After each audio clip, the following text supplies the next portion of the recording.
What? Failed to post. Here's what Facebook said. For security reasons, your account has limited access to the site for a few days. If you have any questions, whatever.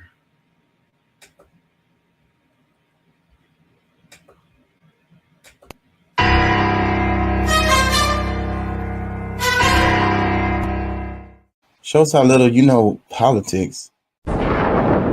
Choose your destiny. You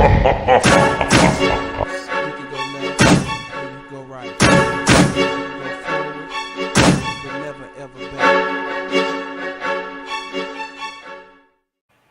I want to hear your thoughts.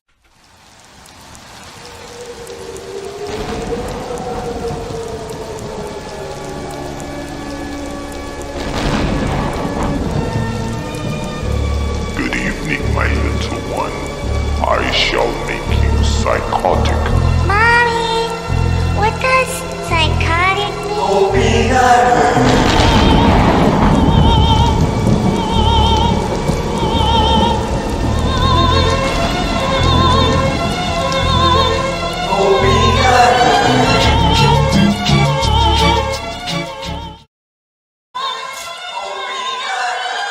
King Chaka ENT. Y'all can check out the music on Spotify, Apple, and other services. I want to hear your thoughts. Choose your destiny. You can go left, or you go right. You can go forward, but never ever back.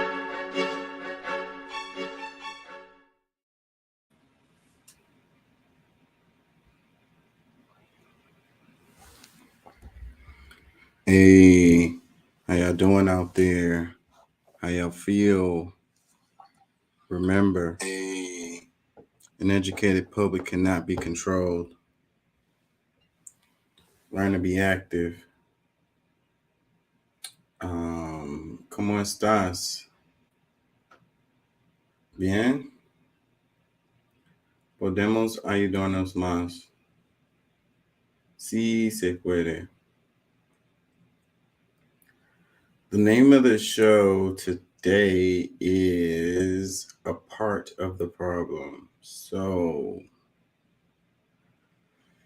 do you feel like you are a part of the problem, or are you a part of the solution? Because you can only pick one of those two.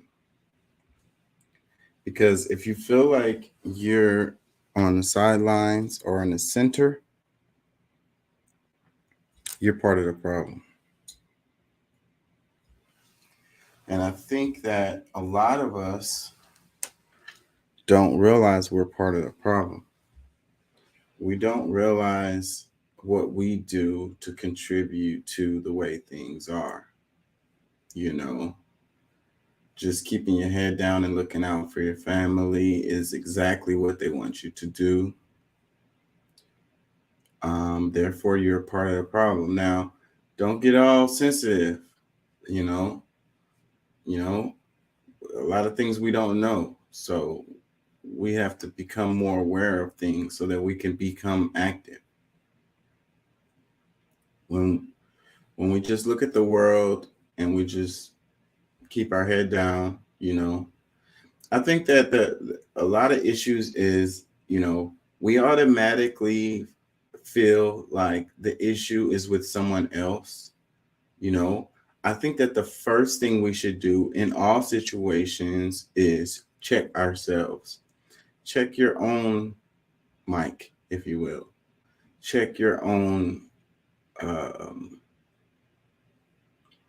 See if you are the problem. You know what I mean? Like, assume that it was you who made the mistake. Like, did I make a mistake? Am I wrong? Am I not understanding this? What did I do? I think that personal accountability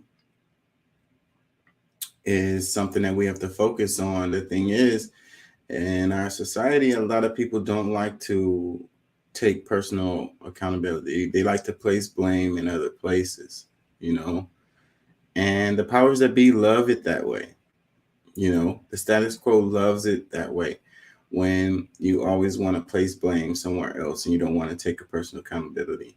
It's like if you're in a crowd and someone is hurt, and you know what they say, you know, the more people around, the less likely someone's going to help. Like, I was talking to someone and they was talking about how, like, when there's a car accident and it's a lot of cars around, a lot of people around, everyone assumes someone called 911. And in a lot of cases, no one has. So that's the thing, personal accountability, or what can I do to help? Or, you know, what about me? You know, that's where that comes in. Like, you know, can I help? You know, that should be your first reaction. Your first move should be to move towards helping the situation. Wouldn't you want, if it was you who was in the car accident or whatever, was hurt, wouldn't you want like the first person to, you know, try to help? You know, I think it's better if it's a bunch of people trying to help or it's a bunch of people calling 911 than no one. You know, what's worse? So then where does your personal accountability fall in that situation? So what if that person dies? And okay, there was a bunch of people there, but you didn't call and the person died. So everybody around, no one called, no one helped. And you was there. You could have done something. So you can be like, okay, well, that's not my fault. I didn't have anything to do with that. You know, I didn't cause the accident. I didn't put that person in that position or whatever. You know, that person made bad decisions or whatever it was. You know, those are the things that you say to yourself to make you feel better because, you know, what if that person didn't do anything wrong? You know, what if God put you there at that moment for you to be the one to take care of business? You know, God works through us all, you know, God speaks through us. God moves and works through us and the rest of the universe. But things are aligned, things happen for a reason, you know. So it's up to you to make that move, you know. The choices that you make throughout your life is what make you who you are, you know. And they talk about heaven and hell. I think that heaven and hell is a state of mind, but it's still the same. It's a result of the decisions that you've made throughout your life that put you in a state of heaven or a state of hell, you know. Denial, no self accountability, you know, lying to yourself. These are things that put you in hell, you know. Not caring for others. I think that you know, we're naturally altruistic, you know.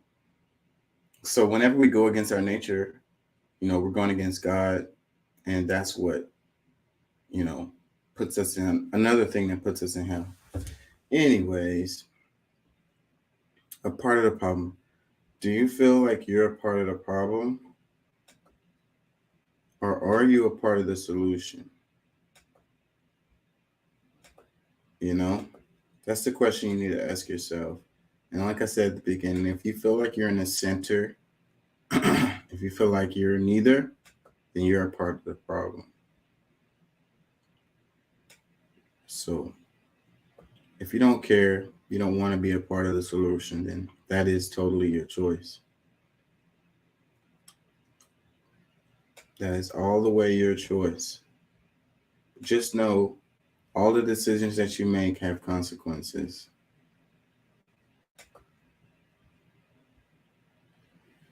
Anyways, how y'all feeling? Peace and love to everybody. Thank y'all for joining. Thank y'all for listening. Let's look at this for a second. Mark Cuban. He says, call me woke. You don't need to call it DEI. You can call it whatever you want. I call it good business, Mark Cuban said. Mark Cuban says debate over woke ideology ignores good business. You know, Chick-fil-A is in trouble right now. Trouble, if you want to call it trouble. Behind diversity, equity, and inclusion. Some stuff they put on their website. And it's got a lot of people upset. To me, it's crazy as hell for you to be mad at somebody talk about diversity, equity, and inclusion. It's kind of like with the woke thing, like, oh, you're woke, meaning I'm aware of things.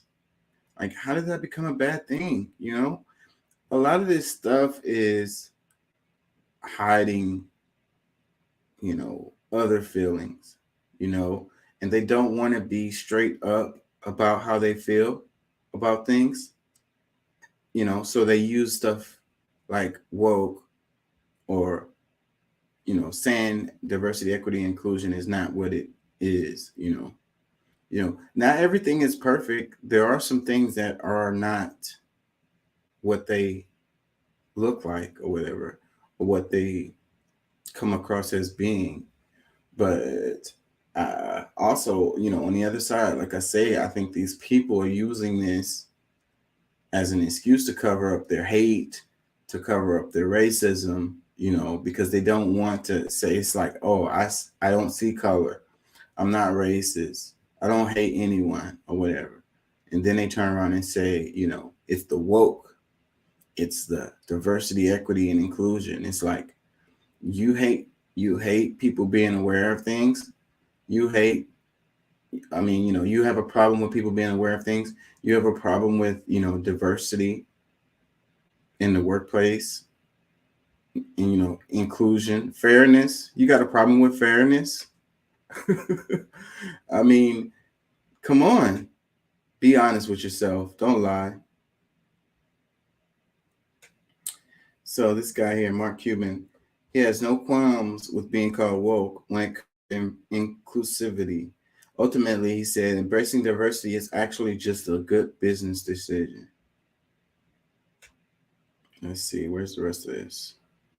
They're not gonna let me read it. It's paid content. Fortune magazine. You gotta pay for everything now. You gotta pay to read an article. Yeah, so I think that, you know, a lot of these companies are hurting themselves when they don't embrace diversity, equity, and inclusion or whatever, you know. And a lot of the stuff that happens related to these companies and capitalism and so forth and so on, a lot of times I always say, you know, it's not really about money. Their motivations aren't always about money because they will make more money to do things the right way, you know, like, you know, I know a lot of people don't really know this, but having homeless people costs, you know, the taxpayers more money than it would if you just give them a home, you know. So you saying that, you know, they need to get themselves together and then, you know, get off of drugs or whatever it is, you know, that, you know, you work hard and you pay your bills and you know, so they should do the same, you know, and that could be fair. I can agree with that or whatever, but you know, at the bottom line, do you just want to pay more money? Because these people, they go to the emergency room, they use emergency services, they use all of these different kinds of services that related to the police, you know, fire department, EMTs, all of this stuff, you know, and when they look at the numbers, it costs you more. It really does. This is true. They've done a survey on this. Then if you just pay for them to have a house. But I think that deep down inside, you just don't want them to have, you know, it's not about the money. Like I say, in a lot of these situations, it's not really about the money. It's a class system that you want to keep going, you know, that you defend. You feel like everything is right. Everything is right in the world. Anyways, I'm losing my train of thought. Let's get back on track here. 1 second. Whenever I talk about stuff that I'm kind of emotional about, it takes my brain away. I can't focus. Check this story out. It says Houston Public Works is poised to extend its use of goat herds to clear detention ponds and ditches. 2 rounds of tests proved the grazing beasts could be cheaper and more effective than hiring landscaping crews. So I know those landscapers be making a killing, and that's another one of those good old boy situations where it's like handouts because government contracts is the best contracts to get, and a lot of times it's just fat, bloated, situations where these people are just cashing checks and not really doing much work.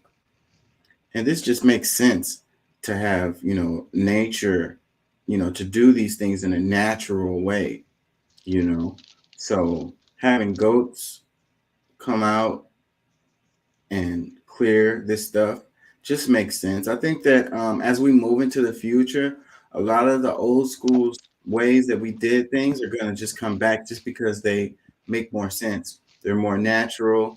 They're better for the environment. They're more cost effective, all of this stuff. We like to feel like we do things the best way. We like to feel like we're a modern society, and that we've moved ahead or whatever, that we're better than the people that were here before us because we have more technology or different technology. But I think in a lot of cases, it's just simply not true, Nope. I agree totally with that one. Yeah. One day we're going to wake up. We're behind. Yeah, we're behind. We're going backwards. Yeah.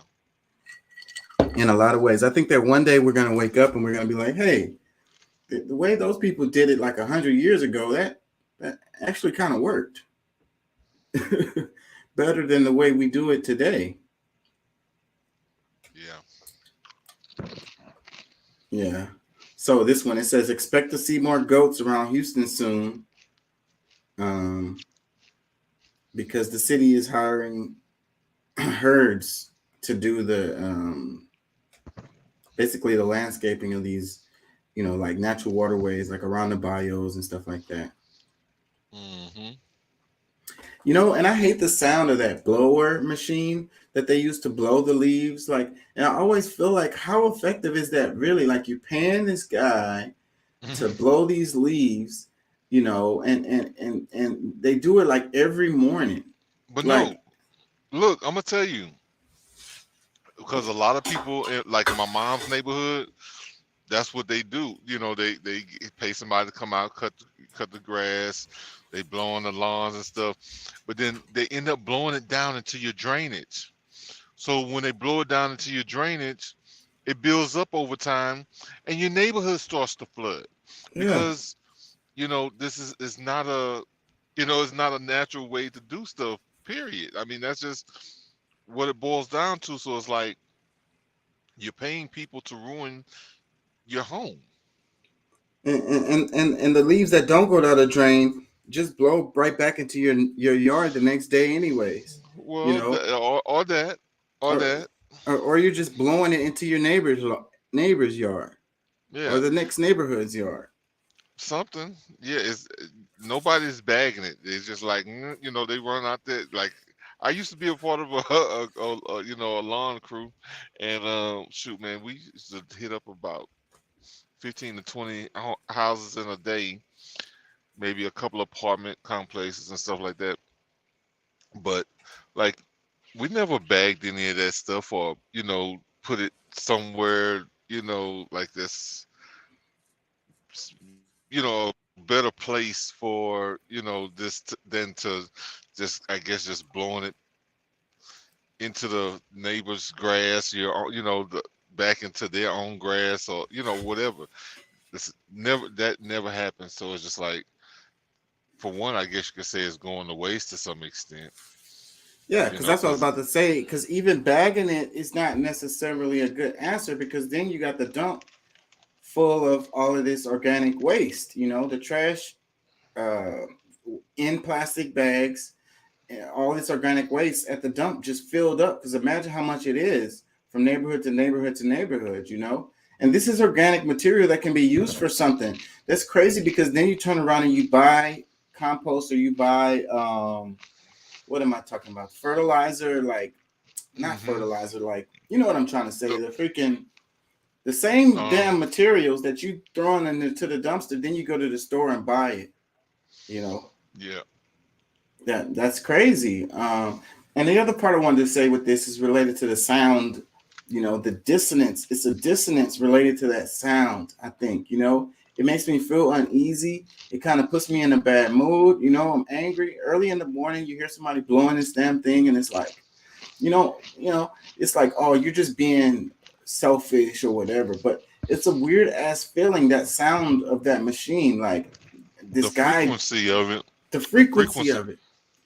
That's what I'm saying. And then it's like a pointless activity too. You know, it bothers me like to no end, like heavily. Yeah. You get to hear it every morning.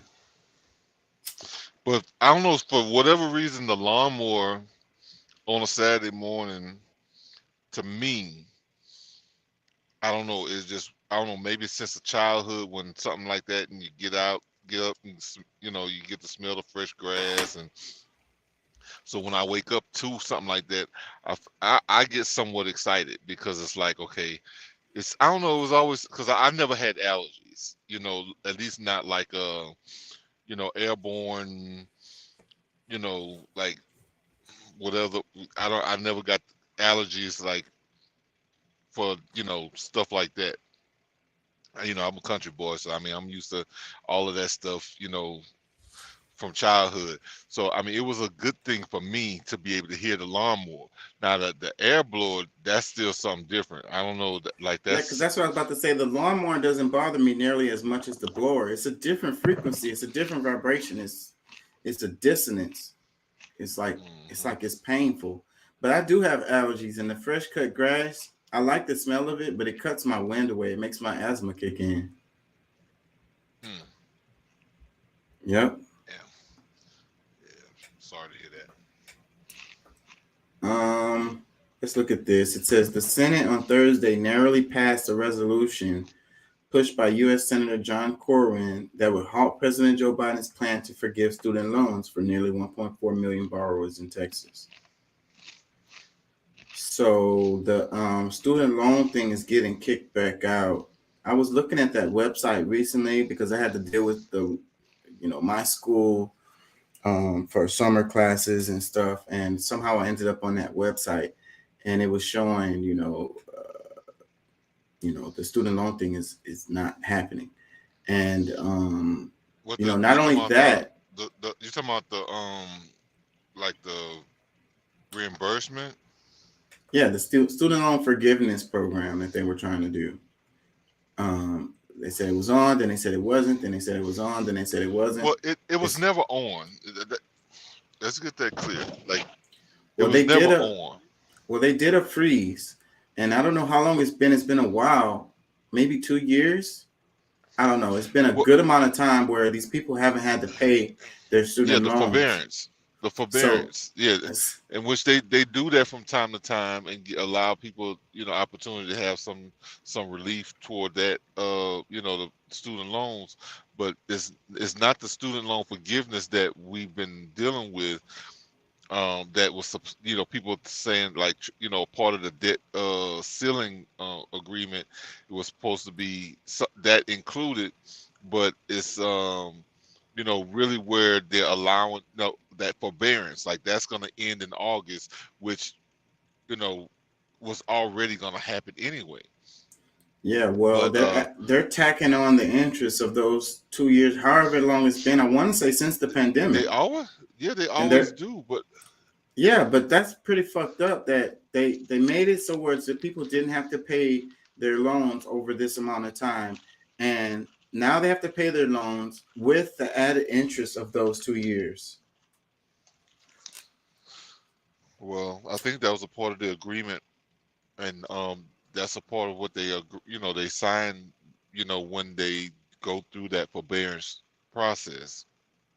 That all of that, the interest that would be incurred from that point up until, you have to pay again, is going to go to the end of your your loan. Like that's a part of the agreement. So I mean, that's not really as bigger deal as you might think. But because I mean that's just when people's like going through a tough time and they can not have to pay 200. I mean, some people might be paying like a $500, $1,000 a month Mm-hmm. for these Yeah, student so that's the loans. reason why that added interest on there really hurts. I get it. So you're giving them a break, but then you hit them with more money, But than they would but have if been you paying but if you don't otherwise. have If you yeah, hadn't but gave if them a you break, then they would have just been paying the amount that they were paying before. Like it's making it worse, basically, is what I'm saying. They have to pay more. no You didn't over help time, them. yeah. Well, it depends on how you looking at it, bro. Because if somebody like going through some troubled times, everything costs more. You're paying this bill, and that $500 to $1,000, whatever that they're paying, in their pocket to do something else for that year, 2 years, may have saved their life. You know what I'm saying? So it's really, yeah, it might be attached to the back end, but and yeah, I mean, nobody wants to pay more, but if you was in the right position, like you wouldn't have had to do that forbearance. You would have just like, nah, I'm gonna just, keep on paying. You ain't gonna, But these go people didn't along with have the to program. apply for that forbearance. It was just a student loan freeze that happened as the pandemic.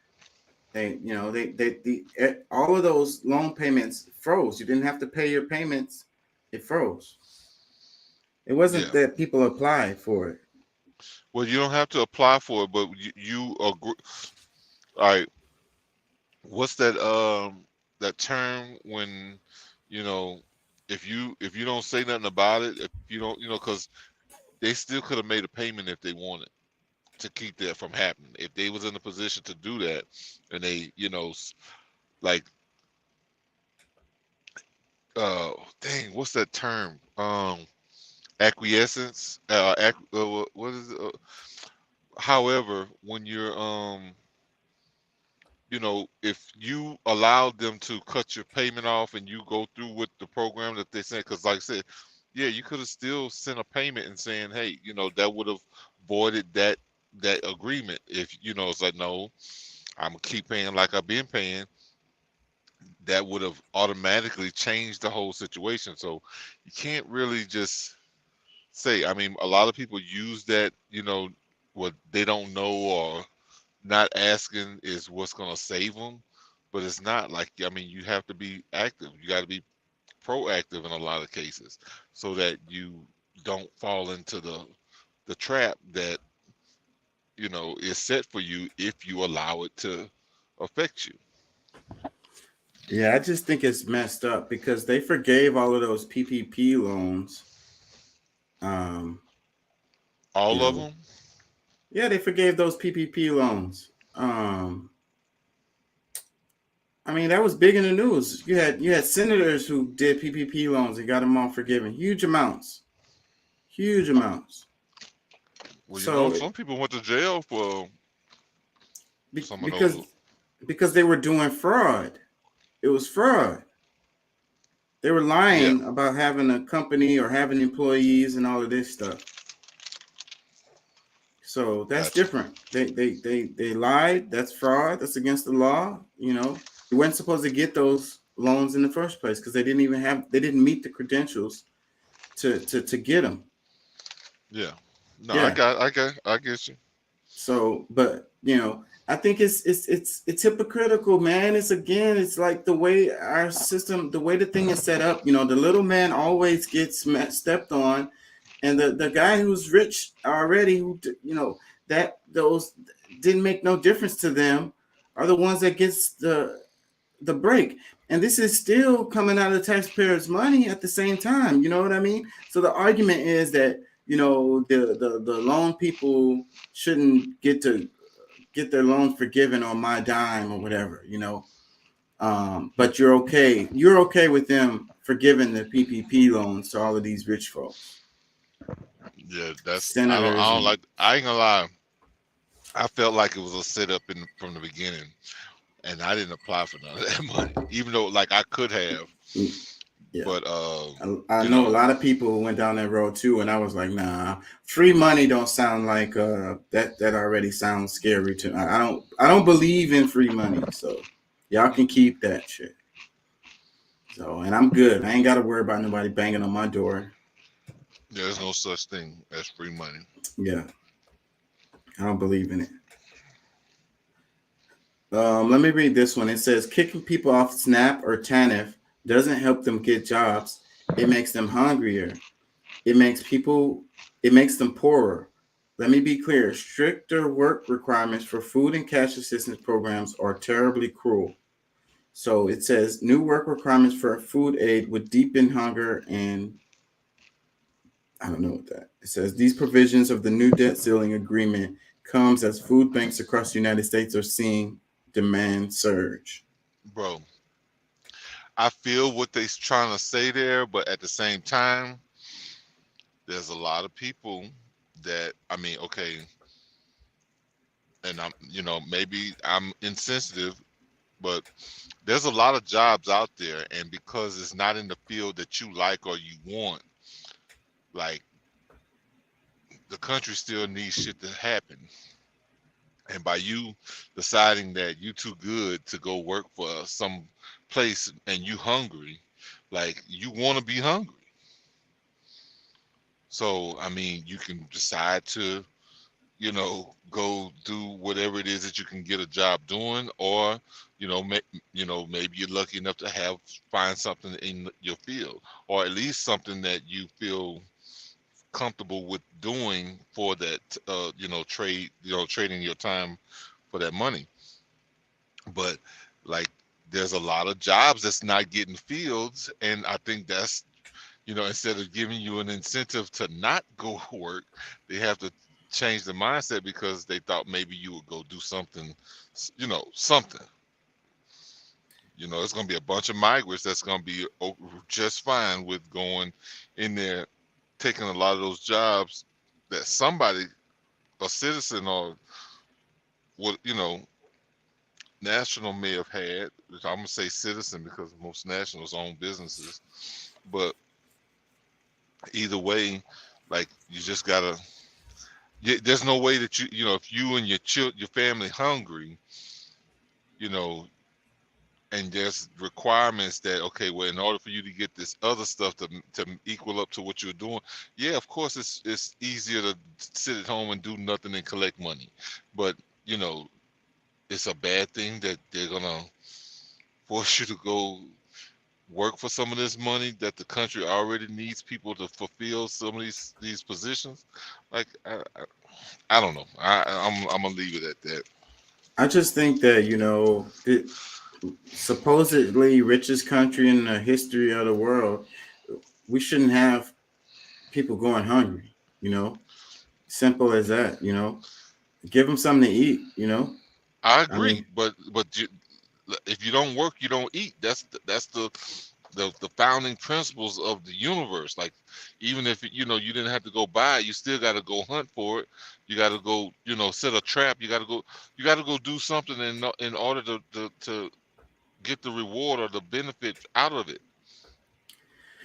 that's not necessarily true, and that's the same thing that they were saying to the Native Americans when they came over here and colonized. They was like, oh, so if they don't work, they don't eat. But those people were doing fine before the colonizers came over here with all I hear what their you, but jobs. they were still working. Just because now they work for the corporations doesn't mean that they weren't working. Like that's not a part of the argument, as far as I'm concerned, because But when they say the, work, they talking about working for a company. but it doesn't matter. But working is working. That's the part that I'm talking about. Like regardless, like you want to eat something, you go plant some seeds and you make sure that things are available for you to eat, or you go and you put a arrow in the head of the animal that you're gonna cook. I mean, But that's not everybody. What about the old people that's in the community, the children, the people that are infirm or if they're I sick or if they're, no, I hear you, have a but disability. I don't think those people are going to be affected. It's the people that who are healthy and can do something. Let me read this. It says hundreds of thousands of older Americans could soon be at risk of losing federal food aid and falling deeper into poverty due to a provision of the new debt ceiling agreement that expands work requirements in the Supplemental Nutrition Assistance Program, a change that comes as food banks across the United States are seeing demand surge.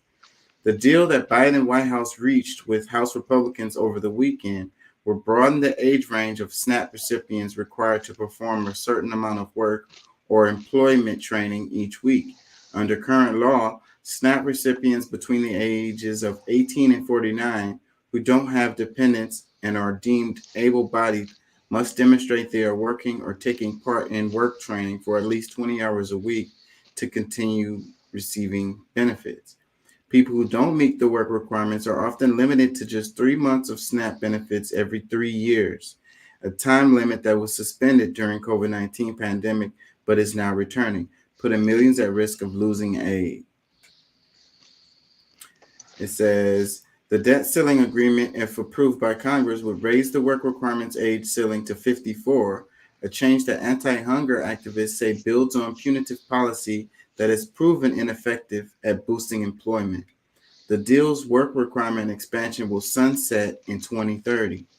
Republicans were adamant that the agreement include additional work requirements for recipients of SNAP and other aid programs for poor Americans, even as their party worked to shield wealthy tax cheats and pile more money into the Pentagon's coffers.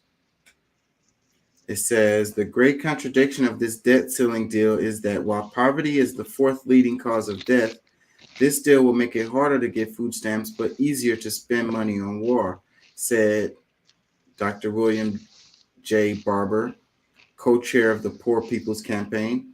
Louis Gardia, president of the Food Research and Action Center, warned Monday that the new rules will only deepen hunger and poverty. For older adults who are unemployed or underemployed, most adult SNAP recipients work, but their jobs are often highly precarious and low paying. Cutting off food for people unless they document sufficient hours of work does not improve their chances to secure family-sustaining wages, but does increase their food hardship, said Gardia. Food is a basic human right and should not have a time limit. The most meaningful, effective, equitable relief is to pass H.R. 1510 for a permanent end to SNAP time limits on all groups. Advocates fear that an expansion of SNAP work requirements and the debt ceiling agreement caps on federal spending will compound the nation's growing hunger crisis. A recent Feeding America survey found that a majority of U.S. food banks reporting growing demand in March following the termination of emergency SNAP benefit expansion enacted in the early stages of the pandemic. Let me read a little bit more because it's kind of redundant at this point. It says SNAP recipients now receive around $6 a day per person on average, leaving many struggling to afford enough food, particularly as prices remain elevated. The White House has touted the debt limit deal's exemption of veterans and people who are homeless from SNAP work requirements, but policy analysts say that doesn't justify imposing the mandates on others. Sharon Perot, president of the Center of Budget and Policy Priorities, said the new SNAP work rules will put hundreds of thousands of older adults aged 50 to 54 at risk of losing food assistance, including a large number of women.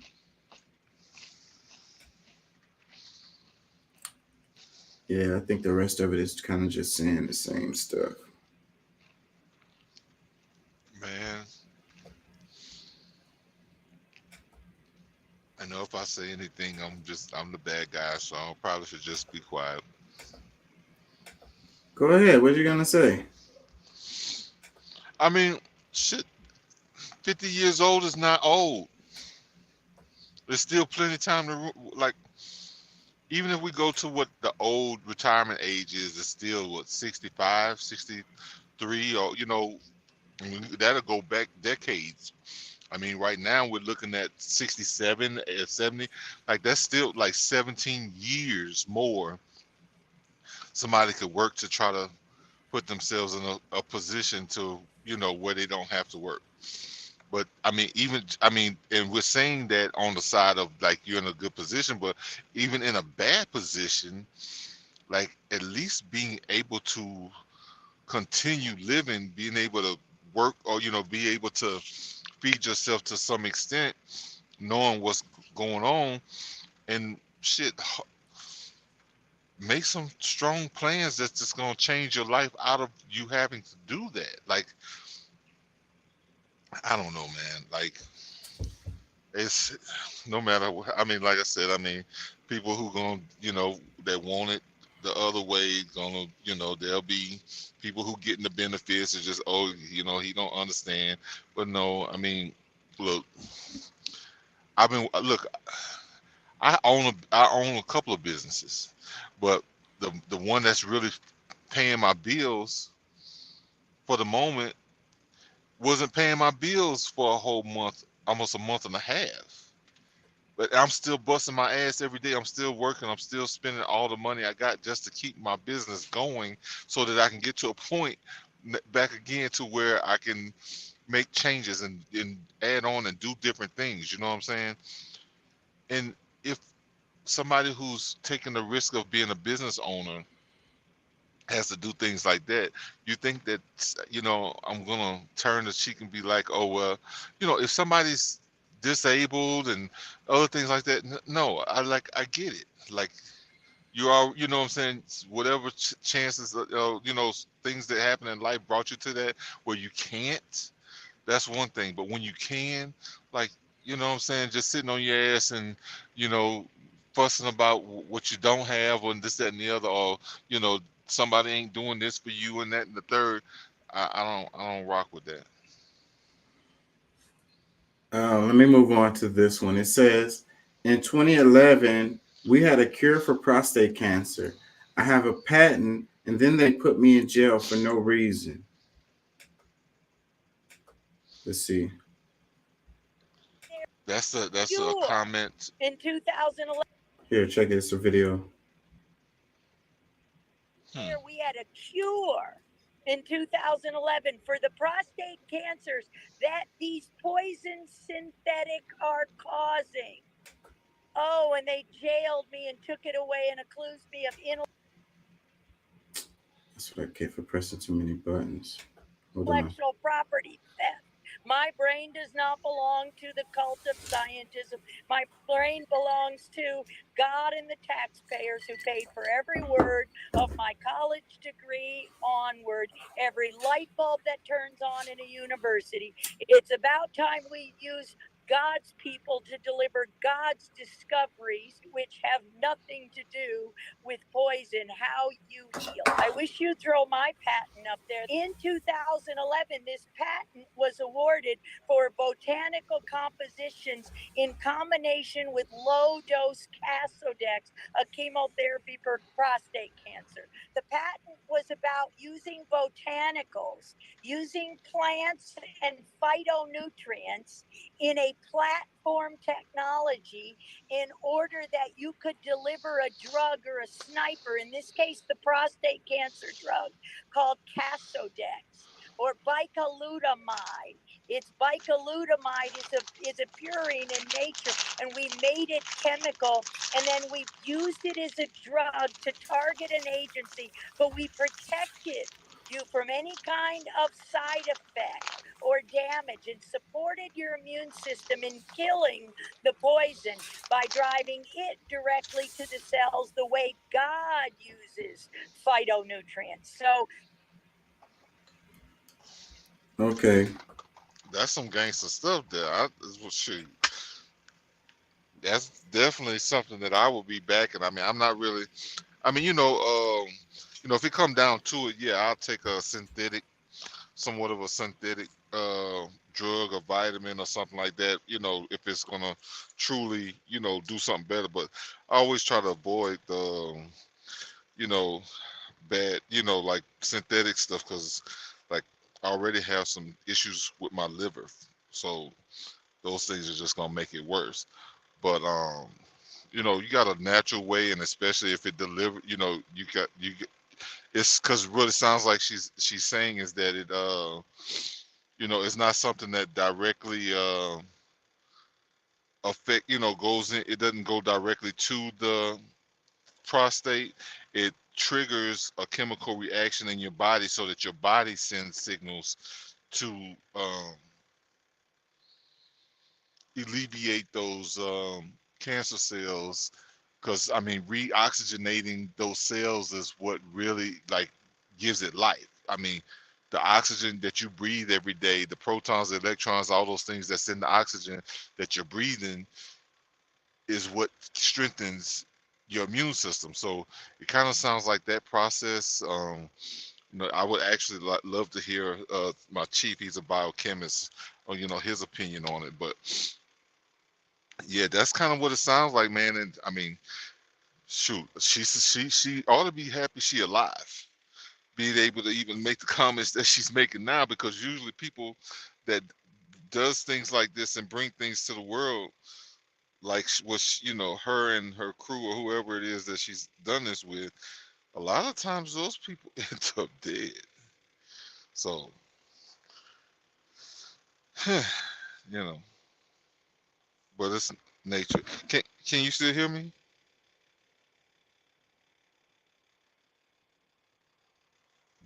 Yeah, I can hear Oh, you. Can you hear me now? okay, yeah. I was it was sounding totally dead, but yeah, okay. Yeah, I could hear you the whole time, but I guess my mic had did something. okay. Uh, what I was saying was that's the reason why we need to this profit over people system that we have. That's what we need to push against, because we're never gonna have things.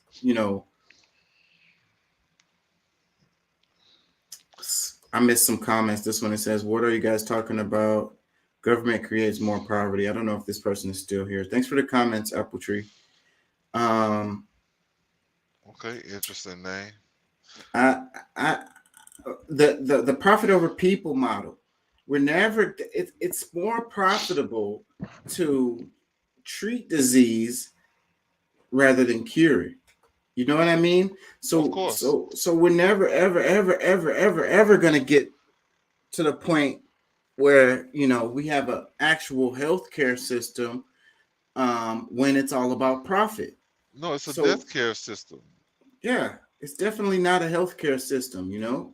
Yeah. It's a treat symptom system. Or maybe it's a wealth care system. Yeah, get rich system. Yeah. Yeah, man, that's what's insane. But the people are so sold on this, like this, because it's too easy. Like what I'm saying, like doing the natural way is too much work for the average human today. You know what I'm saying? In this day and time, it's like they've been sold on that it is as easy as just taking a pill, popping a pill, and oh, no exercise to lose weight. Yeah, everybody's trying to buy that drug because they, I mean, of course, I guess, a lot of us have gained weight from being lazy. Some situations might be a little bit different than others, but still, we're in that microwave, timeline where nobody, really feels like they don't want to work for it, or, I agree like, with that, but our system doesn't motivate people to do it. And then but this it's not their lady, job to do that though. this lady right here was just talking about plants and using them as a medicine, Yeah. and that they don't want to use just synthesized plant because that's really cheap. And how could they justify how much they charge you for this stuff? And then somebody at home could just probably do it on their own once they know like the recipe or whatever. You know what I mean? So, True. put But and I get that, but see, that's the whole thing. I mean, you know, especially as an adult, and I mean, I was pretty naive and ignorant when I was in my 20s, late, all, probably up into my early 30s or so, to what, but I always was into natural medicines. Like that was my thing. Like from 16 years old, somewhat practiced here and there. Me and my stepmom, like that's what one of the things that me and her, kind of did together. We always had these conversations about, how these certain things work and blah blah blah. But she's actually a homeopathic doctor. At least she could be if she, practiced more. But but either way, you don't realize how important a lot of these things are until you get older, and maybe when your health starts really getting into question, or you're getting into overweight and things like that, you try to do something to change. And but still in all, we're usually getting our own way. Like I was listening to your monologue, the parts I could hear, because I was trying to get on. And it's kind of like, sometimes we're getting in our own way by waiting for someone, or expecting the entity, let's say the government, because you just, all right, look at it like this. Just like how we say the church is not the building, it's the people that's really makes up the church, or what the church is. That's the same way it is with our government. And when we stop looking at the building, even though we've hired people to do certain things for us in those buildings, it's still us, the government, that's supposed to step up and, like make it, really, that's going to make the change.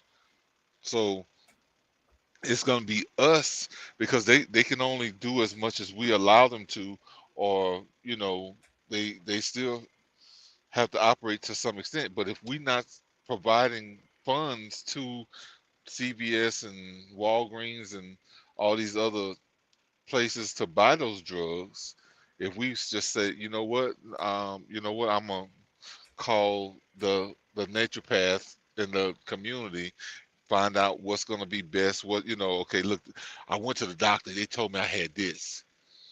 And it's like, oh, well, in that case, this is the kind of therapy you need to have, and you do this, blah, blah, blah, whatever. And those things get you back on the road. But like, we don't even take any little strategies to kind of wean ourselves off of the system that we're in. Like, we too afraid to go into what God did. Like, for whatever reason, we're more afraid of God than we are the things that are killing us.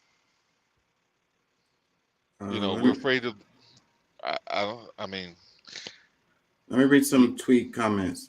go It ahead. says, what are the patents for cures that the government has been keeping from us, we the people?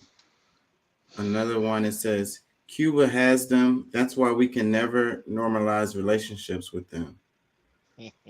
Another comment, it says, please do share the details of this patent or links to any information regarding this treatment. Having lost family to prostate cancer, I'm keen to take a look. Another comment, it says, in 1939, Cancer Act Section 4 stands strong today. Look it up. It's de facto illegal to cure cancer or even speak of curing cancer. I wonder how true that is. Well, bro, no, well, I mean, say, bro, that was some of the same thing, because I mean, they didn't, that we know of, outright kill Sabi. There's a lady I know that was here in North America that, she moved out of here. She got out of here in the nick of time, because she was serving as, like, she was pretty much under oath with them as a regular doctor, but she studied naturopathy as well, and she would start telling her patients to get this, get natural stuff over the medications. And she ran for her life. She's in South America somewhere, because in the mountains, living in the mountains, because if she hadn't, she may not be here. So I mean, this is not like, Sabi, we know, everybody knows about, because of his journey, the AIDS case in New Orleans, or in New York or whatever.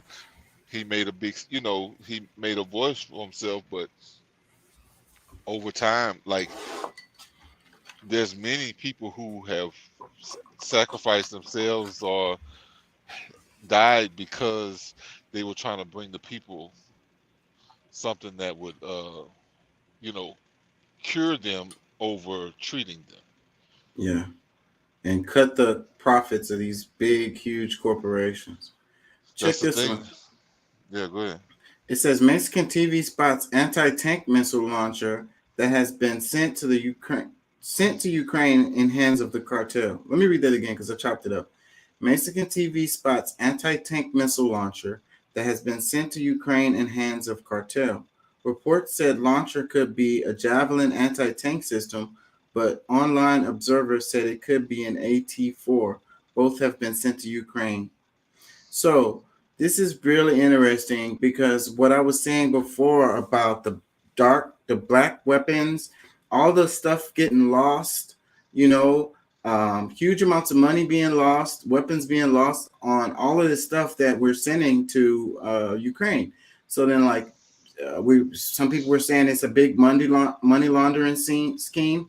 And remember, I said like months ago when we were talking about, I said, watch these weapons start showing up in other places around the world.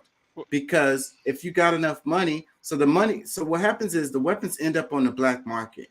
And whoever has the money to buy it is who gets it. You know what I'm saying? So these are never going to be non-criminals. Like, these are going to be criminal actors on the black market looking for weapons. So it's like this money, it's getting double pay for. Like, people making a killing off, like, so it's government money.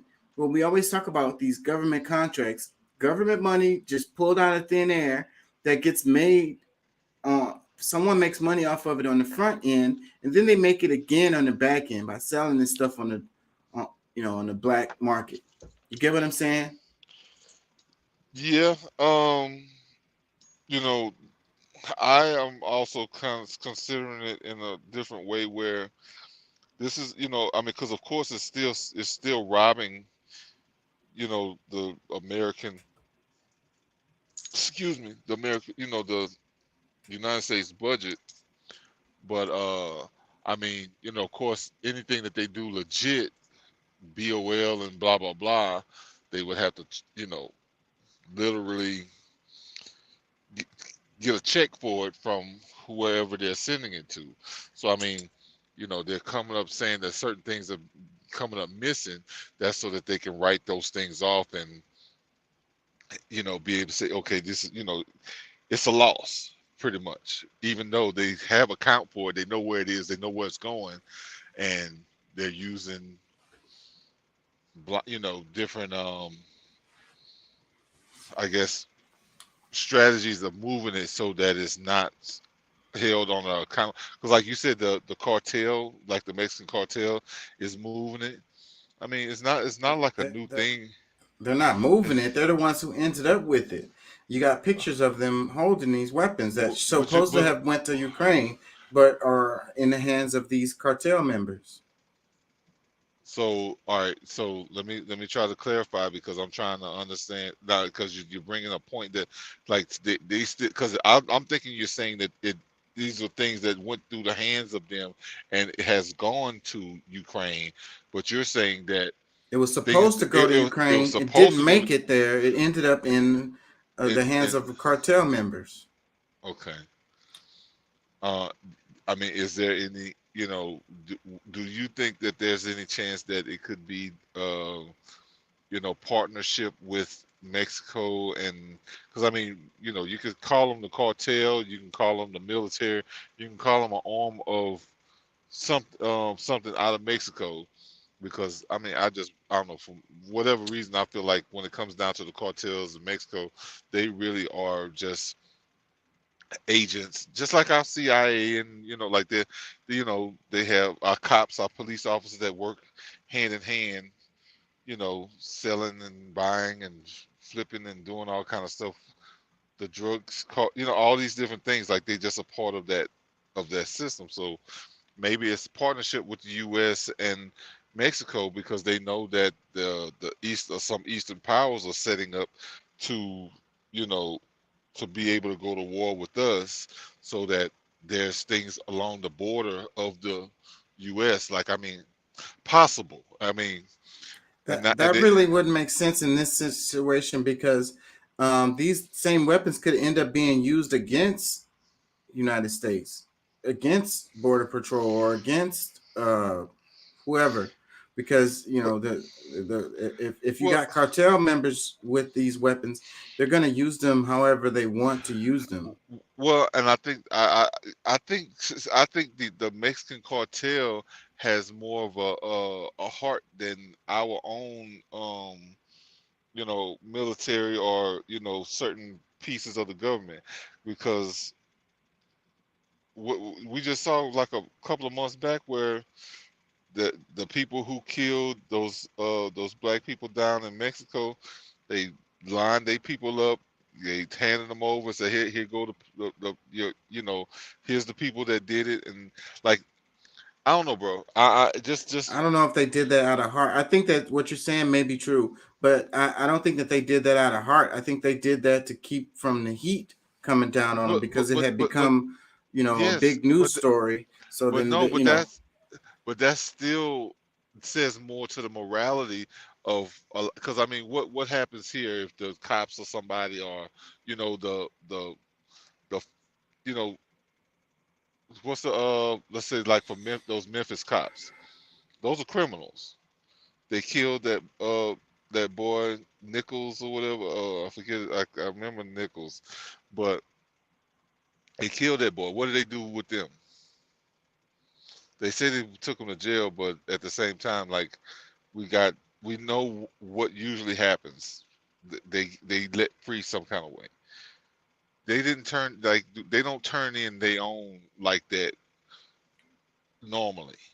well, So well, what we're talking about here is it's like the that movie God of War or whatever, Nicolas Cage. yes, We're the talking about warlord. black warlords. We're talking about black market weapons. We're talking about that's what we're talking about, and we're also So talking so about a money but laundering.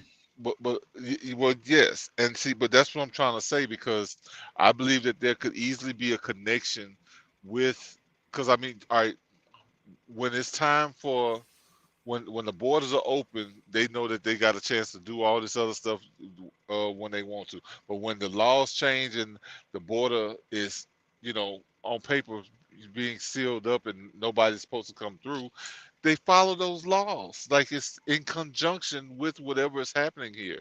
And I can also see that happen militarily, especially with them being right there on our, like they're a part of this continent. Like they would have to take part in protecting that portion of the land as well. And that's just like along the borders of, all throughout Mexico. So I could see the government, the United States, just like they handing out stuff to Ukraine, like they hand out stuff to Mexico, because it's like, okay, yeah, look, somebody comes down here with that mess, they want to, y'all need to be prepared to keep them from coming in, blah blah blah, and we give you X amount of aid, we give you, whatever you need, because that's going to protect you and us. Like I don't know. I mean, it's different things, and I understand like the logistics. These people having it, that's one thing, but the money that you're saying, the money laundering or whatever you want to call it, I think it's just a way to still set up a U.S. base down there, and we got some thugs down there that's ready to help use it. Like if something go down. So I mean, that's a possibility, just like the option that you gave. That's all, I'm just maybe it's saying all that bad. this just shows corruption. It shows, uh, Well, we already, American people aren't really with them giving money to Ukraine. A lot of people aren't with that. And so they did that without really the consent of the people, even though they try to do but an but at the agenda same, to sell it to the people. But at the I same know. time, like I say, these weapons are ending up in the black market. Well, It's all about making money. You got well, somebody out is there there? who's But let me getting ask this rich. though.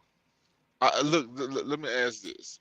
Do you think the American people are, prepared to hear that they've made talks with, like, because it would almost say, okay, that this is a potential problem, and y'all had to act to, do these things, because it was a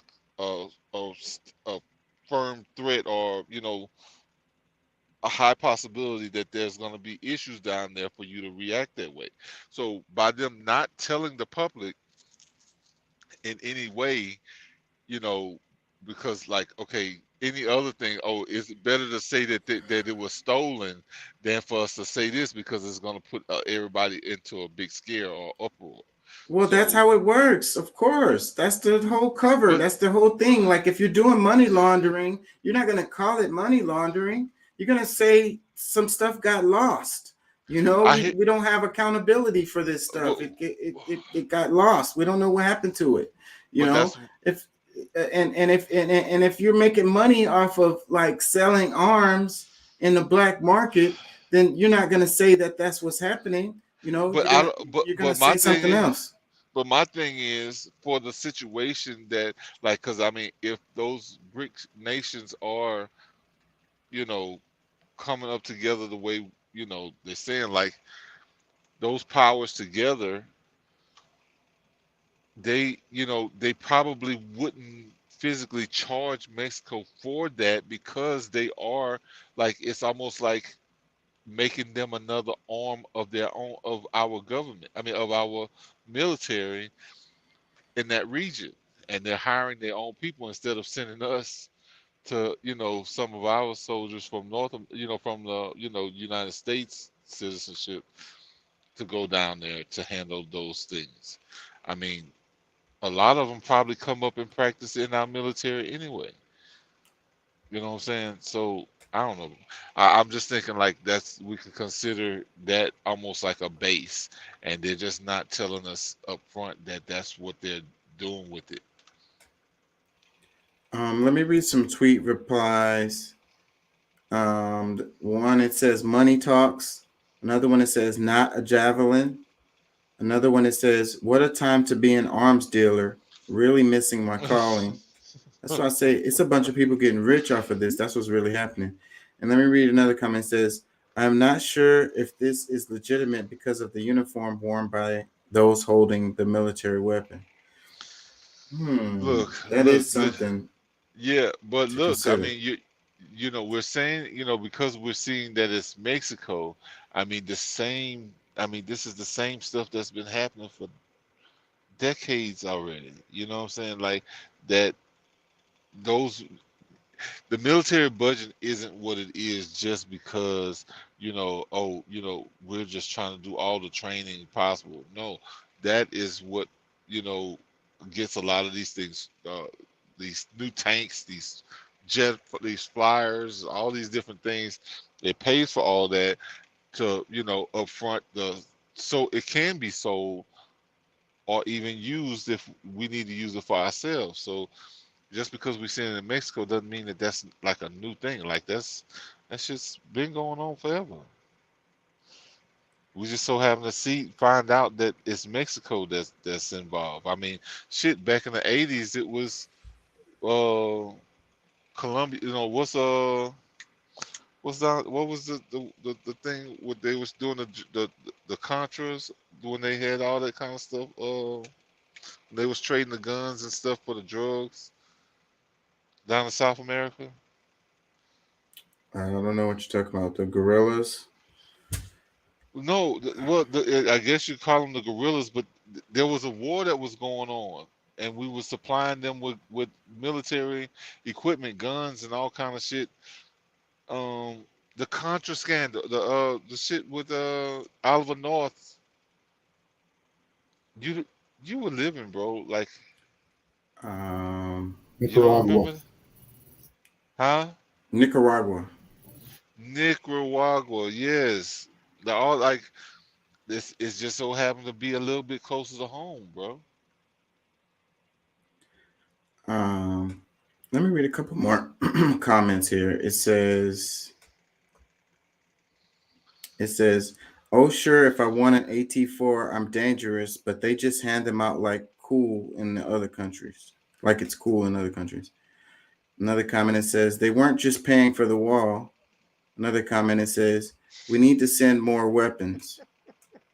Another comment, it says, They saw this happen in Afghanistan and Iraq and many other places, so they knew this would happen. However, they pumped weapons into Ukraine. Maybe the U.S. wants to profit from while they disavow illegal weapons proliferation. Let me read this one. It says, not a Javelin. It's a training tube for Swedish AT-4 harmless.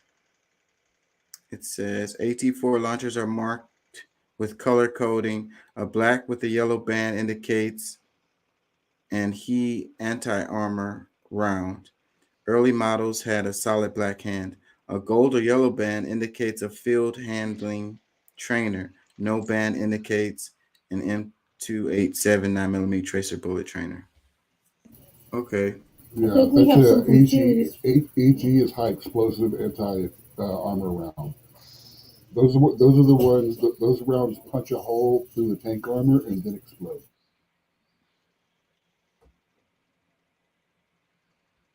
I couldn't really understand what he was saying. Explain it. His mic. Okay, the AG is high explosive round. The high explosive anti-tank round they're talking about, it punches a hole through the tank armor and then blows up. Is the way those are designed. Oh shit. All right, let's move on. Let me see. Hold on, y'all. Let me see this one. It says France has passed a new law making it the first country in Europe to regulate influencer marketing on social media, cracking down on what people can monetize and promote online. Yeah, I think this is a good idea. It says France passes law to regulate paid influencers, combat fraud. France is now the first country in Europe to regulate influence marketing on social media, cracking down on what people can. So you had the guy who was he was running into people's houses that he didn't know and doing videos or whatever. I think that was happening in the UK. It was the same, in the UK. And the same guy got on like a train and he went into the operator's room of the train and started pressing buttons and shit, all to do videos for social media because Prank. it's a prank. And so, the thing is, so, you, of course, you're going to get a lot of views for doing stuff like that. And then you make money as a result of it. You know what I mean? Because you're getting a lot of traffic and the social media platform pays you for that traffic. So the issue is, it's having a negative impact on society in a lot of ways. First off, you got people doing dangerous things. I saw this dude who fell off the cliff. He was trying to take a picture, social media. I don't know if I sent that video, but the guy just this week got killed for trying to do a robbery prank on somebody, and they killed him. Yeah, I saw that. Yeah, it was a white guy. He was going to the hood, and he would do these prank videos of pretended robberies. And they didn't even arrest the guy. The guy who shot and killed him, they didn't even arrest him on the scene because he said he felt like his life was in danger. He didn't know it was a prank. Yeah. So it's not cool. So we are we're condoning these behaviors by making these people, allowing them to make money to do these horrible, dangerous things. What I wonder about this though is how it is going to affect other content producers like myself who are trying to make content that shares information or helps people or whatever.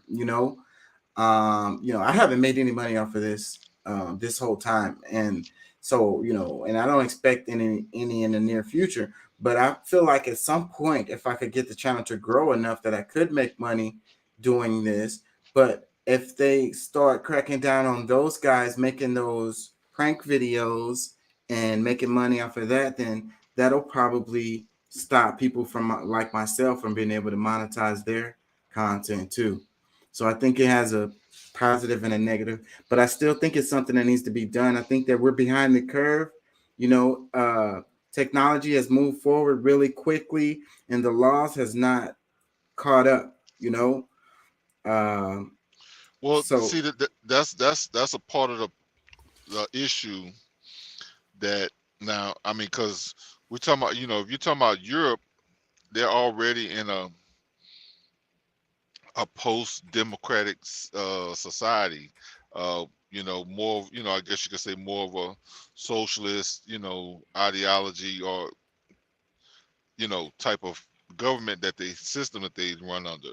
So yeah, they can make laws that that won't conflict with the Constitution. So I mean, the thing with being in a republic, well, where at least our Constitution upholds the republic. It doesn't necessarily hold up the democracy portion, because it's a byproduct of the actual government. So the main thing what I'm trying to get to is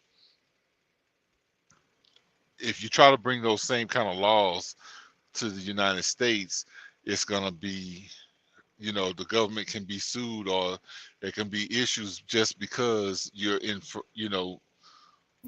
going, you're robbing people of their constitutional rights.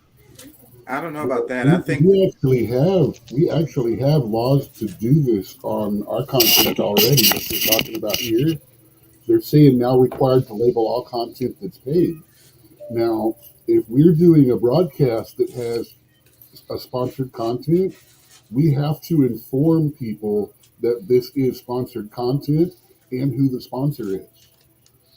yeah. And if they like if they give me $50 and say, "Hey, do this show," he's got to say, this show is partly funded by so and so, or this is sponsored by Bud Light or whatever, Pink Cup.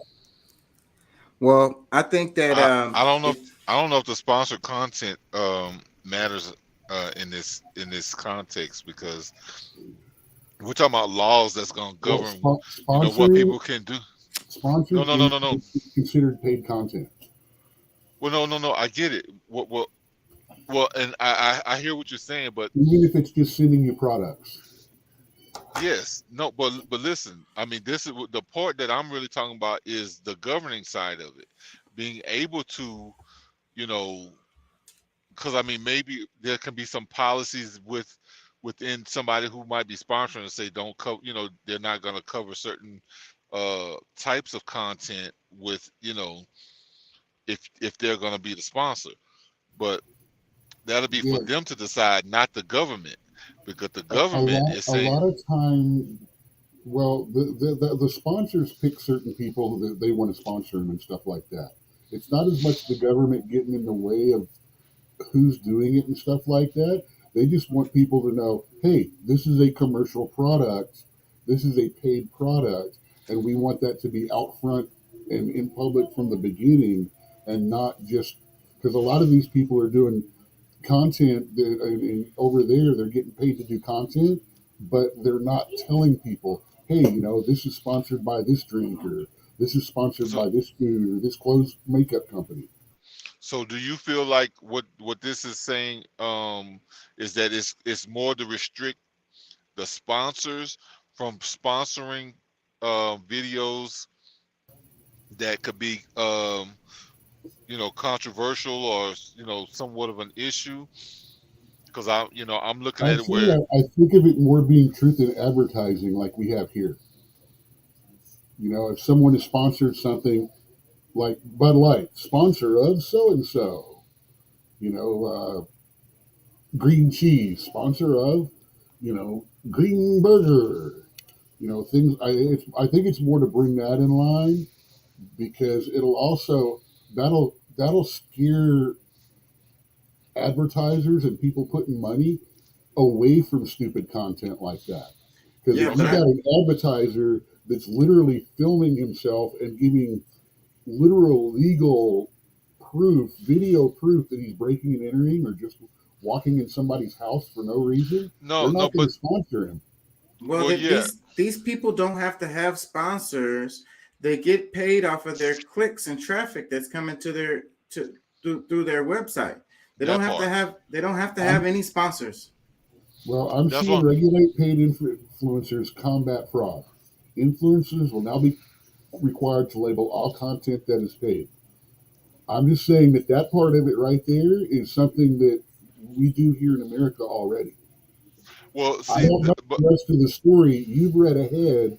This is all we can see. So this is really all we know Yeah. about it right now. Yeah, I want to read some of this. It says France is now the first country in Europe to regulate influencer marketing on social media, cracking down on what people monetize and promote online with a new law passed on Thursday. The law was passed in record time and unanimously, which shows how much support it had in both government and parliament. Stephanie Villeda, one of French legislators who championed the new bill, told ABC News, there was a clear understanding of the need to urgently respond to the challenge at hand. And I bet you that guy with the going into people's houses and getting on the train is the one that pushed this. It says, influencer marketing is a form of social media marketing that involves people leveraging their reputation to endorse products or services in exchange for money. So, okay, it does have to do with endorsements. There are an estimated 150,000 influencers creating content on social media aimed at French audiences, according to France's Ministry of Economics, Finance, and Industrial and Digital Sovereignty. This new law makes it unlawful for influencers to create paid content promoting cosmetic surgeries, online sports betting sites, or financial products like cryptocurrencies. Go ahead. You wanted to make a comment? well, no, I was just gonna say I knew it had something to do with, somewhat, because most people that's getting paid through YouTube, whatever, usually is using some form of sponsorship, or they're playing videos during that content, that person's content, which is what sparks up the money for them. How many people they bring to the channel and all. So, but my part, what I was trying to get from this was, were they trying to govern the people, the actual, content creators, or were they going to try to govern the sponsors that, on the type of content that it's able to sponsor, so that, these people, it would kind of do it in a cycle where if they hit the sponsors and they don't, they're not going to pay for certain types of content or to be promoted doing certain type of content, which will in hand take money out of the pocket of those creators at the same time. So they could have governed either one. It's just depending on, that's why I was trying to figure out what were they were governing the sponsors, or are they governing the actual content creators? Well, it's both. See right here, it says influencers and companies caught violating the law could face up to 2 years in prison and 300,000 euros in fines, and see their ability to post on platforms potentially be revoked, according to the text of the bill. Mm-hmm. So that it says influencers and companies. Gotcha. Okay.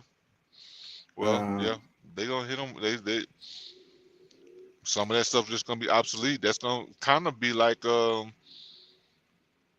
was that that site that all those girls were on, and they start making the new regulations to where they couldn't put sexual content on that platform anymore.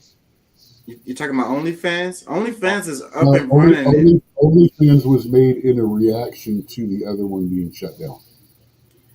The one he's talking about, OnlyFans was made to, because that other site, I can't remember which one he's talking about, the name of it, but they stopped you from being able to do sexual content on that site, and that's when OnlyFans took off.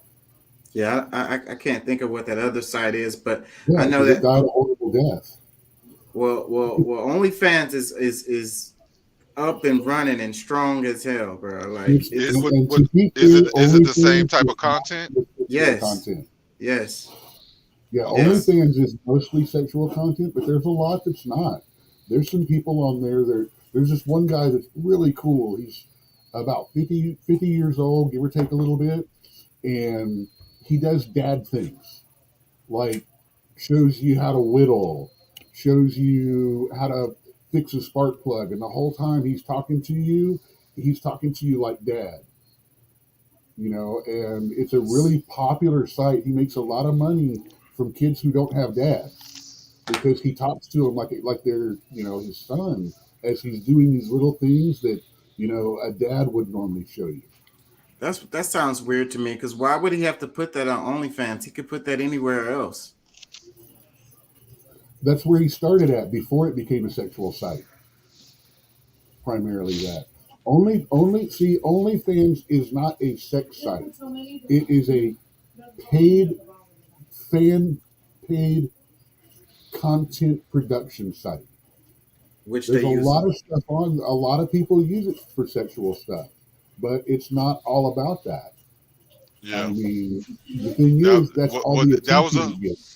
Well, yeah, I know that was a part of their argument, because that's, when they was going over those new policy changes, when they were talking about getting rid of the sex content, they were saying that that's not what it was meant for, and it pretty much has changed their site, turned their site into something that, with so many women doing the OnlyFans stuff, it really changed the outlook of the company. Because like I said, that's not what they originally, got into it for, but a lot of times the clientele is what makes the market. Okay, I'm missing comments. Eric, hold on. Facebook user says Colombia. That was earlier. Eric John says TikTok sends you a check. Eric John says, my interpretation is that they are preventing groups like FTX from paying a bunch of folks to push scams online. That's what it sounds like. And Eric John says, paid content platform. Yeah, so like the scams. So yeah, and I really hope that this, helps with that. And it does come to the United States, because, people, the scammers are winning big time. I was talking about that before in one of the other shows. Like, they're winning so heavily and then people just forget about it. Like they come out with some fake thing and y'all remember that? It's because the scammers are getting smarter and the people are getting dumber. Oh my God. Oh my God. But these people need to be held accountable, man.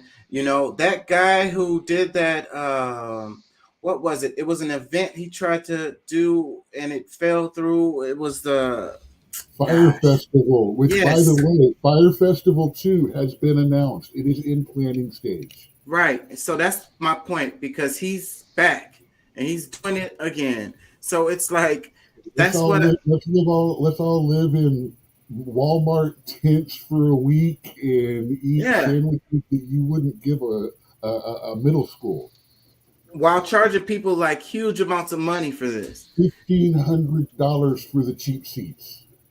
Like, that's what it is. All of these scams, the scammers are winning, bro. Like, and on a side note, just because I was thinking about it with OnlyFans, I saw this thing with this rapper who makes more money off of OnlyFans than he does in his music career.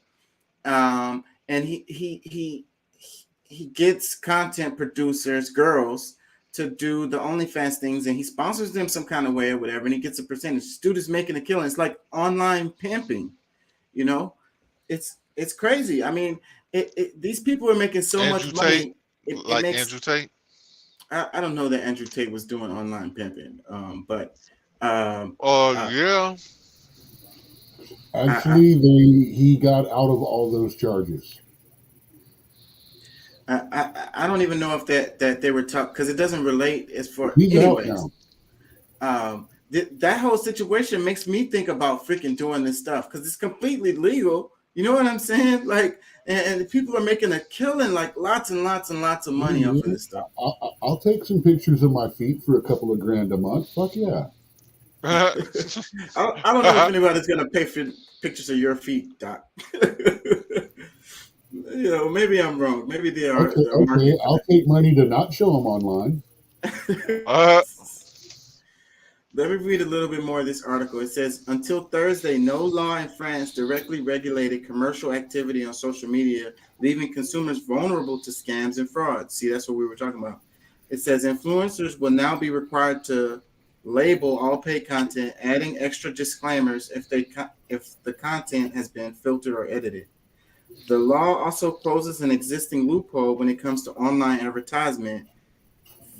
Vojeda tells ABC News. Now, content creators will have to abide by existing French advertising laws when it comes to the promotion of products and services. It says, for example, posts promoting sodas or processed food will have to include a message reminding consumers to undertake physical activity similar to how it will be done on television. Okay, that's fair. So, but in France, and in a lot of those European countries, they can't do the commercials for these damn drugs like that we have here. And I remember when they were fighting for to keep from that stuff being on TV. I remember when you didn't have these commercials for all of these drugs on TV. Now it's every other commercial is a drug fucking ad. And in those European countries, they don't have that. That just shows, like over here in the States. They shut that down over there real quick. We need to shut it down the fuck over here, man. I mean, that's part of the whole problem with the medical system. I mean, the doctors stopped becoming healers and now they become dealers. You don't go to a doctor and say, I feel bad, can you help me? You go to a doctor and say, I want this drug, what do I need to tell you? Yeah, give me a script. Like I need some drugs. Like, and then the doctors come to you and they ask you, what can I prescribe you? Like, what we're gonna give you this script. Like, that's the ultimate culmination of going to the doctor, is just to get a script.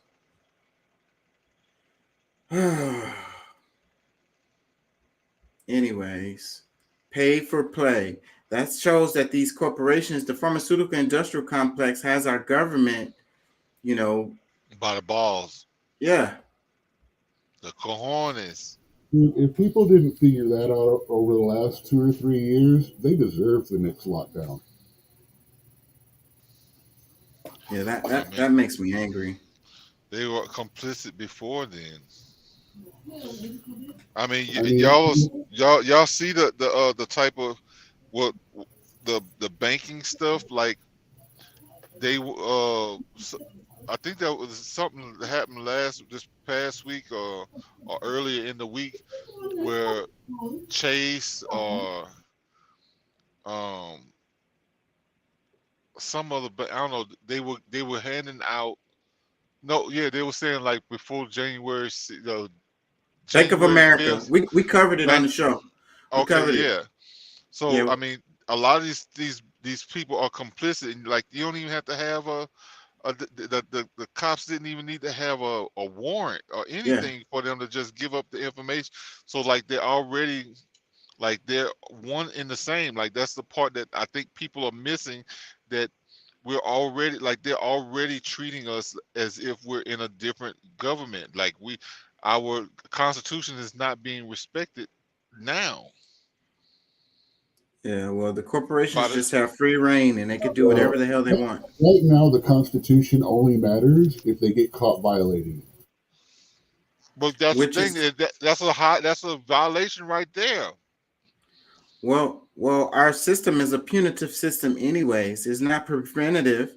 It's all about suing someone or locking them away in prison, as opposed to proactively deterring people from doing these things. Well, I mean, punishable by fine equals legal if you can afford it. Legal if you can afford it. Legal for the rich. Well, we're allowing the criminals, the felons, and all that to run the country. So, what else should we expect? Let's move on to this one. It says, Arkansas is one of 4 states that recently passed laws that make it easier to prosecute librarians over sexually explicit books. So, a law that makes it easier to prosecute librarians over sexually explicit books. So, the whole thing with the book bans and what I was been talking about for the longest. So they're going at the librarians. So, man, I don't know about That's it. this, and we're in dangerous ground, man. We're on slippery road with this because, there's like the romance novels. A lot of people read romance novels, and that I would say they're fairly harmless. Maybe you don't want the children to have them or whatever, but not having them in the library is an issue. We're going down this road of what is going to be acceptable? What will you have access to in the library? So banning the books or saying that they're not in school is one thing. Who are the people that get to choose what it is and what it's not? And are they going to do it based on actual legal concern and value, or are they going to do it based on some arbitrary religious sentiment? Exactly, man. So they started with with the schools, and I can agree with that, like even the romance novels, they shouldn't be in the schools. But then when you go to the library and say that this stuff shouldn't be in the library, like I don't know, man, like you're gonna persecute the librarian because there's some romance novels in the library, like so adults can't go in there. What is going on with this? This is a crazy time. Yeah, you're reading a headline and we're going off without any actual details as to exactly what the law is that they're talking about. Well, let's look at it. Yeah, because you go worst case scenario quite often, and I like to read a little bit before we decide that someone needs to be burned. Well, I'll just be saying slippery slope, and that's what we're on. We're on slippery slope when it comes to this book ban and stuff. So it says Arkansas librarians sue to block new law that could jail them over explicit books. Arkansas is among a growing number of Republican-led states that have passed laws that criminalize lending certain library books to children. Okay, so Okay. see, it just changed the entire story right there.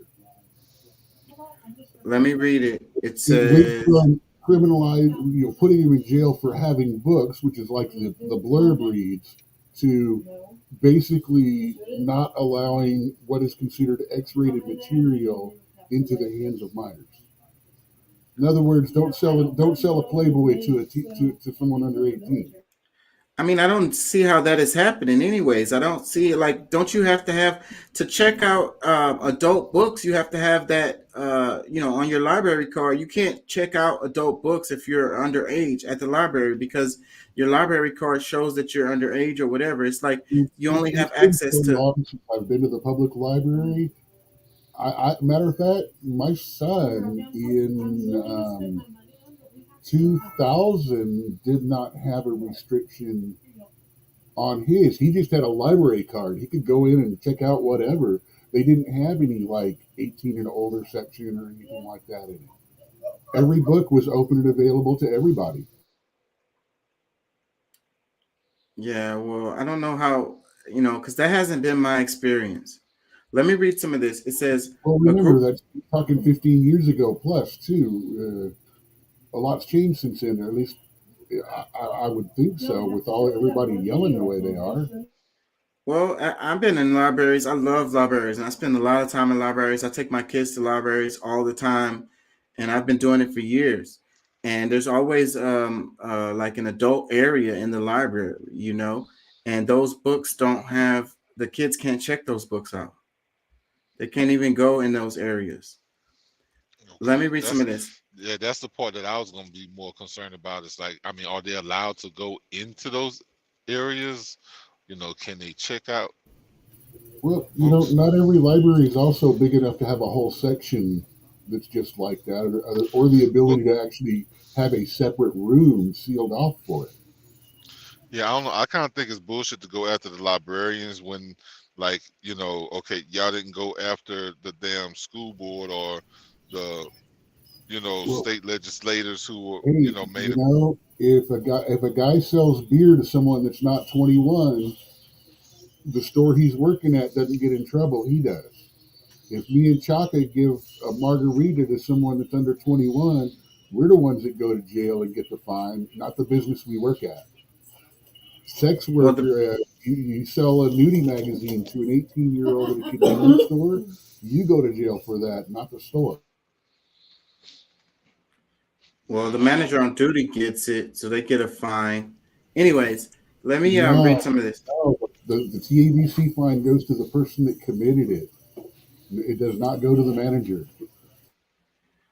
Let me read some of this. It says a group of public libraries and book publishers in Arkansas is pushing back against a growing movement to restrict what children are allowed to read. Arkansas is one of 4 states that recently passed laws that make it easier to persecute librarians over sexually explicit books, a designation conservatives often use to target books with descriptions of gender identity and sexuality. On Friday, a coalition led by the Central Arkansas Library System, based in Little Rock, filed a federal lawsuit it hopes will set a precedent about the constitutionality of such laws. The Central Arkansas Library System argued in a filing in U.S. District Court for the Western District of Arkansas that Act 372 violates the First Amendment by making it a misdemeanor for librarians to give children access to materials that are harmful to minors. Hold on. The term, which means any depiction of nudity or sexual conduct meant to appeal to prurient interests that lack serious artistic, medical, or political value, and which contemporary community standards would find inappropriate for minors, is too broad, the suit contends. For example, the law will prohibit 17-year-olds from viewing materials deemed too explicit for 7-year-olds. The complaint also alleges that the law violates residents' due process rights by allowing local elected officials to overrule librarians' decision about book challenges without providing explanations or permitting appeals from those who disagree. So, yeah, I think that, the vagueness of it is an issue. There's a story, the speech that the little girl gave at, I want to say it was a poem that the girl gave at, I think it was Obama's inauguration or whatever. Was The little black girl. Yeah. So they had a problem with that. One parent complained at a school about that poem and said that it was inappropriate. So then they banned it as a result of that one parent's complaint. And I think that is where we are, especially when we leave this so vague, like the way that this wording is. It was Amanda Gordon, The Hill We Climb. Okay. Yeah. So when they come up with these laws or whatever, and they leave the wording really vague, it allows it to be, misrepresented or misused, Okay, I'm about to send you a actual NPR article about one complaint led to a Florida school to restrict the poem. I'm working on getting the link to you right now. Okay. My screen just did something crazy. Okay, can y'all still hear me? Okay. So, Pat, I know that you're emotional about this particular topic with the book ban. So what do you think about this situation right here? And so this article is complaining that the wording is too vague, and that's what they have a problem with. The wording is too vague in what? In this law right here. It just said it in the article. Well, I offered solutions about a month or so ago when we talked about this. It's like certain things that, because it's crazy that they're going to try to hold librarians accountable instead of like books that shouldn't be in the, a certain range, age, like yeah, it can be available for different ages, but There needs to you be a gotta, list, man. Not just a vague description. yeah. Well, I mean, because there's there's PG, there's G, PG, like they got all these different categories for movies, but they don't want to do it with books. Why? It, it's to me, it's like it's purposely a way to infect our children, and like when you see people doing extreme things to what they calling they're saying to protect the children and people getting upset is because they haven't looked at these books. They hadn't read these books, and they just think that, oh well, it's for a kid. Yeah, well, yeah, there's a lot of things that these adults are intending for kids that's not healthy or good for them. So Well, I have an issue with that because it's like people are saying that all of a sudden people are attacking the children or whatever. These books have been around forever, and these books have been in the libraries forever. This is not no recent thing that these books were in the library. Yeah, it's the narrative is like all of a sudden they're attacking the children. The LGBTQ community is trying to indoctrinate the children and teach them about sex and all of this, and the woke left is attacking our children and all of this. And so, but hey, so this is overnight, this has just happened in the last couple of years, what but that's absolutely not true. In this case, with the books in the library, they've been there forever. but that's the problem. There's books that's been there forever that has been come that people realizing, oh wait a minute, dang, I remember that book. That was a book for me in college. You mean tell me they're putting this in elementary schools or junior highs or whatever? So like people are becoming more aware of some of these things and how they're placed, and just like videos, TV shows, like these things need to be properly you know vetted, and like what's going to be acceptable for these different ages, and let's do it the right way instead of just throwing stuff in there and saying we're sorry later. I just think that people have been emotionally manipulated to Like you. jump on these situations and acting like all of a sudden the children are being attacked or whatever. Both But both sides are overreacting in these situations going on right now. Well, see, because It's let's see who can go the farthest in reaction to how far the other person it's goes farther.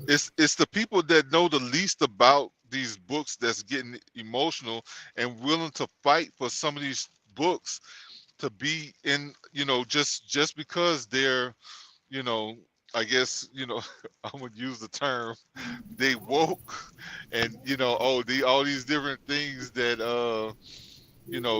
they weren't even paying attention to. Now somebody else is upset. Now they upset. So, and you don't even like a lot of these people are groomers, bro. Like, man, say, bro, it's a lot more going on than you even realize. Like I showed you some of the emails that I've gotten, because you got to have certain permissions to some extent, on these things, because they know what kind of stuff is actually there. They know some of this stuff is not really I, appropriate. I'm afraid, bro. Like I really am, that we're on a slippery road, and each side is calling the other one totalitarian while we walk Mhm. down this road of a more of a totalitarian state, so it's gonna get to the point where, everything is like they're banning Target, they're banning But Chick-fil-A, they're listen, banning Bud Light, everything is gonna Stop be using opinion but for you but the every thing about it, the thing that's all the problematic books. is It's the people that think that they know are delusional. And usually when you're delusional, you don't know that you are. okay, that's fair. I mean, you don't know what you don't know, and the people that know the most stuff is the ones that are aware that they don't know things. The people that I I think they I hear know are that. the ones that don't know. So, but Okay. what I'm saying is like, you know, you got So these. does it not matter? So no, hold on. Before you go there, does it not matter what kind of content that is available to our children? It does. It does. It does. It totally does. And it has been. And we've had Ugh, restrictions and policies in place it for has this been. for It forever. has been, but is it now? These things haven't changed. What has changed It is has the changed. emotional reaction of people. No. So then Yeah. they're getting ignited, and now we're going to get to the point where we're not going to have no books in the library. They're just going to start Look, burning all the books. bro, like I've had this conversation with a few people, and like someone's like, okay, so what happened? What the Rosa Parks book? Why is that being banned? Oh well, because there's new content that's been added to it and brings her into an LGBT conversation where it had nothing to do with it. But no, they didn't know that, because all they know is oh, it's Rosa Parks. They should have that. They, Instead of actually knowing what the actual content is that's controversial in this book, you're saying because it's not the same book. well, It's been I've altered. read a It's lot been of books, It's and I've been never seen But one you would. with Rosa Well, Parks in the context of LGBTQ. So show me the book and the okay, passage where it shows something about let me LGBTQ, make and then another maybe I'll change my let me make opinion on it. another example. Remember, we were talking about The Bluest Eye. You read it 2 or 3 times. You said you liked that book, but you didn't remember the involuntary sexual scene with the minors that's in it. Some molestation. I Yeah, mean, so, and you're saying, oh, it's just happening. No, it's not just happening. What's happening is it's coming It's being under a discovered. microscope now. People Yes. are actually starting to look into it. they People are don't actually starting to read. Oh my God. they don't have the bluest eye in no elementary school. I wasn't exposed to the I mean, bluest Are you eye you are until are an you college. are example you in of how elementary people school? don't know about what the But content is but and no. why. It's I, about But no. why Listen. things are being banned. Listen. I wasn't Listen. exposed to the bluest eye until college. This is Hey, this is dense, You do upper level realize But content. if Chaka, Dr. hold on. Seuss says something stupid instead of bluest eye. What I'm Listen. saying is you didn't understand why that content was under scrutiny. Yeah, but no, listen. That's all I'm saying. People didn't One of the know. bigger problems is I don't think that people are realizing that our technology has gone to our library being in each, like the full library is in the hand of each child, because it's on their laptops at school, like they get registered through the school, and that's for the whole district, whether it's from kindergarten to 12th grade. So some of these books that's supposed to be for 12th graders, 11th graders, maybe the children from kindergarten have the same access because it's in the district library. They have locks on all of these computers. Like Oh my God. daughter's computer can't barely access nothing on her thing. It's totally has blocks on there. They do not have access to all of that stuff. They don't. And back to the bluest eye, this Okay. content is for I'm it's for mature people. So yeah, Dude, molestation happens.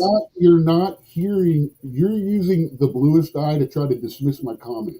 My comment is you did not know why the book was under scrutiny. It's not the book. It's not your knowledge. It is you didn't know why people didn't want it in the library. That's the thing. People are looking into these books now. They're seeing it. I'm not saying bluest eye. It could be Me and Mr. McGee. It could be 27 Ways to Not Touch Yourself.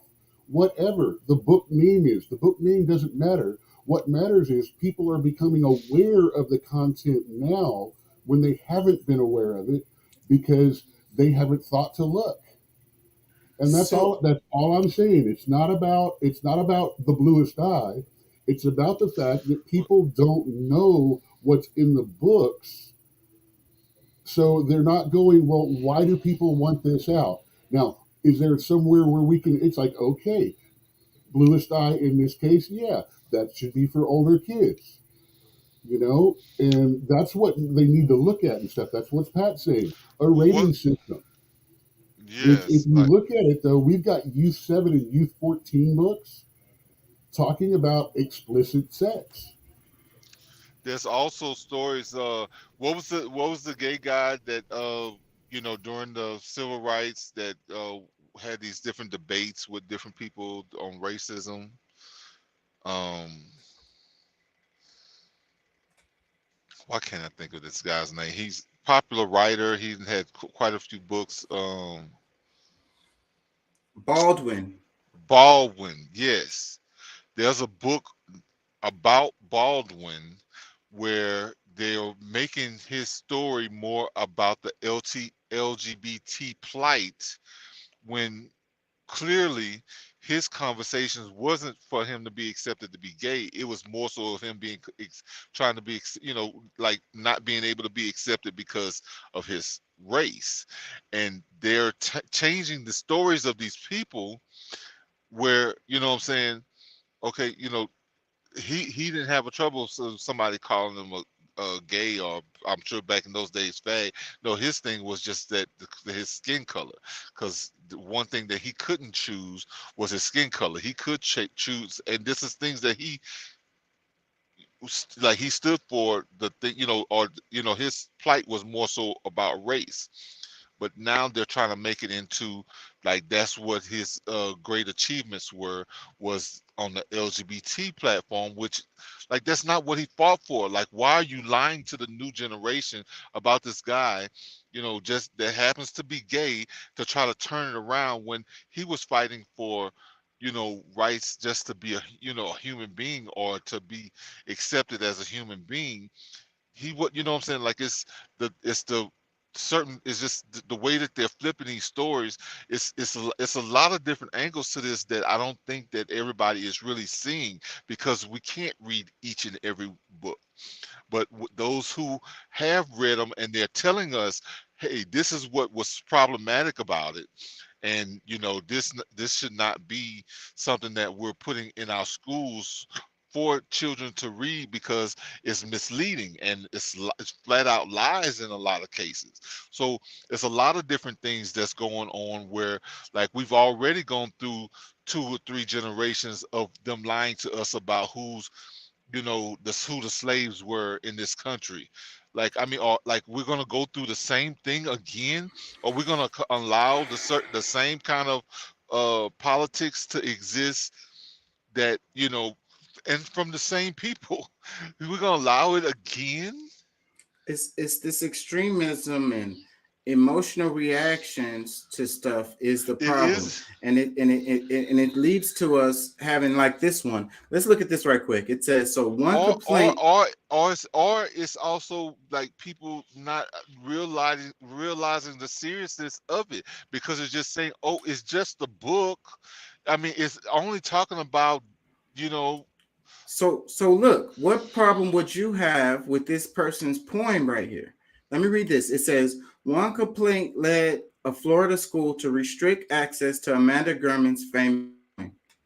It says, Amanda Gorman's poetry has heralded a presidential inauguration and the UN General Assembly, but access to it is now restricted at a Miami-Dade County school, the latest casualty in the fight over library books.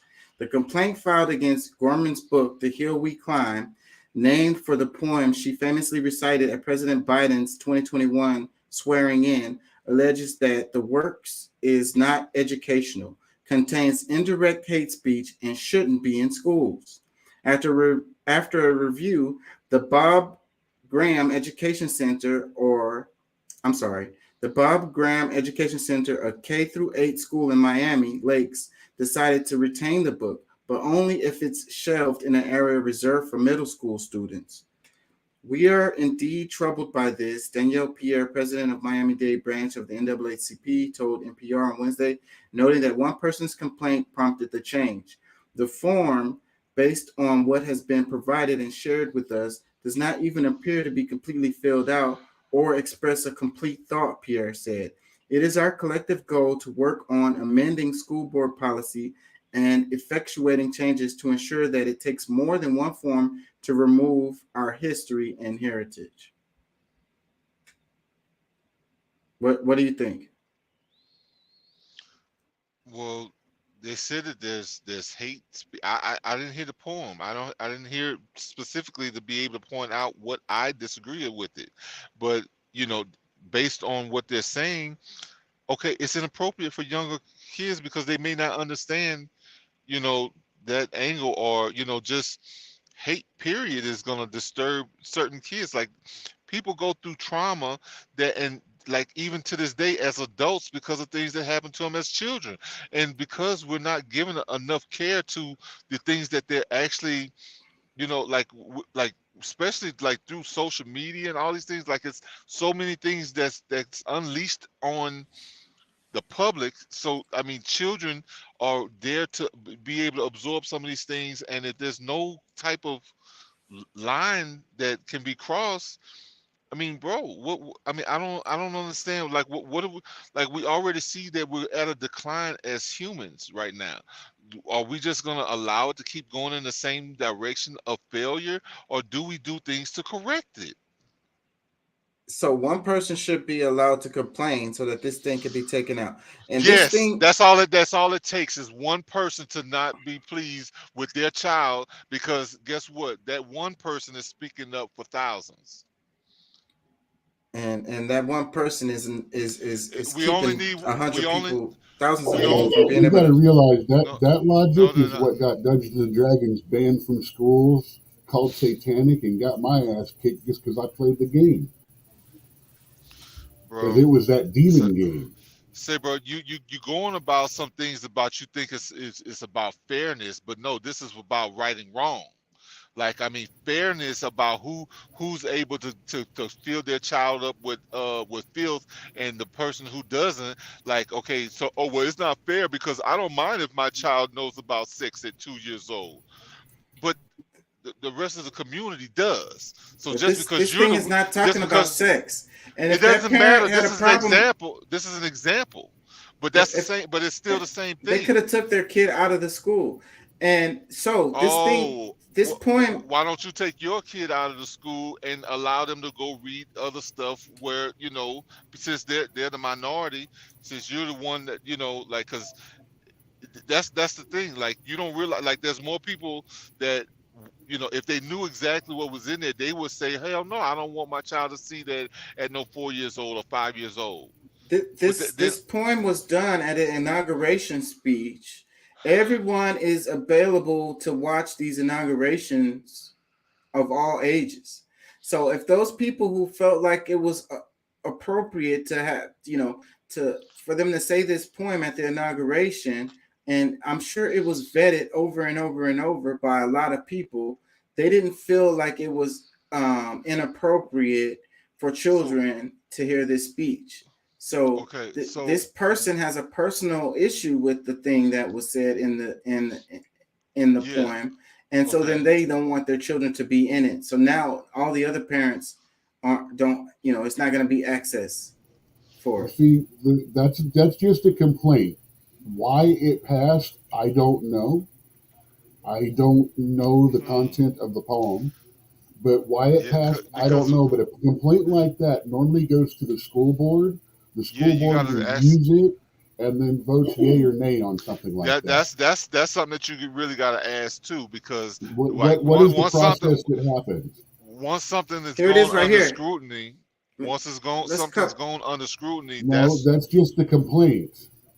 They're talking about it right here in this article. Let me read this. It says the complaint came from Miami Lakes resident Daly Salinas, who has two children at Bob Graham. It alleges German's book would cause confusion and indoctrinate children. NPR reviewed the complaint and other materials after they were obtained through a records request to the school district from Florida Freedom to Read Project. Salinas did not fill out the form entirely, and for one question asking whether she has a professional reviews of the material, she replied, "I don't need it." So it has a little copy of the request thing right here. To what do you object? So wait, she checked remove the challenge material from the total environment. She checked that. It says, to what do you object? She left blank. It says, why do you object to this material? It says, she said, it's not educational and have indirectly hate messages, pages 12 through 13. It asked her, did you review all the material? She said, yes. Another question, it says, are you aware of professional reviews on this material? She said, I don't need it. Another question is I want to point out that the question that she said that to is, are you aware of? And NPR's version of the question is, have you seen? And those are two completely different questions, of which one is stupid and the other one is ignorant. They went with labeling the chick ignorant instead of just letting her show her own stupidity. Well, the question 5 said, what strengths do you perceive in this material? She left blank.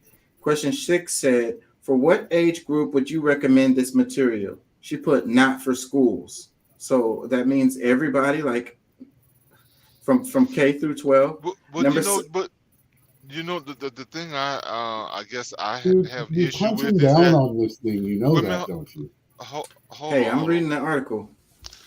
Well, no, but look, because I mean, I really No, don't the want to be commentary is personal about punching this, down. but I think that the one of the problems is that, I mean, you can't just stand up for any and every book and you don't know what the fight is about that book, because it's not like they're not banning every book on the planet.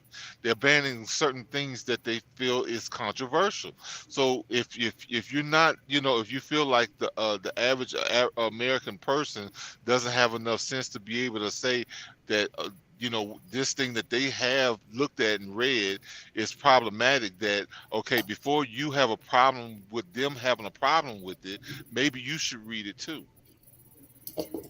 Okay, and question 7, it says, what do you believe is the function of this material? She put cause confusion and indoctrinate students. Question 8, it says, in its place, what material would you recommend that would result in the same outcome? She left that blank. It's dated 3/29/2023 with a little scribble for her signature. Let's read some more. It says, the complaint about Gurman's poem does not mention her.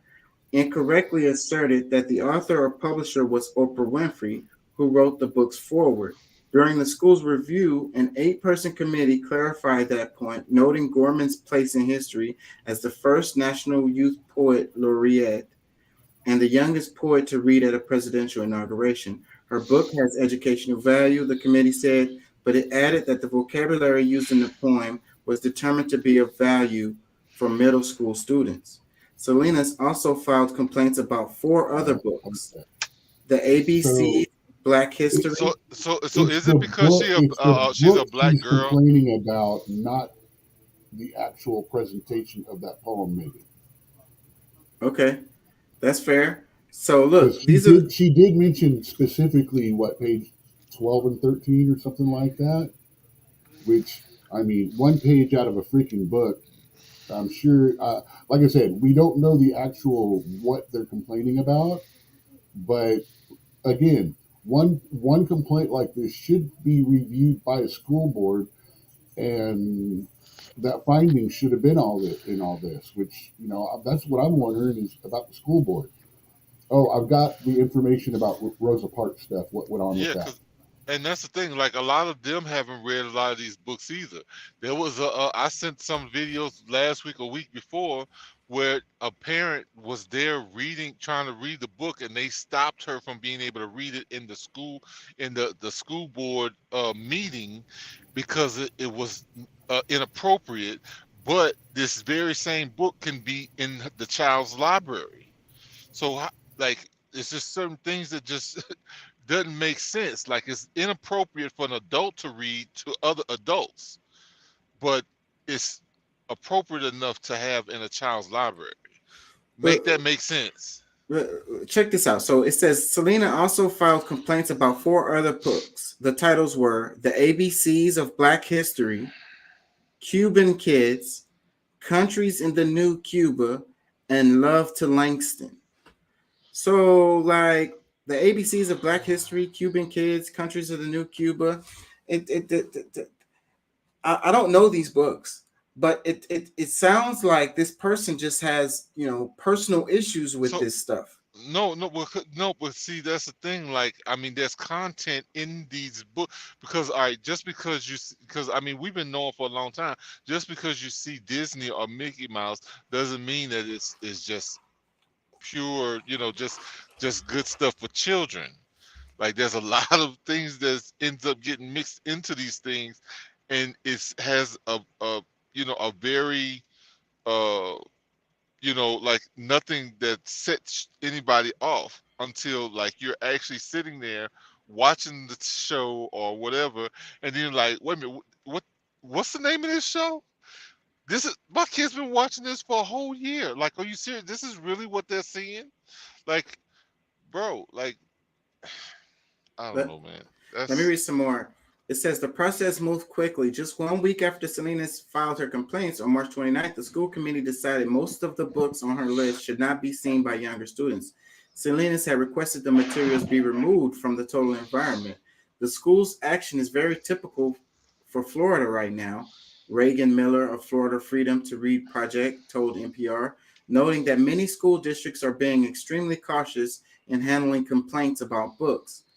I am certain that many are fearful they will be investigated or punished, Miller added, citing the current political climate in Florida and the lack of clear legal guidance. So it may not be that these people on the school board really felt like these books were inappropriate, but because of the laws that has been put in place in Florida persecuting people, they're afraid and they don't want to be, lose their well, that's job or get that's an arrested or get in that's an trouble assumption.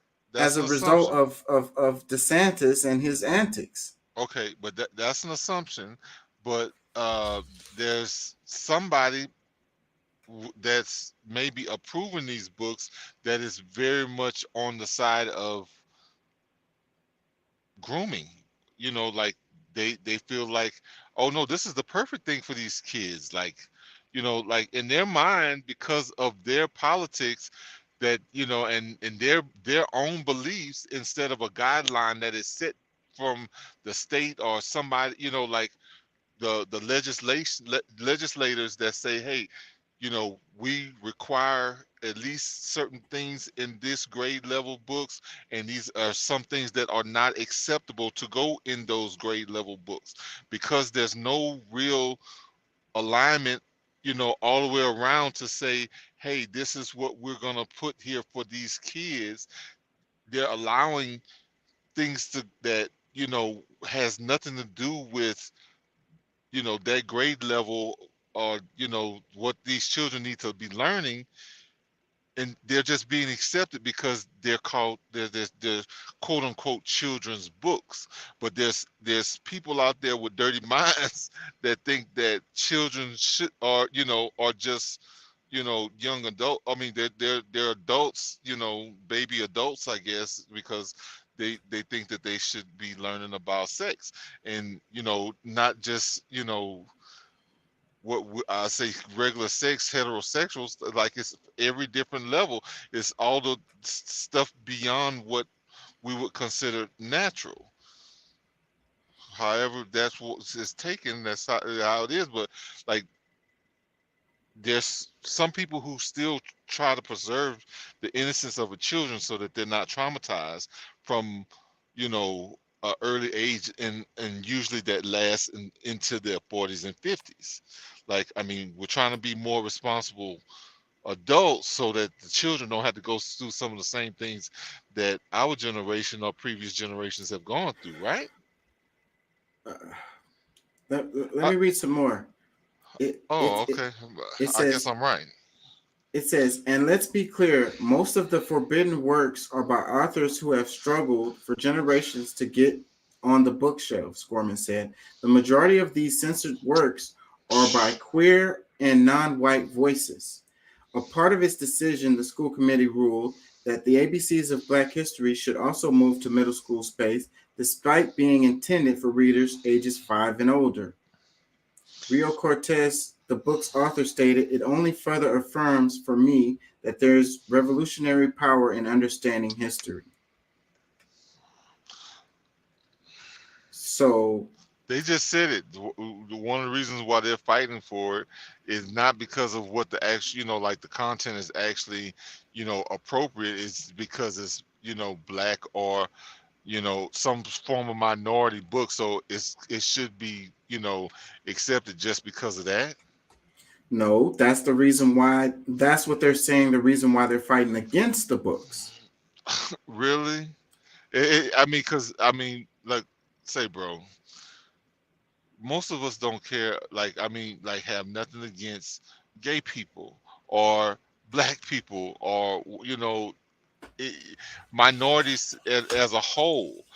Maybe it's just what they consider to be, appropriate, and most of them, like these gay people, the queer community probably doesn't have a kid, and then like things that goes outside of what a straight family might suggest for their family is out of line with it. I mean, it just How can you be sure that the sentiments of that person who complained about how can you? the reason?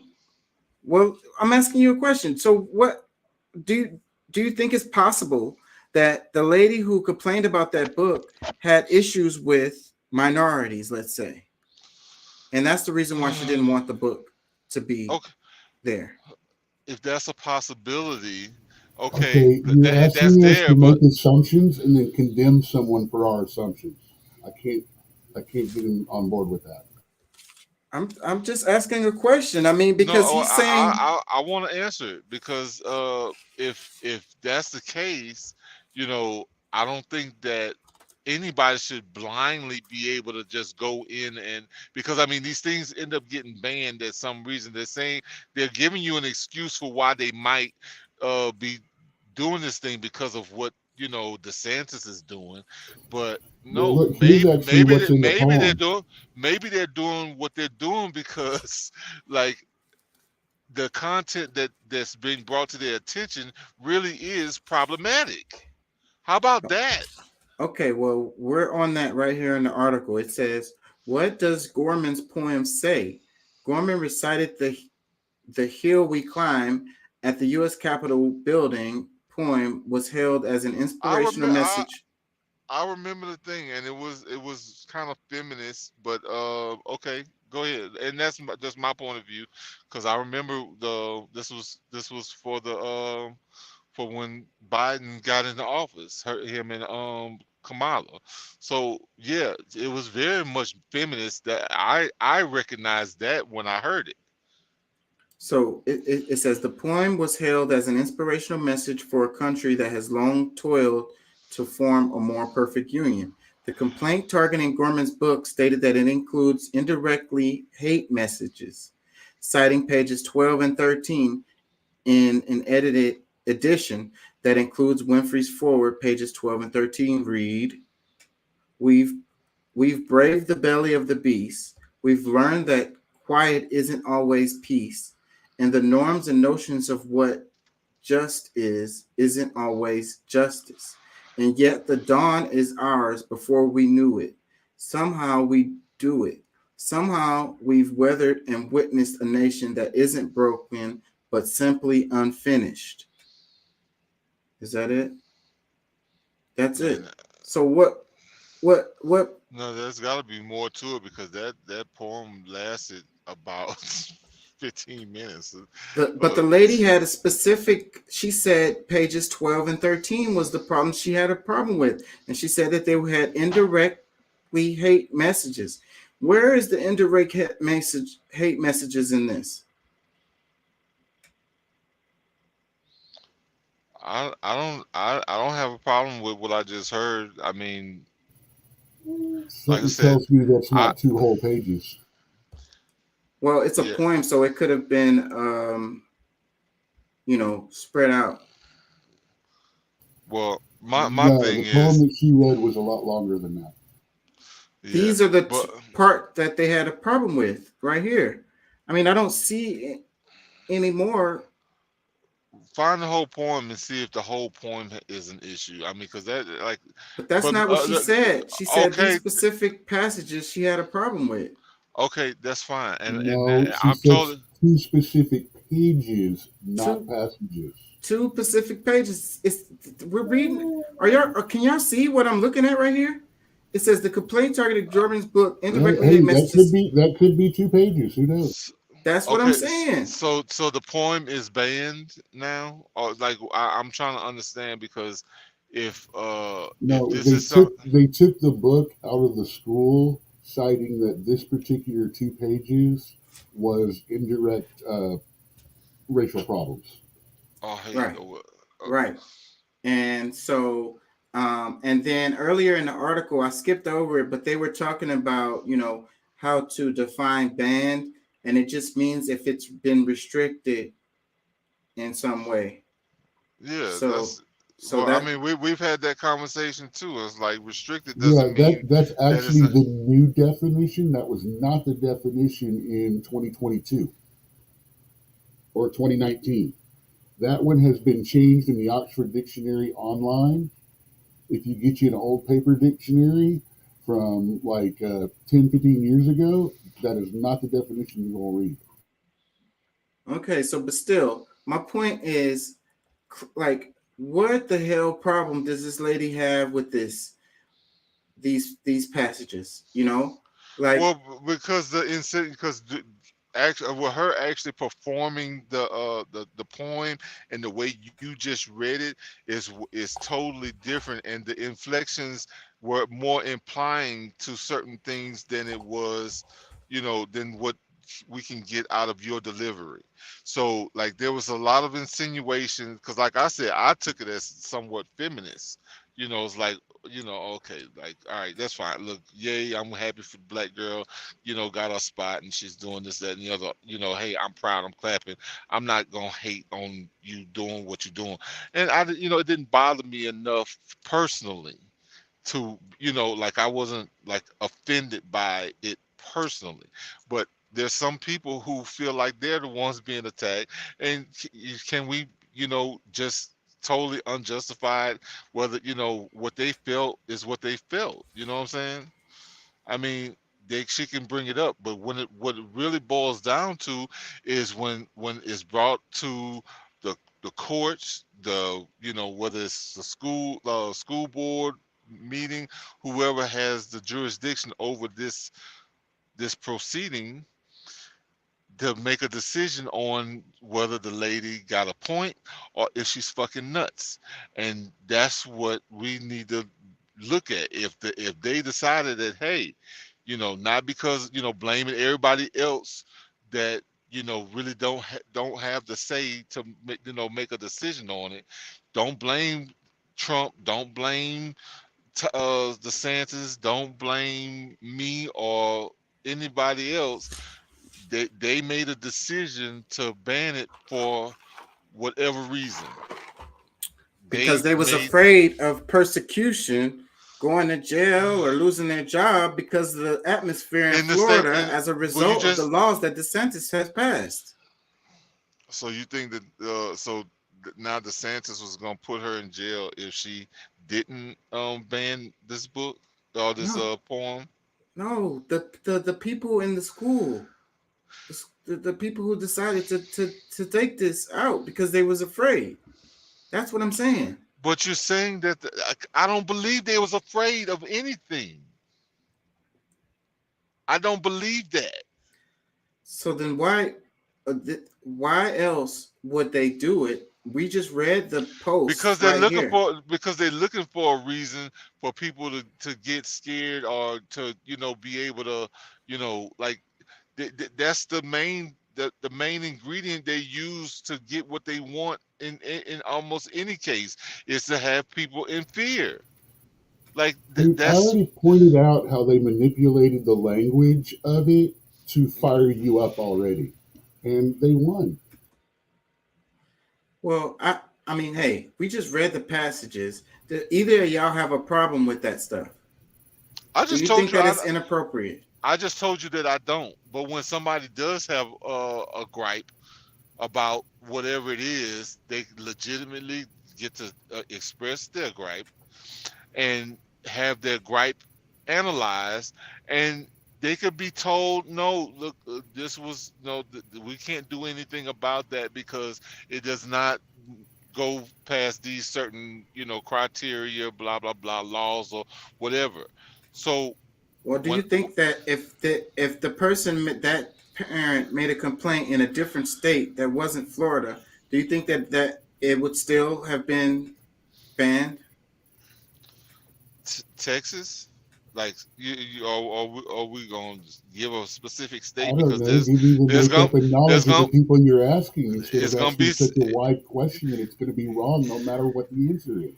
yeah, well, I mean, because I mean, we know that there's gonna be certain states that's never going to challenge anything dealing with LGBT women or minorities altogether, because that's a sin. Like then no matter whether it's right or wrong, they're not gonna challenge it. So there's a certain states that we know that would have never, like, it would have never mattered, and like they probably wouldn't have even tried to do anything about it because they already know what state they're in. So it goes the other way. That same Yeah. argument goes the opposite way.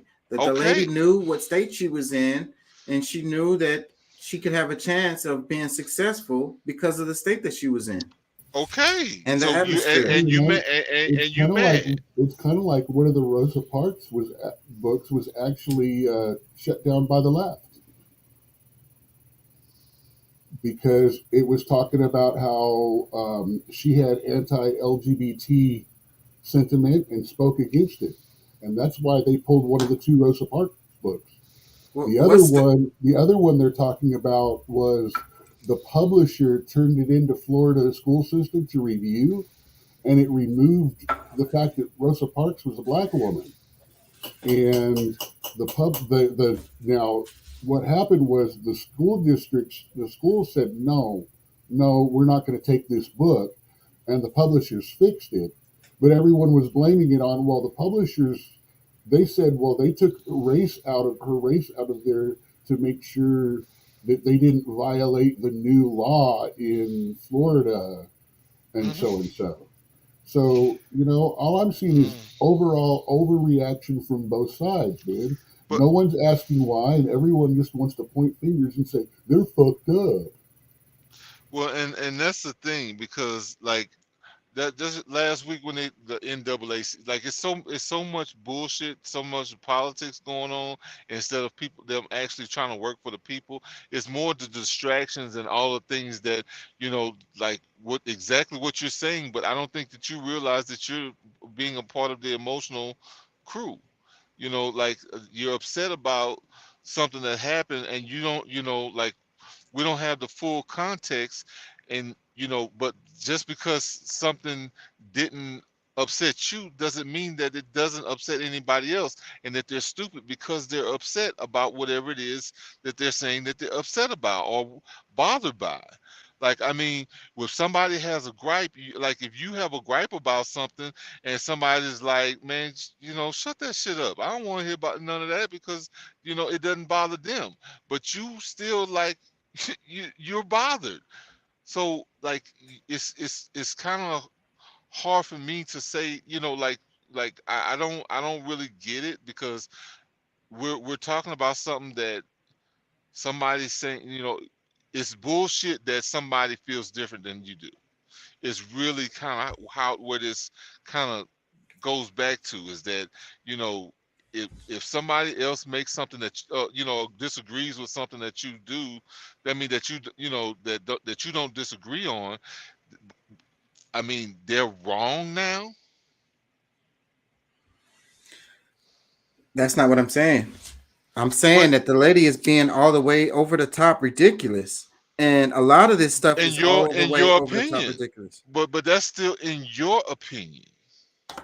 We both just read the passages and we all I agreed that I it know. wasn't nothing there that would. No, I said it didn't bother me.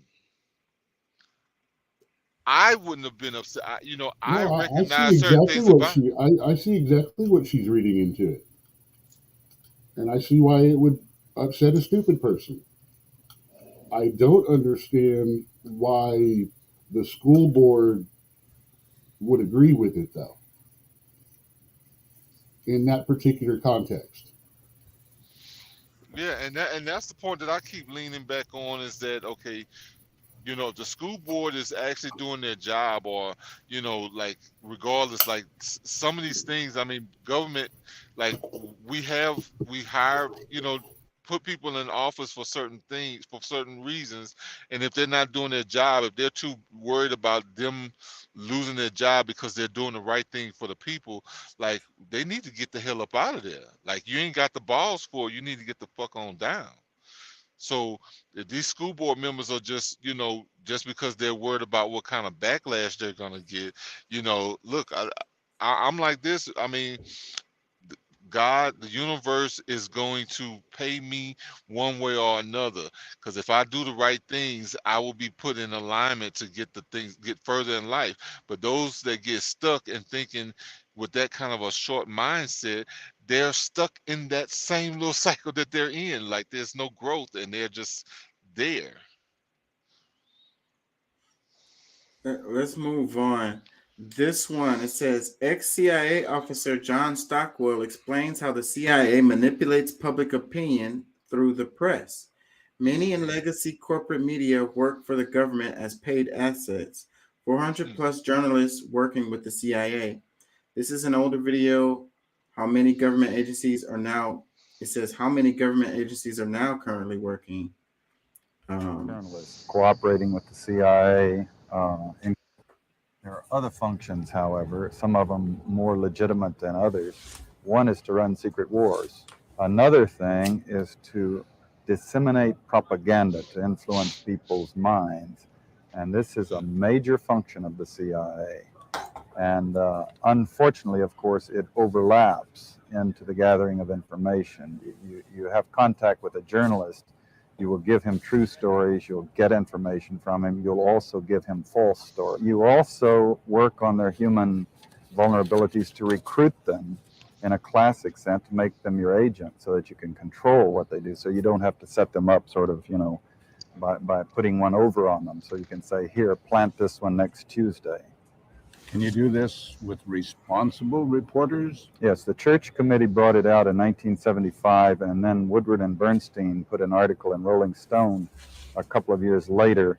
400 journalists cooperating with the CIA, including some of the biggest names in the business, to consciously introduce the stories into the press. Well, give me a concrete example of how you use the press this way. Well, for example, in my war, the Angola War that I helped to manage, 1/3 of my staff was propaganda. I had propagandists all over the world, principally in London, Kinshasa, and Zambia. We would take stories which we would write and put them in the Zambia Times, and then pull them out and send them to a journalist on our payroll in Europe. But his cover story, you see, would be that he'd gotten them from his stringer in Lusaka, who had gotten them from the Zambia Times. But after that point, the journalists, Reuters and AFP, the management was not witting of it.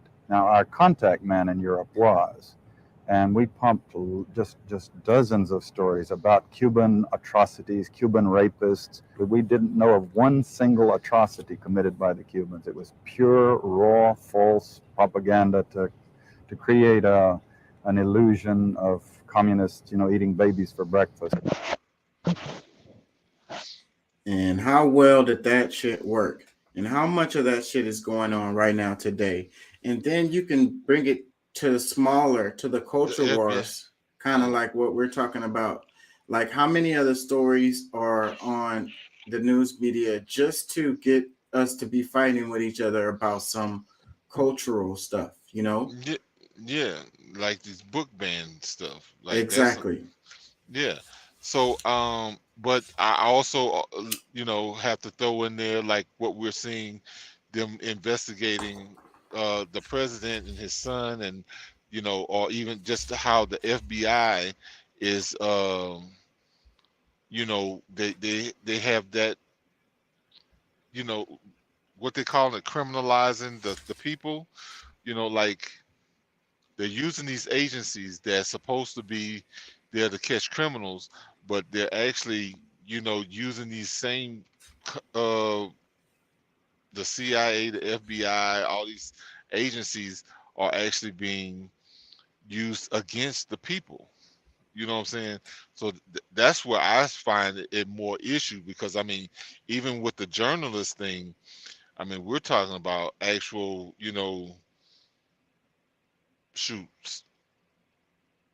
The narrative we already know, like they've been creating the narrative for us for a long time, and you know, a bunch of us are wising up and paying more attention to, you know, these stories, and whether you get emotional about them or not.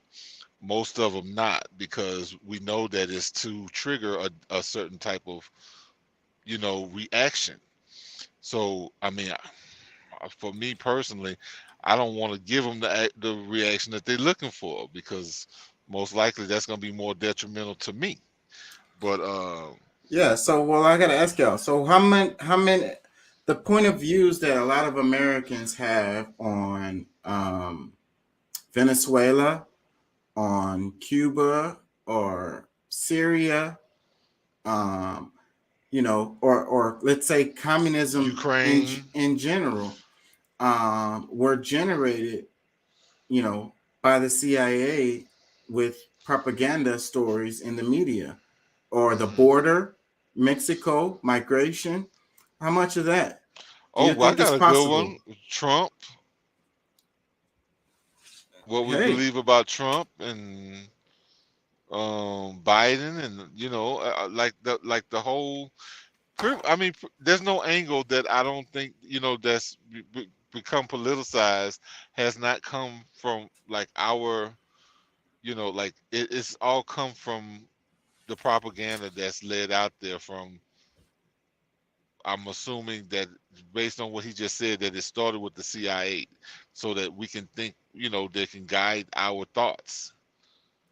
yeah. So So when people say stuff like communism bad, capitalism good, socialism bad, talking about how these socialist countries suck, or how their healthcare system is terrible in these other countries, how much of that do you think came from this kind of thing?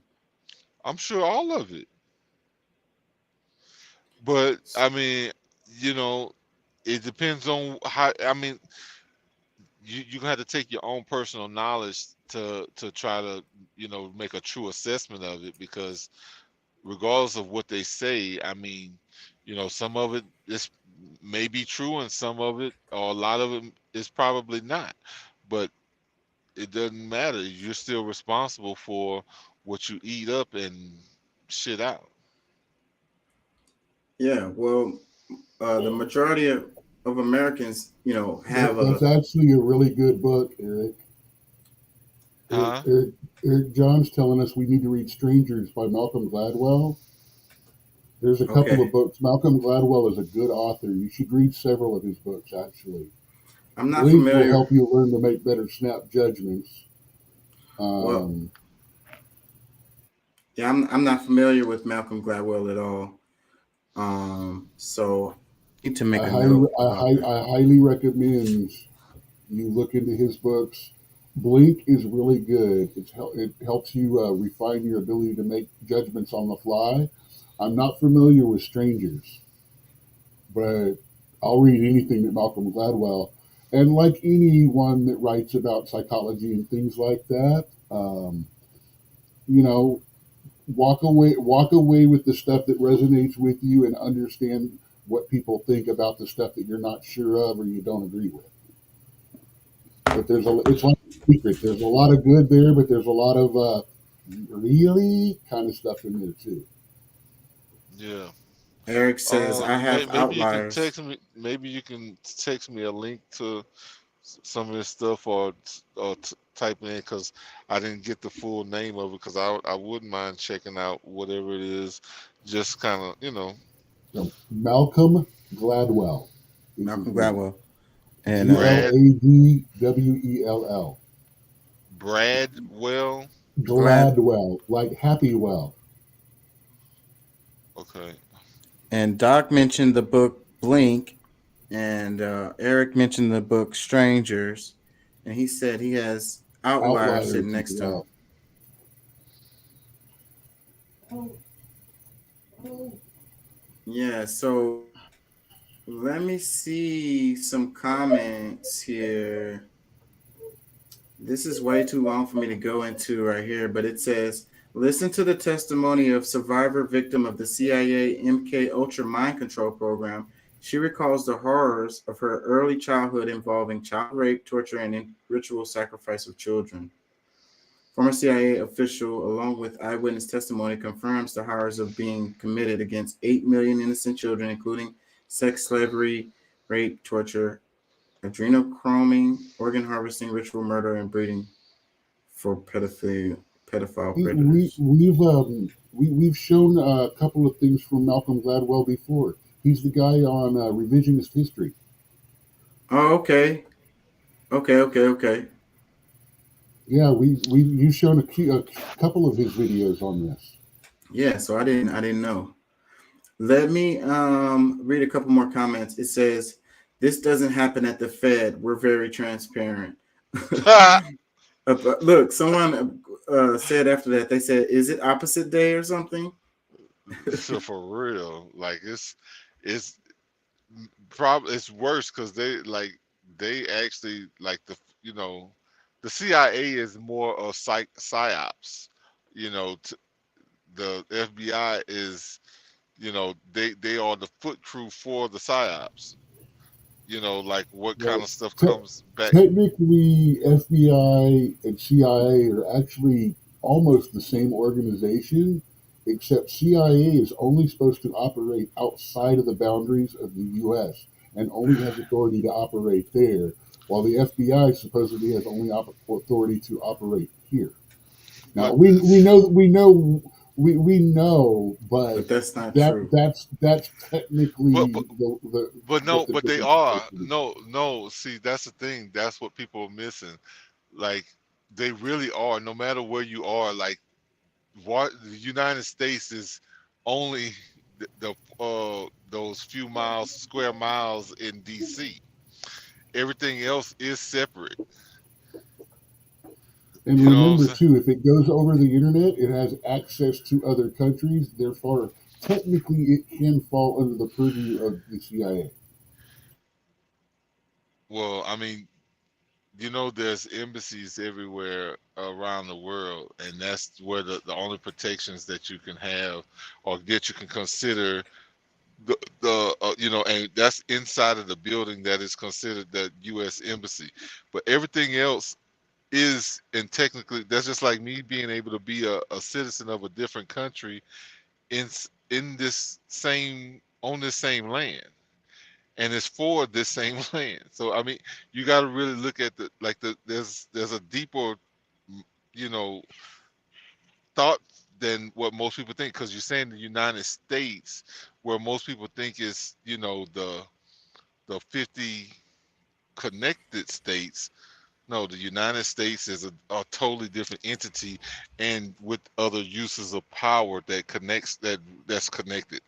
It's not the 50 states. Everybody has the 50 states has its own rights individually. You can't make them all just do the same thing because you say it. Let's cover this because y'all mentioned it. It says, just in, FBI Director Christopher Wray has finally turned over the key documents alleging Joe Biden was involved in a bribery scheme. As explained by Fox News' Dana Perino, the document alleges details of $5 million criminal plot involving Biden during his vice presidency. Let's play this. After a long back and forth and missed deadlines, FBI Director Christopher Wray will now send a document claiming President Biden was involved in a bribery scheme to Capitol Hill. That comes after Oversight Committee Chair James Comer threatened to hold the FBI in contempt of Congress. Lawmakers from both parties are expected to review the material on Monday. The document supposedly details a $5 million criminal plot involving Biden during his vice presidency and a foreign national. One thing on the subpoena issue. So when the Republicans took over, and the majority in January, one of the things they said is, if we take over, we will be able to get the Biden administration, at least the cabinet, to be able to comply with congressional oversight. And that's what you're seeing here. Nobody wants to be held in contempt of Congress, so that's why Ray is making this decision. Chuck Carrasco was with us yesterday. I thought it was a pretty interesting interview. You know, I mean, he's seen the document. He wants others to see it in part. Just play this clip about the bias that he sees right now in the FBI. We are not out to get the FBI. We're out to change the culture of the FBI at headquarters. There was political bias with the emails of Hillary. We have political bias in the hurricane investigation that went on. We have political bias that's been proven by the Durham report. And the FBI has to straighten out their house. Couple points on this. Some Republicans believe there's evidence in this document that shows that Joe Biden took a bribe, right, while he was vice president. None of that has been proven. When we asked Grassley yesterday if something was illegal on that sheet of paper, he did not say yes. No. What he said was, I want the FBI to do its job, which means investigate it. And that's where he stands as of today. It'd be very interesting if others see it today who have not seen it yet, what their impressions will be. And so maybe we will find. What do y'all think? I mean, I think this is an FBI issue, not a congressional issue, and they should keep their nose out of it and read the report on the investigation and then have the congressional committee. Well, you know, there has been talks about this for some years, and I think that, you know, of course, this is another political ploy and maybe a way to disqualify Joe Biden for, you know, to become president. You know what I'm saying? Like, they got to make him weak at some point, and, you know, the rest of the Democrats are not going to just say, hey, you don't run. They can't, you know, and if they do at this point, it's almost saying like, all right, we know he's weak and he's not strong enough to do what he's supposed to be doing now. But overall, I think that there's too many coincidences going on with Biden and these different handlings across these different countries for like none of it to be true. It's all just coincidence that he's got these connections and his son is tied to these different people that we're spending endless money with, like for, you know, we don't really know the real reason that we're supporting them the way that we do. And it's, you know, I'm gonna just say, like, after so many things line up, like at some point it's not a fucking coincidence.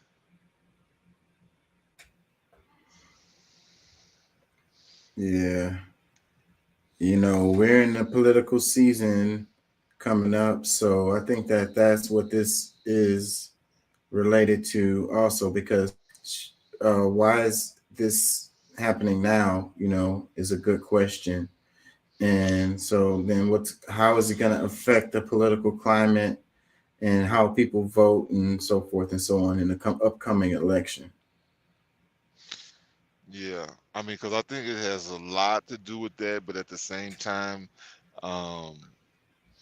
you know, maybe Americans are tired. You know, I know, you know, we keep reverting back to, oh, well, this is just political theater.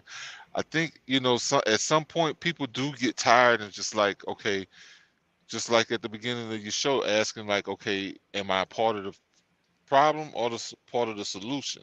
And I think that that's something that all of us, everybody has to ask ourselves and honestly answer ourselves where we stand there. You know what I'm saying? And if we, you know, we realize that we've been doing things that does not truly benefit themselves or the people, or around you, maybe they're actually trying to do some of these things for the right reasons and not just so that they can get reelected. We know that that's a possibility there, but regardless, at some point it shouldn't matter. If we're going after fixing like a inherent problem, like I think we need to support that instead of always trying to find the what's the trick, like a lot of times we give people the benefit of the doubt that does not deserve it. I mean, even the stuff that we see with Epstein and all the stuff that's coming out, like they're slowly giving you these connections. It's like these people knew who he was because like he had just come out of jail and he's got all of this political power. They knew what he was about, what he's getting convicted for, and they're still showing up, going to visit and hang out with him at his island, and who knows doing what else. The connection with the bank in down in the Virgin Islands, I think it is, or wherever it is. Like it's too many things that point to certain things, but because there's quote unquote not enough proof. No, there's plenty of proof. And so, like, freaking, I can't help but to think about Bill Gates, and it seems like he lost his marriage as a result of that, of his relationship with Epstein. Well, but that's the one that they are willing to talk about, is the girl that looks like his daughter. And, that's what they're willing to talk about that one, but there's other things that's pretty obvious. Like, no, we don't have exact details, but like, okay, like I'm just as another example is like with Disney. Like, why is it that all these people that's working for Disney end up having records of some kind of pedophilia or trafficking? Like, it's too like. Let me read this comment. Eric says, "It is political theater, except the actors are hurting the audience. The stage is on fire, the doors are locked, and no one can leave. And according to the director, everything's going to plan." Ooh, man. He said the stage is on fire and the doors are locked. No one can leave. That's some strong. Eric, I really appreciate that comment, man. And then everything is going to plan. So, and I thought he was going to say everything is fine. Everything is fine. Everything is fine. No, I mean, but that would have that I mean, it still would have been somewhat appropriate if he had said that, because it's it is fine, because like everything is working out for good. I mean, I don't give a shit who you are, what you've done, whatever, good, bad, and the ugly. Guess what? When your turn comes, just be ready. Because like, if you're not on the side of God, or the I'm gonna just say, a positive, if you're not working towards the positive, like, you're gonna fall into the negative, just with the same shit that you've been on. It's gonna line up. So yeah, everything going according to plan. So like, yeah, the powers that be, the status quo, they continue to get what they want. Meanwhile, we're fighting with each other, and meanwhile we're inside of a burning house. But we're arguing with each other about some LGBTQ rights. A funny thing that this reminds me of too are all these people that just say the rudest, worst things about other people, and then turn around and go, "Oh well, it's God's will."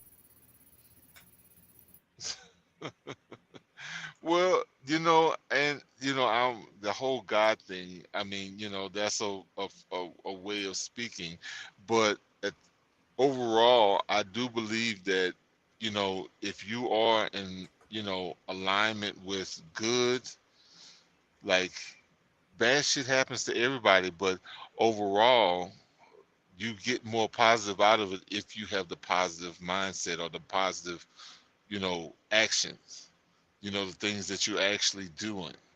So it could sound negative to some extent for some people because of what they really believe in themselves, But for those, who know that they're doing what they believe to be right, don't really worry about that. It's like what's his name? Epictetus said, "You become what you give your attention to." Mm. And too many of these people today give their attention to bad things and bad thoughts, and that's why I try to get. That's why I try to ask why. That's why I try to personally use some form of hope or resonance with the universe, because that's what I want back from the universe. And despite all the Yeah. bad I see, I still see that because I look for it. I see, and it's there. It really is there. And that's what leads to all of this outrage and this the boycotts and whatnot. A lot of these people they're filled with hate, they're filled with rage, and they can't find an outlet for it. So then they get easily triggered, by some little thing or whatever, something it may not even be real. And I like to say I sympathize with people being frustrated. They should be frustrated. They should be angry because this stuff shouldn't be the way it is. But we need to channel it into a positive outcome. We need to channel it into change instead of this just being outraged and canceling. Well, look, everybody here on the show, maybe some of the listeners that's listened long enough know I get triggered about the LGBT stuff, but not because of them being LGBT, but it's because of the actions that comes out of it, or at least that what we see of it, the promotions of it. Now, I'm not gonna be one of those people that's gonna go tear up a damn Target or some other place, because I want to use my energy for good, and I want to find a way, because my biggest thing is the children. Like, I'm gonna be fine. I'm not, I'm not even on the, nowhere near the fence of becoming trans or gay or any of those things. But I do have a concern for the children who are still sponging a lot of these things, that have no idea, don't know how to fight it themselves. So I want to give them, something to lean on. And this subject we're talking about here kind of Eric's got a good comment. Okay, before I read it, I'm gonna say this because the name of the show is A Part of the Problem. And earlier you mentioned, are you a part of the problem or are you not? And the main thing that I wanted people to understand related to that is that you have to realize that you're either part of the problem, or you're a part of the solution. And there's no in between in that. So, because if you are in the middle, if you're in the center or whatever, then you are a part of the problem. You know what I'm saying? Because you have to be proactively part of the solution, or you default into part of the problem. Well, and I believe that. Okay, yeah, I believe that very much so, but I think there is a line that maybe I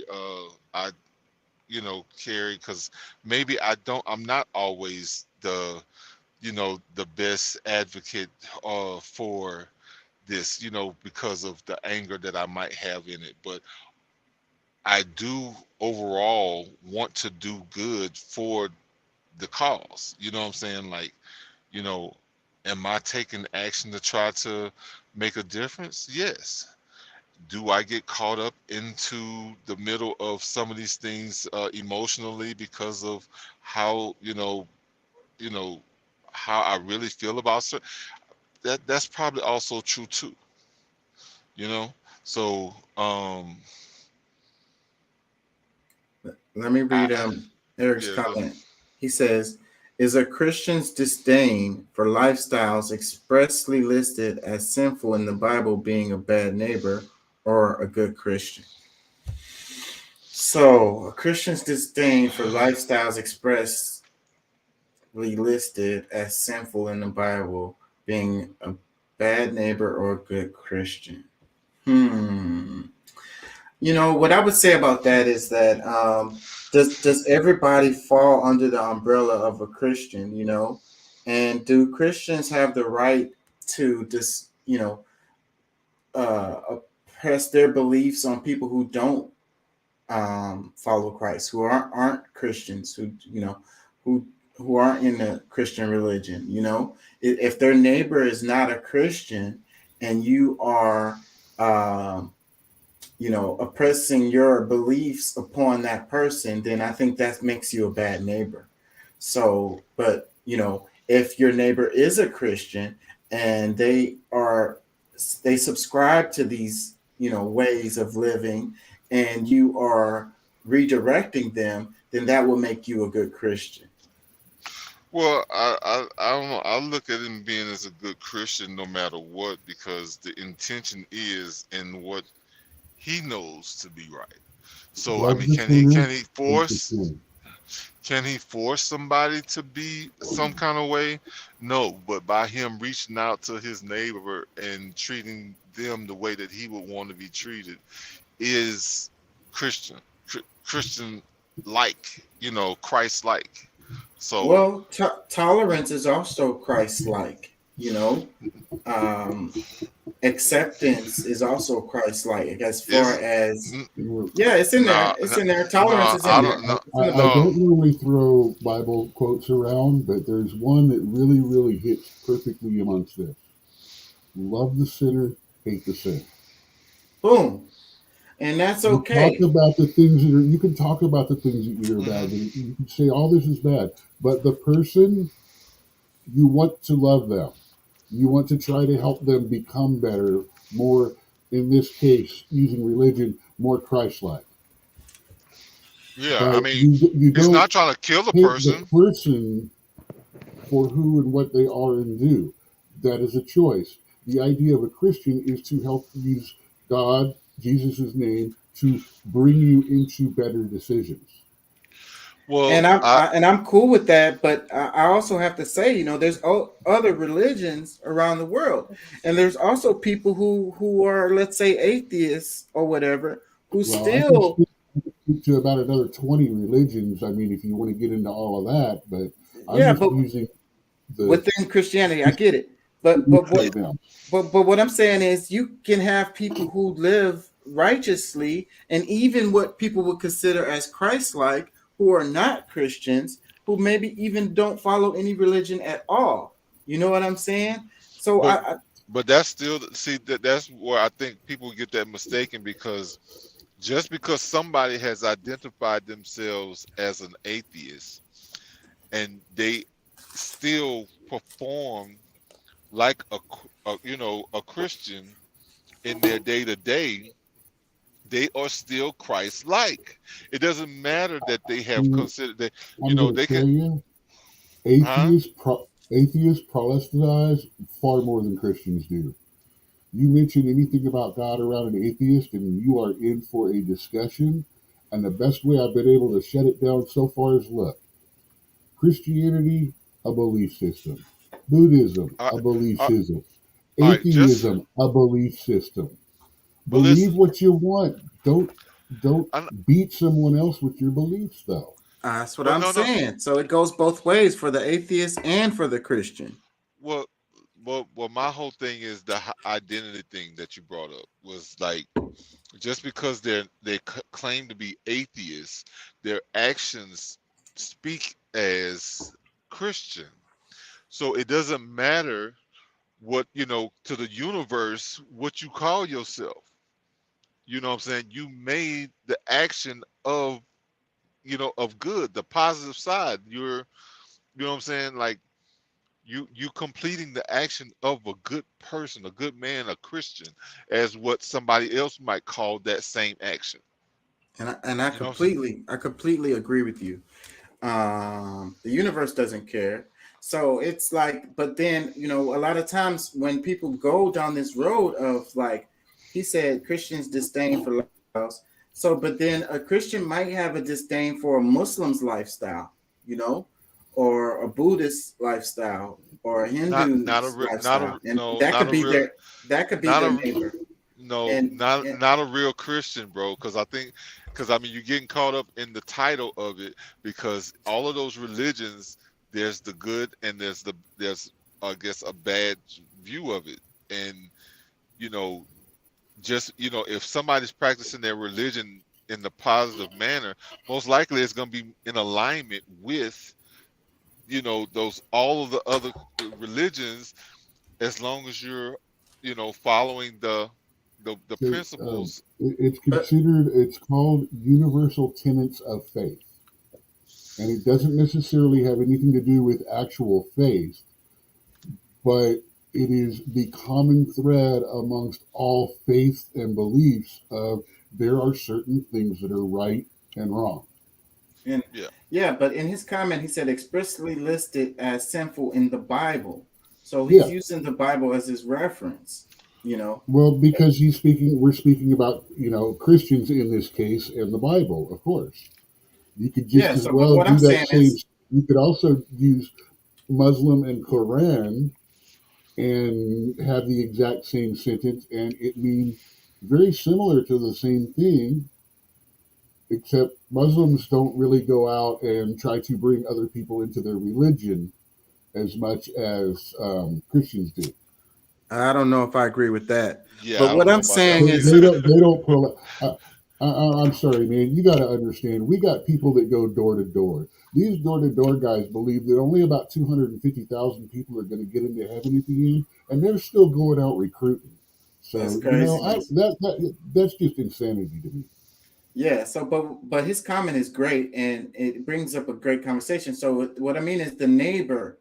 So, if your neighbor is Muslim, he doesn't follow the Bible. He follows the Quran. And in some cases, the Quran would go in a different direction.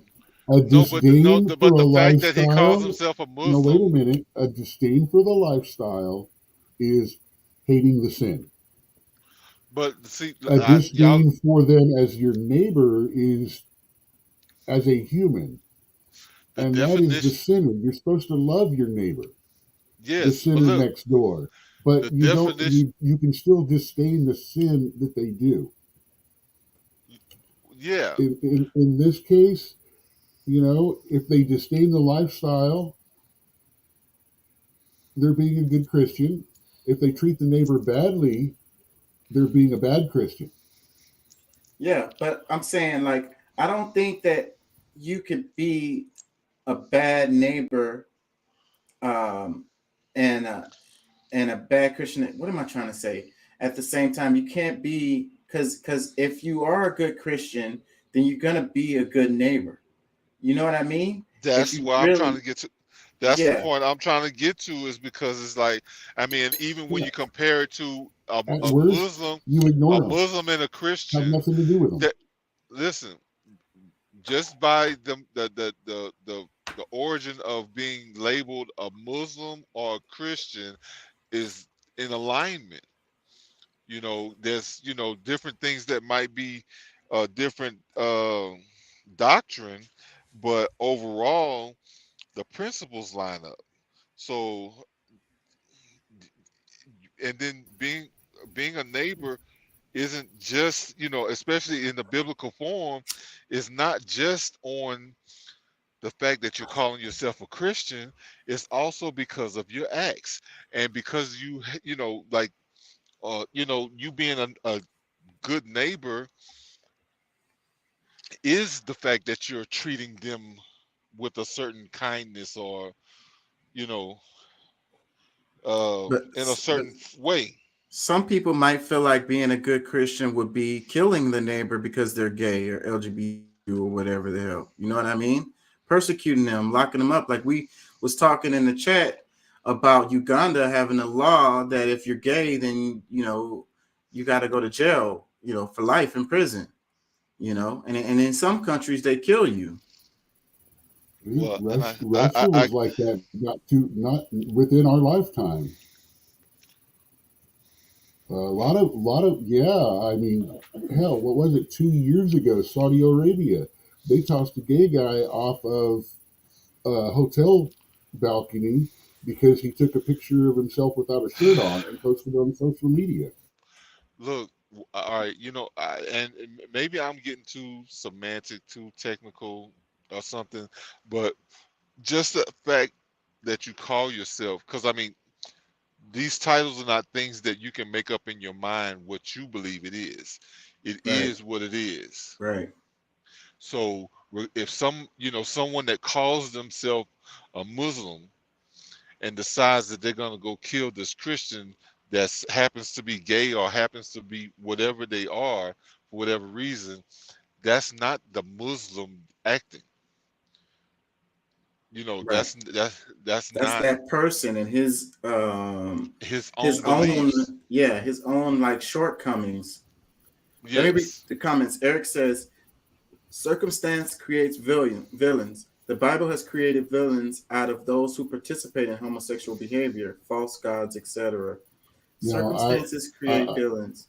The I Bible like has that, but what I want to say on that is the Bible didn't create the villains like that. The men who rewrote and reformatted the Bible created villains using the Bible. and there's reasons against behavior that isn't good for humanity as far as procreation and so forth and so on. So there's reasons for these things to be in there, and that makes sense, for the human race to continue and to be fruitful and to be healthy, and that makes sense.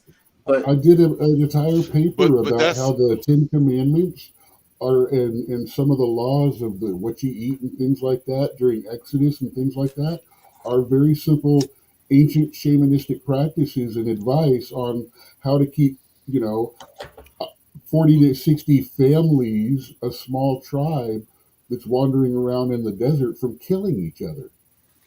Well, look, I want to say this about the laws because, like, laws have been created for millions of years, and they change, or they were created not because they didn't think that the law would be broken, but it's mostly to limit some of these things so that, because when you just like when we started making these changes to the LGBT, laws that, you know, getting married and things, it has hyper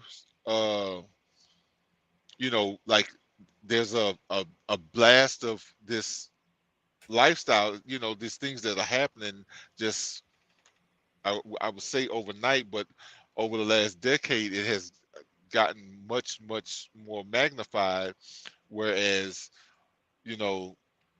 whether for me to call it good, bad, or indifferent doesn't matter.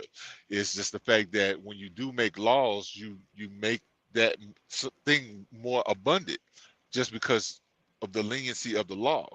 So, my opinion on it doesn't, of course, most people know my opinion on it, but based on laws is to limit it, not necessarily, stop it altogether. Because, I mean, humans, well, we it's make not, laws and the and we break result them. is of basically persecution of these gay people, and then it gives these Is it? vigilante people, they feel like they're acting in the law when they do extrajudicial killings of these people. Where's this at? Where's this happening at? Everywhere. Let me read this Everywhere? comment right here. Eric says, in the same spine, the gospel will tell you, he who is without sin cast the first stone. So I like Remember, that. don't forget though, all men are born into sin. So since we're all born into sin, no one should ever cast the first stone. Boom. And so I don't really believe in the everybody born into sin. I don't believe in that. But what people That would is the most ridiculous tenet of that is one of the most ridiculous tenets of the Christian religion. Yeah, I don't like that at all. So, but still though, on this part where he says, those without sin cast the first stone. So then these people who do cast the stones feel like they're without sin, but then they're lying to themselves because maybe they're not LGBTQ or whatever, but they do other things. They lie, they cheat. No. If they cast the first stone from hate, they have sinned in casting the stone itself. Boom. And I think that Matter of fact, if you go by Catholic religion, they don't even have to throw the stone. As soon as they decided to be violent to another person, they struck them. They committed a sin. No, the decision. The thought is not the decision. The thought is not the sin. The decision is. When you make up your mind to act upon that sin, you have sinned at that point. Well, I think that a lot of these people always feel like they're holier than thou, you know, and then they be lying to themselves. They always think that they're better or they can judge others. Like, who put you in a position to be able to judge these other people anyways? You know, how can you decide that, you know, I'm without sin, so therefore I can cast a stone at someone else? Like, you know, you haven't done anything, you know, your whole life. Like, it's hard for me to believe that, you know. Most likely is that you are blinding yourself to the stuff that you do that is wrong, you know. Very likely. But He says, Eric says, it's frankly contradictory at the root. And then he says, I believe in Christ, but there's a lot of room for interpretation and endless directions of influence. Yeah. So I think that you can get knowledge from all of the religious books and all of the different religions. But I think that you limit yourself dramatically if you just want to go off of one book. And then, like, a lot of people are like, you know, hey, you better read your Bible. You should be reading your Bible. And I you know, I don't say don't read the Bible. I say read other books too, you know? Yeah. Well, my biggest problem with, I mean, because certain people have learned to read the Bible based on how they were indoctrinated by the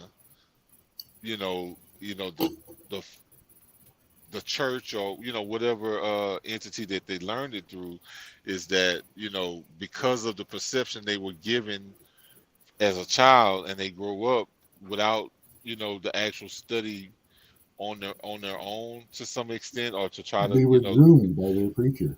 They were groomed, like they were, and that's like that is, while not sexually connotated, that is a proper use of the word. Yeah. So I don't like indoctrinated. That to me means something slightly less.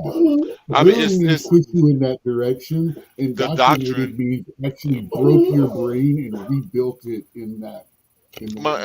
I mean, I can change the way it sounds, but it's still gonna mean the same thing. Because you know, most churches they have a doctrine, they have a certain belief system of that church or that that denomination.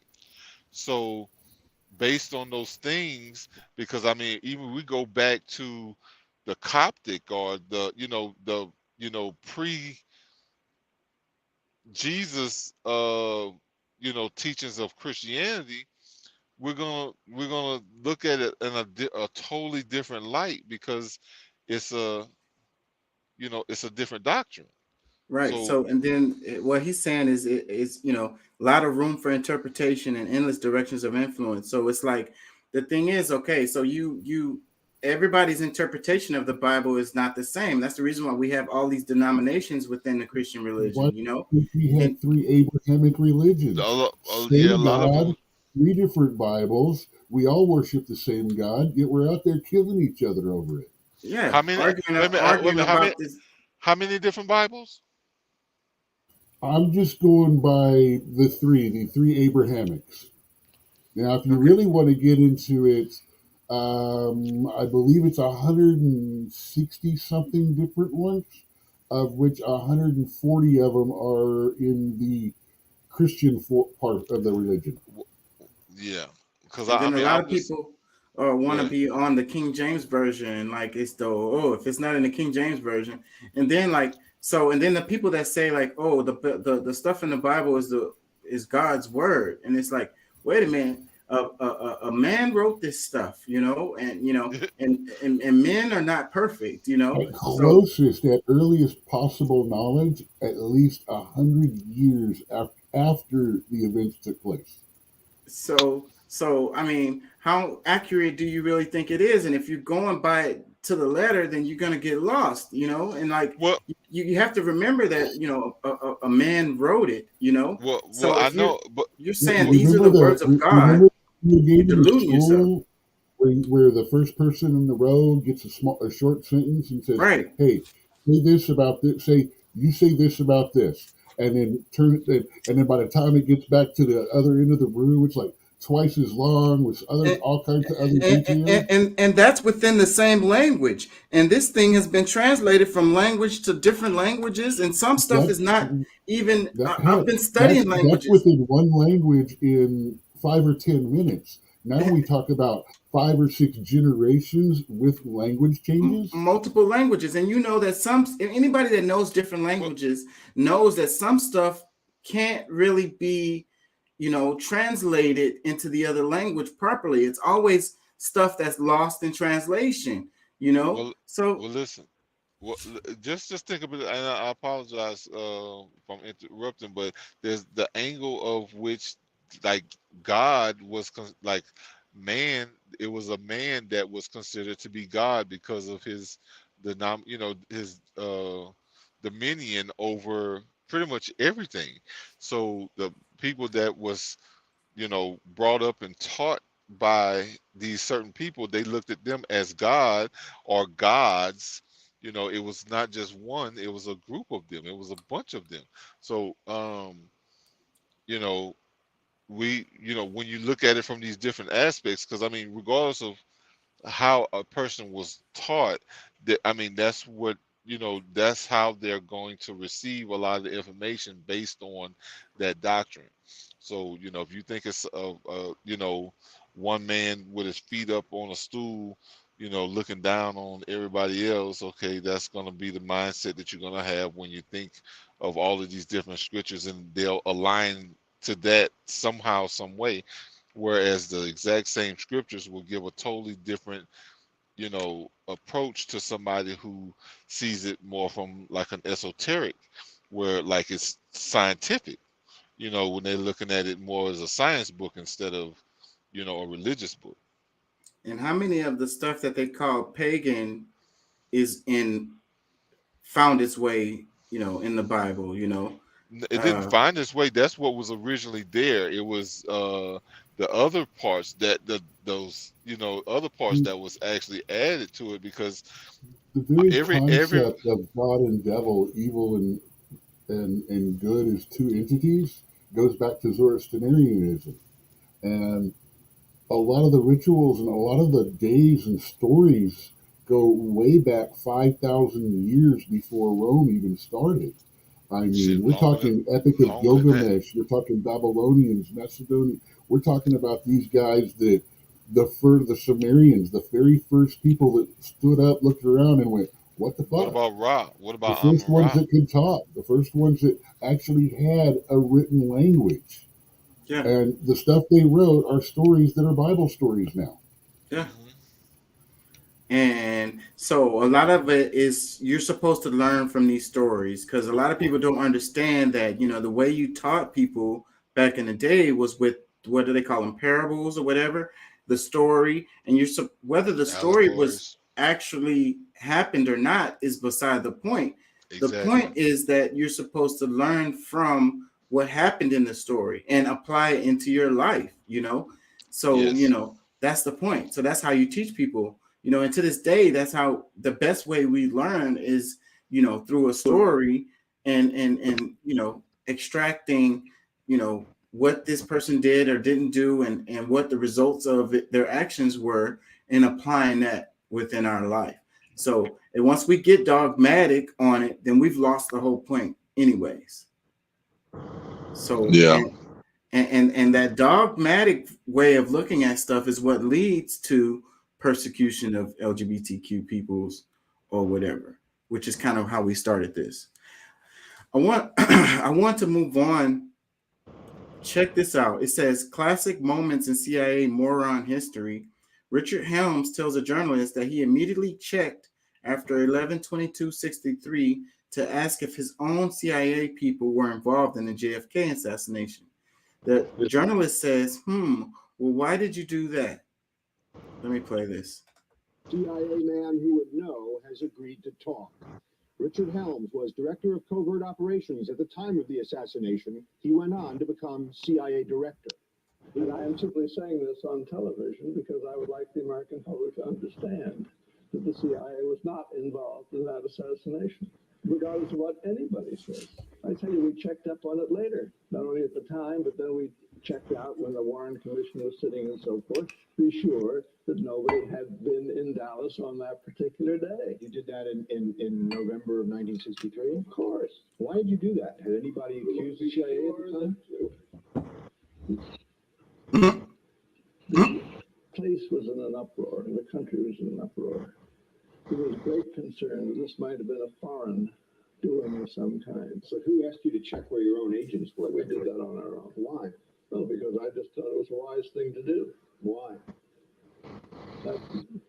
Because under the circumstances, you would have thought that it would be a nice thing to know if we had any people. It might have been very useful if we had people in Dallas on that particular time. They might have been able to contribute something to this. They might have been in the crowd watching the Is that why you checked, or did you check because you thought maybe some of your guys might have I been did involved? not think that anybody was involved. And don't try and make me say it. Was there a feeling that there was reason to be scared of the fact that the President of the United States was that mad at the CIA? They were unhappy, but there's nothing we could do about it. What would you suggest that one do under the circumstances? Well, Kill him? People have suggested you did under the circumstances. What was that? You had the president killed. That's ridiculous. Absolutely untrue. Emphatically. Can you prove that? How did you expect me to prove it? Can those people who make the allegation prove it? There's little doubt. So it's really strange that the CIA said, okay, well, we need to investigate ourselves and see if we had any involvement in the JFK killing. Like, we're gonna check. Like, what the hell? Like, okay, like, come on. Like, okay, oh shit, I don't know. Maybe we did have. Let me check and see. Let me call some. Hey, did we have any involvement in the CIA? No, we didn't have no involvement in that. What are you talking about? Why would you ask that question? It's really strange that they would even, if they, I don't understand how you cannot know that you weren't involved. Why would you have to do an investigation to find out if you were involved in it? Like, that's strange. Very, because I mean, he's the head. That's above my pay grade. He's at least one of the heads, right? Yeah, he said. They said this guy later became the head of the CIA. Yeah. So the thing is, it's everything. It was above his pay. Everything trickles down from him. So, in most cases, not to say that none of those agents didn't act on their own, so at some point, or maybe get paid by somebody, but in most cases, the CIA already knows these people who will be involved if they was not in the in his office, and even more so since they were, or he would know because he would have been one of the people he would have gotten the message, like somebody would have told him, hey, this is what needs to happen, and then he would have handed down an assignment to somebody else to actually get it done. Yeah, there was a point in this where he paused. Where is it at? The dude. Hold on, let me see if I can find it. Not a pause. They had a pregnant pause. Yeah, it was a huge pause. like, hold on. Let me see if I can find it. Kind of like our current president trying to find his way off the stage. Man. Look, his eyes is up and to the right of his skull, trying to look and see what lies he. Hold on, what did I say last time? It's like, yeah, we got him. Filtering through prepared responses. Yeah. Exactly. Yeah. So it says Richard Helms tells the journalist that he immediately checked after 11/22/63 to ask if his own CIA people were involved in the JFK assassination. The journalist says, well, why did you do that? It's like, you already said too much, buddy. My shit is freezing up. It's annoying me. No, I can hear you, but I know, like, my headset died, and I'm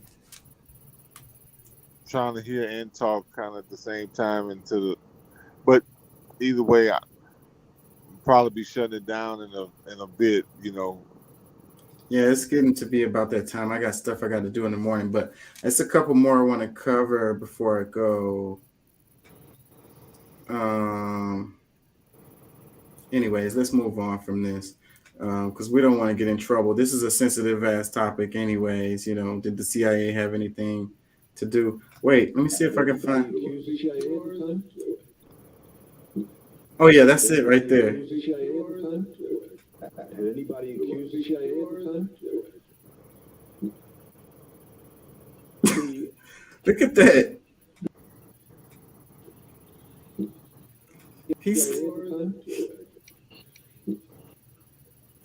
He's completely frozen. Like he glitched. Well, but look, Place was in an up.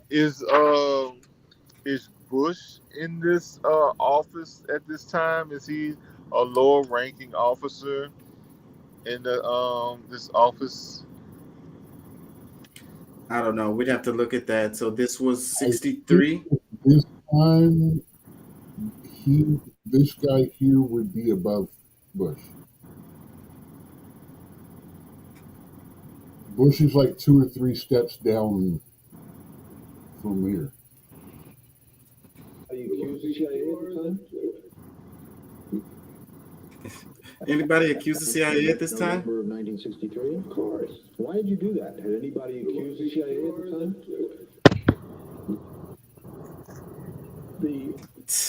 That question had him shook.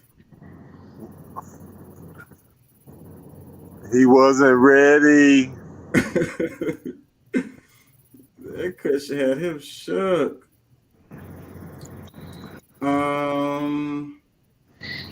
I saw something where it said that there's some European countries thinking about joining BRICS. Had y'all heard anything about that? Say, bro, I haven't, but to me that just sounds like the normal thing to do. Like we're gonna eventually be a part of BRICS too. Yeah, well, I don't know how that would work, and would they accept us? Like that really don't really make sense. But for those European countries, it would make sense with the way that things are going. And then, just on that side of the world, leave the United States alone and let us just do our thing. And then they just create a whole different, another pole of influence, So then that argument about the one world government or whatever, then that's thrown in the trash. You know what I'm saying?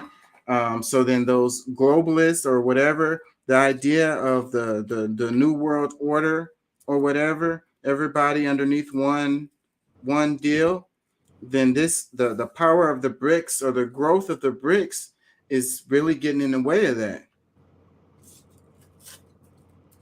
Right? Y'all get what I'm saying? Well, yeah, I mean, I do, but I don't know if it's necessarily getting in the way or providing just a new way of doing things. I mean, just because the United States is not at the head of it doesn't mean that it's not the same type of system. I mean, most likely it's a better system because we see where we get, like all the people that's in BRICS. I don't think that they're bankrupt. I don't think they're like in debt the same way that we are. So, well, it won't be a one world government if you have some people in it and some people not. Most of them are the people we're in debt to.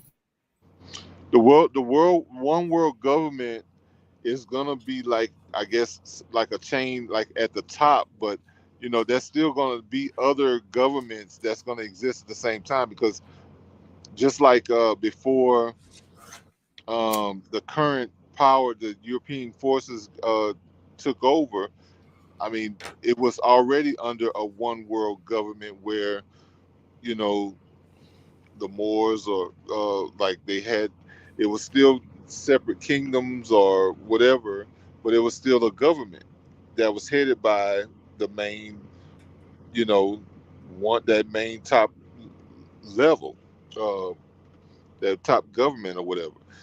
Very similar, but just like we have our indigenous governments, those are still going to exist, but based on your jurisdiction, you're going to be a part of that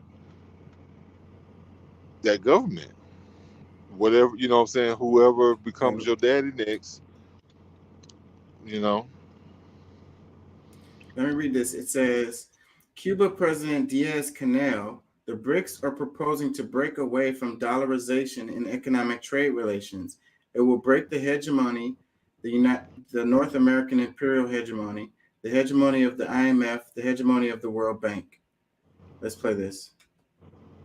En las relaciones económico-comerciales. Y este es otro punto. Okay, it's in Los Spanish. BRICS Let's están read it. planteando separarse de la dolarización. Hold on, I'm gonna read it. Los BRICS están planteando It says the separar. Hold on, Los y'all. BRICS están planteando. It says the BRICS are proposing to break away from dollarization in economic trade relations. And this is another important point. What does it mean to separate from dollarization in economic trade relations? Well, first of all, it creates the basis for more inclusive, more favorable relations. So the whole group of countries can integrate. Hold on, it's going too fast for me. So the whole group of countries can integrate their economies into economic financial relations, which by moving away from the dollar, avoid the sanctions imposed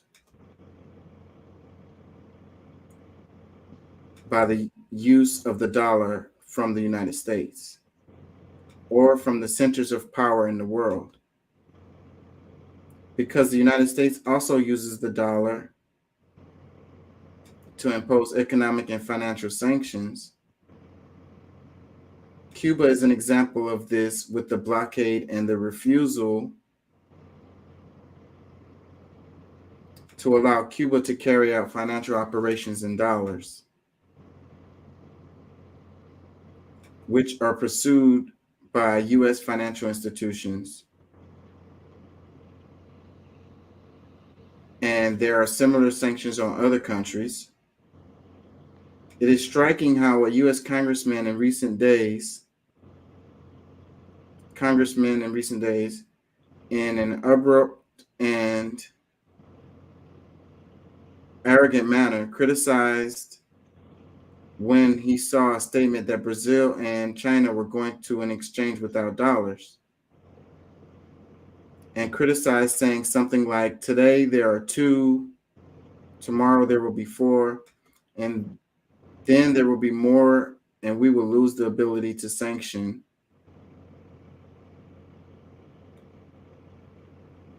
And control countries for not using our currency. Well, yeah, I mean, that's going to happen based on the crypto. Let me read some more. It says, it is in the imperial DNA. It is in the blood that runs through the empire. And it is also brutal that they say it in such a way. So cynical, so open, because it is among their own convictions. Therefore, right here, one realizes what can be the scope, the vitality of the possibilities that can be given to economic or trade relations.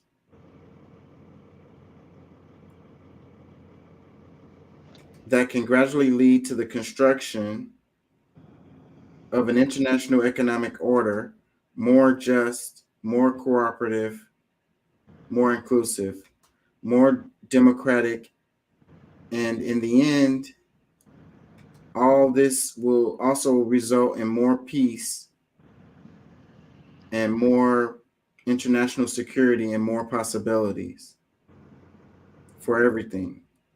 That's false. And it will break the hegemony, the North American imperial hegemony, the hegemony of the International Monetary Fund, the hegemony of the World Bank, and it will promote the development of new forms of economic and commercial relations. Yeah, this is good. And you say that's false. I don't know what you mean by that. I mean, I think that a lot of the fighting that goes on is as a result of this stuff. So, like, if you had these countries, able to trade on terms that are they're comfortable with or whatever, this would lead to more cooperation between the countries and less fighting. Real simple. Because you got the BRICS. So why would Brazil have a problem with China, or why would Russia have a problem with Brazil or China, or Iran have a problem with China or Russia or Brazil? They're trading currencies under the same, and that they're helping each other. They're working with each other. They're exporting. They're importing. They're selling goods. They're building stuff in the other countries. Why would they fight? You get what I'm saying? I mean, because somebody wants more control over. I mean, that's fine. You're right. It's the U.S. that wants more control over those resources and so forth and so on, leading to the fighting. It's the U.S. that wants all of the people to use the dollar, Yes. So that's what's leading to the fighting. They want to be the boss. They want to run the show, and they don't be fair with people, and then people have a problem with it, and there goes the fighting. You got the sanctions. You got the way the IMF and the World Bank comes in and does these loans and force these people to spend the money the way that they want to spend it, which doesn't help the people in any kind of way, only helps the corporations and make more money for these American or United States corporations, and then the country that they're in, their corporations, their companies don't get shit. The people don't get shit from their own resources. Yeah, I don't know about that part. I mean, they eat, they got some form of clothing. I don't know. Look. I ain't gonna lie, man. I'm no good for the rest of the show, bro. I feel you. I'm gonna just go a little while longer, cover a couple more. Wait, check this one out before you go. I want your comments on this one. It says the youngest person ever sentenced to death was 14 years old George Stinney, an African American who was accused of killing white girls aged 11 and 7. He was sentenced and killed with a 5380-volt shock in the electric chair. 70 years later, in 2014, George Stinney was proven innocent. I've seen this story. I've seen this story before. It's really insane. This is this is not as graphic as like the. Why am I forgetting? I'm real bad with names right now. The Emmett Till story, because the main difference is, he this kid didn't, both of them didn't get a chance to have their freedom for the ability to grow old, because they put him in an electric chair at 15 or something like that, right? Yeah. Like, so, and this is another example of why I have a problem with the death penalty, because this guy was innocent. He didn't do anything wrong. He got proven innocent later, but he's already dead. You can't give him his life back. You know what I'm saying? And the biases and the injustice of the justice system, all of the mistakes. Another thing is, this is one of the places where the death penalty was not used for what it's supposed to be used for. It was used for revenge. That's revenge is not justice. The death penalty was designed and was only, I mean, after the whole West days and hanging for horse thievery and all that, I mean, the death penalty in what would be the modern era is about the people whose actions are so heinous that they can never be integrated into regular society or even prison society. Yeah, It's not supposed to be for this guy that kills one person or, now when they start getting up to killing 7, 20, 12, now we're talking about it popping up on the table. But the case is weak, and they made accusations about the guy and they can lock him up, convict him because his quote unquote. This was 1944. He never had a chance. His quote on the quote unquote peers had looked nothing like him, had no favor toward him, like most likely hated him. And that was based on the narrative that was drawn up by and who was held accountable? This was 1944. This kid never had a chance. Yeah, so who was held accountable? So the person who actually did the murders probably got off. That's one part. And the people who killed him were murderers. They're the ones who committed a crime. This guy didn't commit no crime.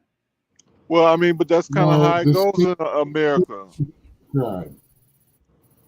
Wait, I missed for a lot of people. State committed the crime, not the people that actually did it. Huh?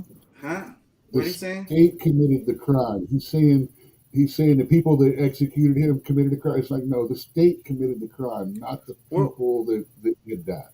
Well, who gets held accountable for that? They basically murdered this guy. Are you going to execute the hangman for doing his job, or are you going to execute the man that gave, or are you going to hold the man who gave the hangman his orders? I get it. That's fair. It's the person in charge that should be held responsible, not the guy that flipped the switch. Well, nobody was held accountable. I'm not saying anyone was. I'm not making that argument.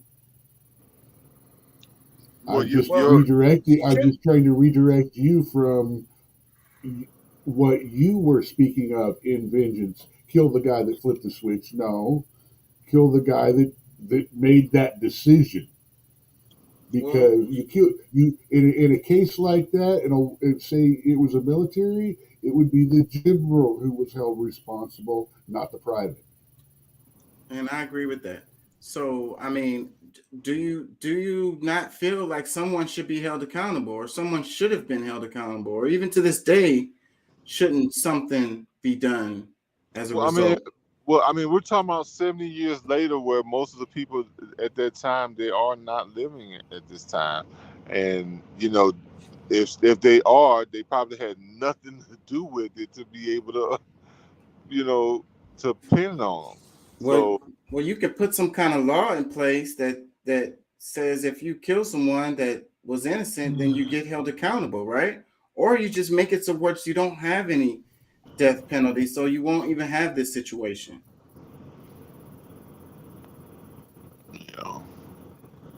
Yeah, so that's not the case, though. And the death penalty has become more and more popular. It's coming back. There was a point where it was like going out of style, or it was going away, and now it's coming back and it's growing across the states. They're killing people again. You happy about that? What's that? Nah, I'm just mentioning. You happy about that? I'm not. I'm totally against the death penalty. In my class, we was talking about abolishing prisons. I mean, that may sound extreme or whatever, but what does it do? What does it accomplish? Does it help? Houses, instead of killing some of these people, it gives them housing. On the state's dime, and then it allows these private prisons to make a killing. It gives them an incentive to fill those seats so they can make money. What are you gonna do with the guy that's killed 7 people? Give him a place to live? Give him some college time? Well, that's what we're doing right now. We give them What some about place to live. the guy that went to jail, raped someone, got out, raped someone, got out, raped someone again, and now they're not getting out of prison? What are you going to do with them? Let them out? What's going to happen? What's happening in New York? What's happening in Chicago? Come on, man. These drastic friggin' changes like that don't make any sense. Not in a real, they sound great in the classroom, and that's where academics has the problem, is because once you try to actually implement them in reality, people start freaking dying. Well, when you say the comment of abolishing prisons, it's to open up the conversation into what can we do to improve our judicial system, and how do we, our punitive system, what are ways that we can go in a direction. That's called changing the goalposts from your statement. That's the exact same argument they used with defund the police. Because when defund the police started, it literally was about abolishing police departments. And it took about a week for it to reform into, oh, well, we didn't mean that. We actually meant restructure it to where it could work better and function better and stuff like that. So, yeah, it does mean what it says. Well, and I would be okay with it if we could find viable alternatives. I'm okay with defund the police. I'm on board with that. I'm on board with abolishing prisons. You're also perfectly okay with the government being the only one with guns, being the ones to educate your kids, take care of your health, and everything else about you too. You trust the government, despite the 3 hours we just spent talking about how crappy it was and all the horrible things they do. You trust them.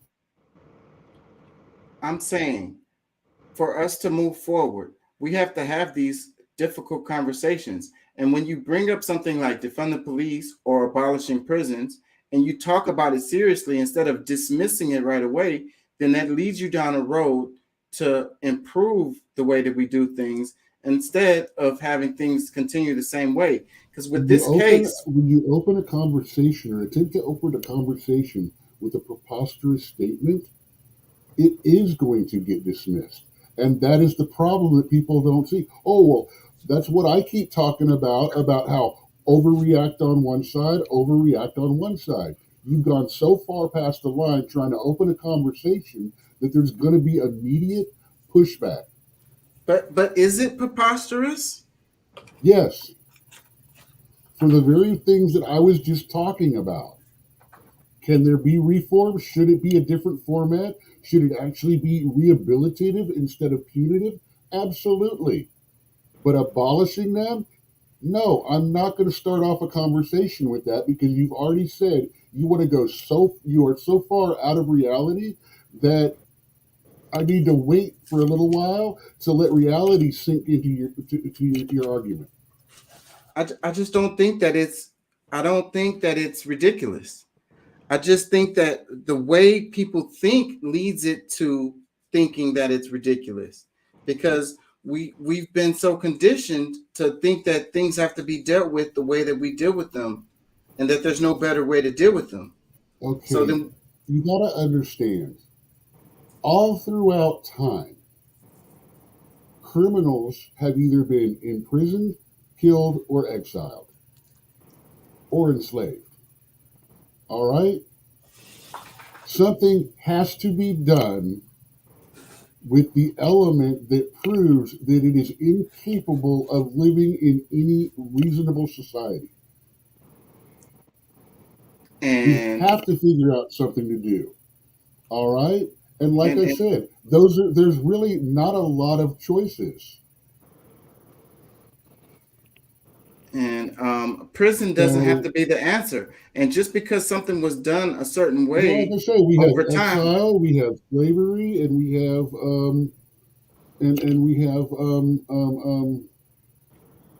I hate that argument that it's always been this way. There will always be. I'm sorry. I hate the fact that people argue without taking human mentality and a human into consideration. It's great on paper, But it's horrible when you actually realize there is evil in the world that has to be dealt with and society has to be protected from.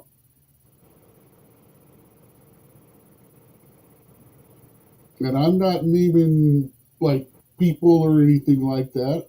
I'm just saying it is a basic reality of the nature of human beings.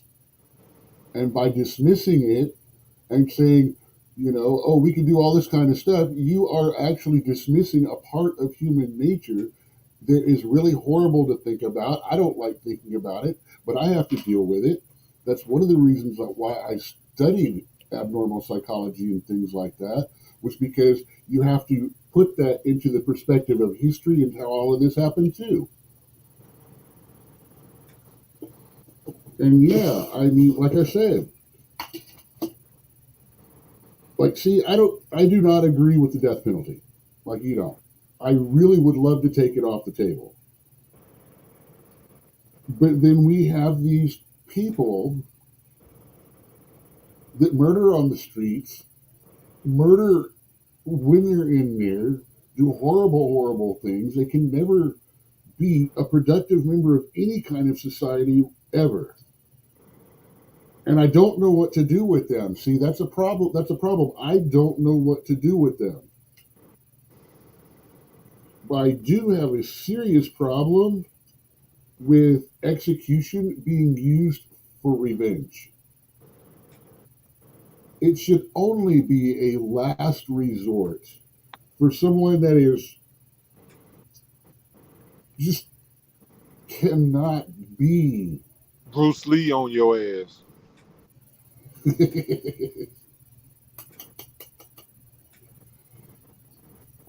Let me play a little. The Romans just threw them in a pit and let them fight. You know, I mean, I'm not 100% against that. Here's the 42 biggest killers in America this year. We're going to throw them all into the pit. We're going to give them all a butter knife, and whichever one survives is going to be pardoned. Watch it all on pay-per-view for $99.99. Let me play a little bit of this, y'all. Check it. I might watch that, actually. It's a controversial question, but Angela Davis has never shied away from difficult issues. I spoke with her earlier today and started by asking her just how aware international audiences are of the plight of Indigenous people here.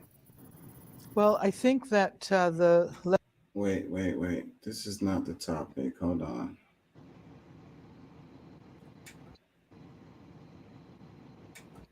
I had a really good clip on this, but I can't find it. Of Sisters Inside. Sisters Inside is an organization that provides much needed services to women in prison, women who have been in prison.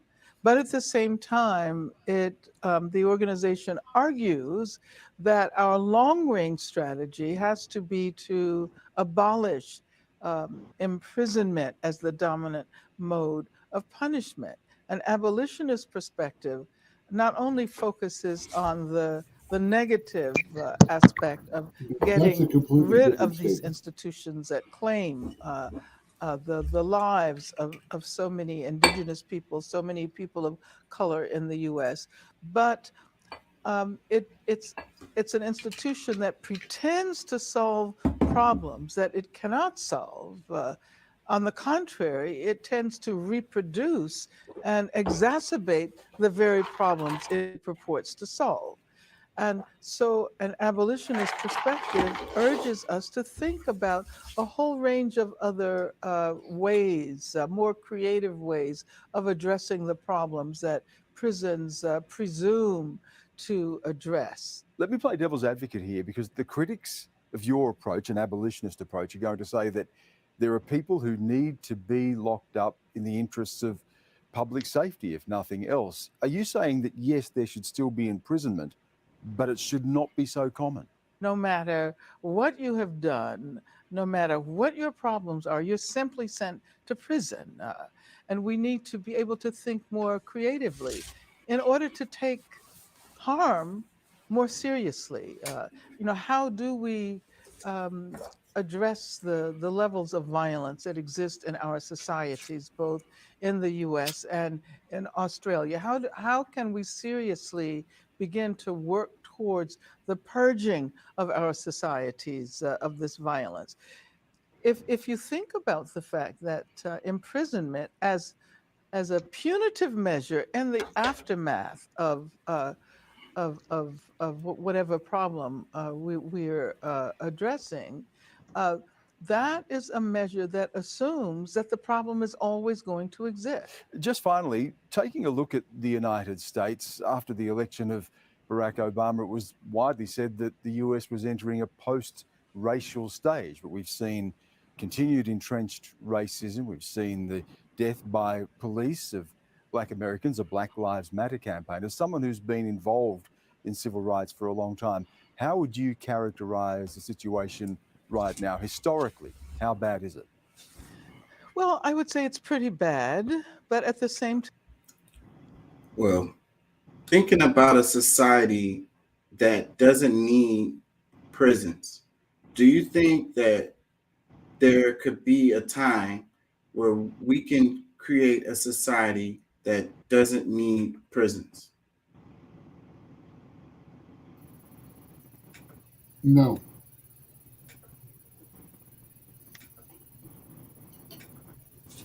Not until we have the ability to actually manipulate their mind and brain directly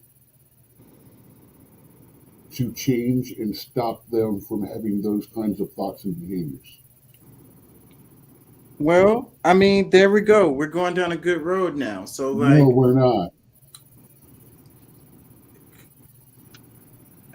Environment, creating an environment that fosters, that supports people, that, doesn't. Look, I specifically, if you remember the way I was saying, was talking, I worked both sides of that in what I was saying. I acknowledge the fact that, yes, it is a part of society and stuff that's going to happen. You have to understand, there will always be the people that are just misfired, and no offense, there will always be people that are just bad. There's no denying that, not as human beings. Well, let me ask you this. Do you think that the United States... No, prisons should be built more around rehabilitation and not punitive. I said that when I was talking before. I think prisons, yes, I agree, they should be less common. Now, do you think that... first things first, they do need to be taken off of the taxpayers' dime the way they are now. They need to stop being private prisons run for profit. And that would be decorporatizing them and putting them back under control of what should be the government or the states should be a priority. That's a simple common sense first step. But let me ask you this. Do you think that United States creates sociopaths? I think social media creates sociopaths. So environment creates the sociopath. Absolutely. I believe nature is part of it, and I believe nurture is part of it. It's not one or the other. Everyone that goes through a great, wonderful, loving environment is not going to go bonzo. And everybody that goes through a poor, low, cheap environment or bad family growing up is not going to go total bonzo criminal. Okay, so if social media creates... yes, it does. It is a big factor. Sorry. If social media and nurture create sociopaths, then couldn't social media and nurture create people who can live in harmony and don't need to go to prison? But that ignores the fact that nature also produces them.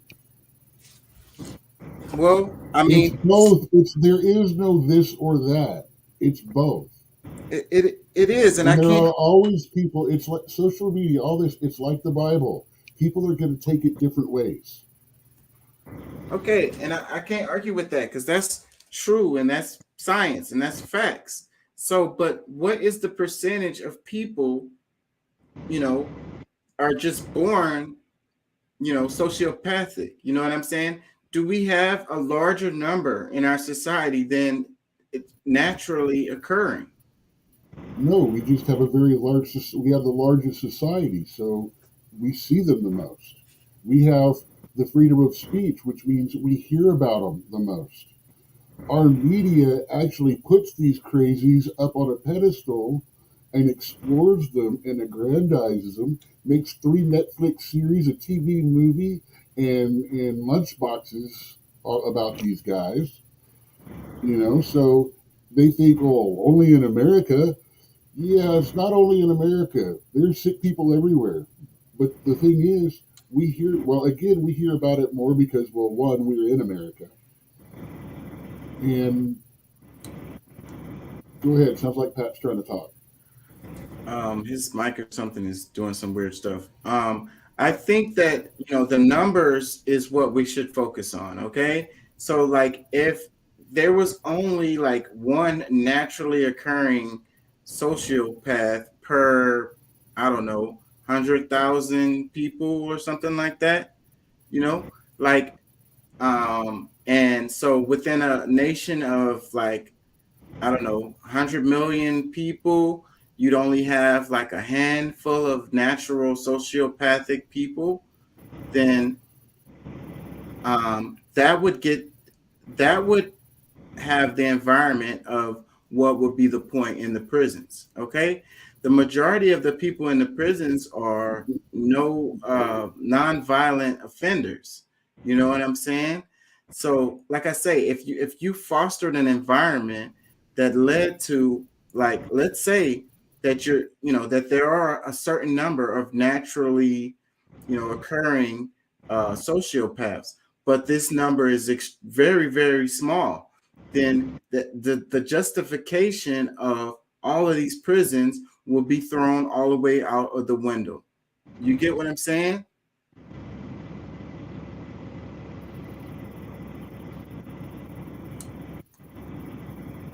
I see the path you're walking on. Yeah, so well, I'm saying that there is a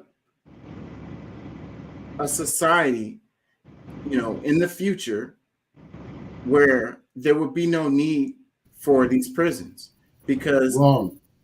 What are you going to do with the ones like we're talking about? It's a small number. So then if the number is really so what are you going to do with them? Well, talk about that. You would figure that out. You know what I'm saying? Isolate them from society. What is isolation from society? Exile, banishment. It's a prison. There's ways that you can deal with this kind of stuff. Technology improves. If we can't adjust their brainwaves and stuff to make them a different person. No, absolutely not. That is not what I'm saying. I don't want people to think that. That's what I'm saying. That's where they're going with experimentation right now. Well, that's the wrong direction. Chemical and literal brainwashing. No, I completely disagree with that. No, I utterly reject that. But of course they're only doing it to the volunteers. If the numbers are really small, then you will have other viable ways to deal with these people. The issue is that our society is creating more and more of these people, and then it lumps these other people who aren't real sociopaths in the same group with them to justify having all of these prisons. It doesn't matter whether it's nature or nurture at this point in time. A criminal is a criminal that's in there. I mean, yeah, you're seeing, like we've already discussed, the system is messed up. Half of these people should be getting an education and put back out and given a chance. I would say probably 70%. And there's a lot of them that if they go back out, they're going to go right back to the bad things that they were doing.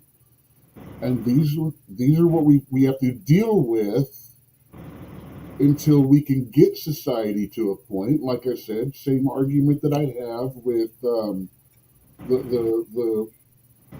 Medicare for all. We have to get things working that direction before we can just dump that kind of danger onto people. Yeah, but we can't even go in that direction when we have this attitude of that it's inevitable, that we just have all of these sociopaths and there's nothing we can deal with them but lock them up. We have to start thinking differently to be able to create a society that won't reflect, our present. I don't know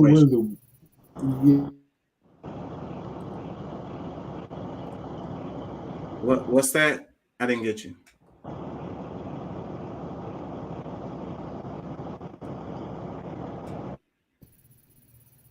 It's just the phrasing you had literally just pretty much said you never mind. Yeah. No. I just think that, we have to think differently about prisons. And if we start thinking in the direction of someday we could get to the point where we pretty much abolish prisons, then we can start going down the road of reaching that, of accomplishing that. But if we can't even think that that is possible, then we're not going to go in that direction. Check this one out right here. Horrible story. It says an Asian store owner in Columbia, South Carolina, named Rick Chow, falsely accused a 14-year-old child, Cyrus Kamak Belton. The sheriff keeps referring to the victim as a young man, of shoplifting. And the store owner and his son chased the black boy down and shot him in the back, killing him.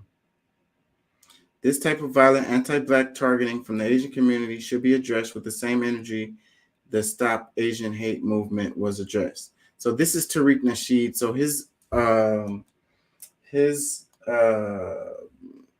what do you call it? His way of framing this, I don't agree with.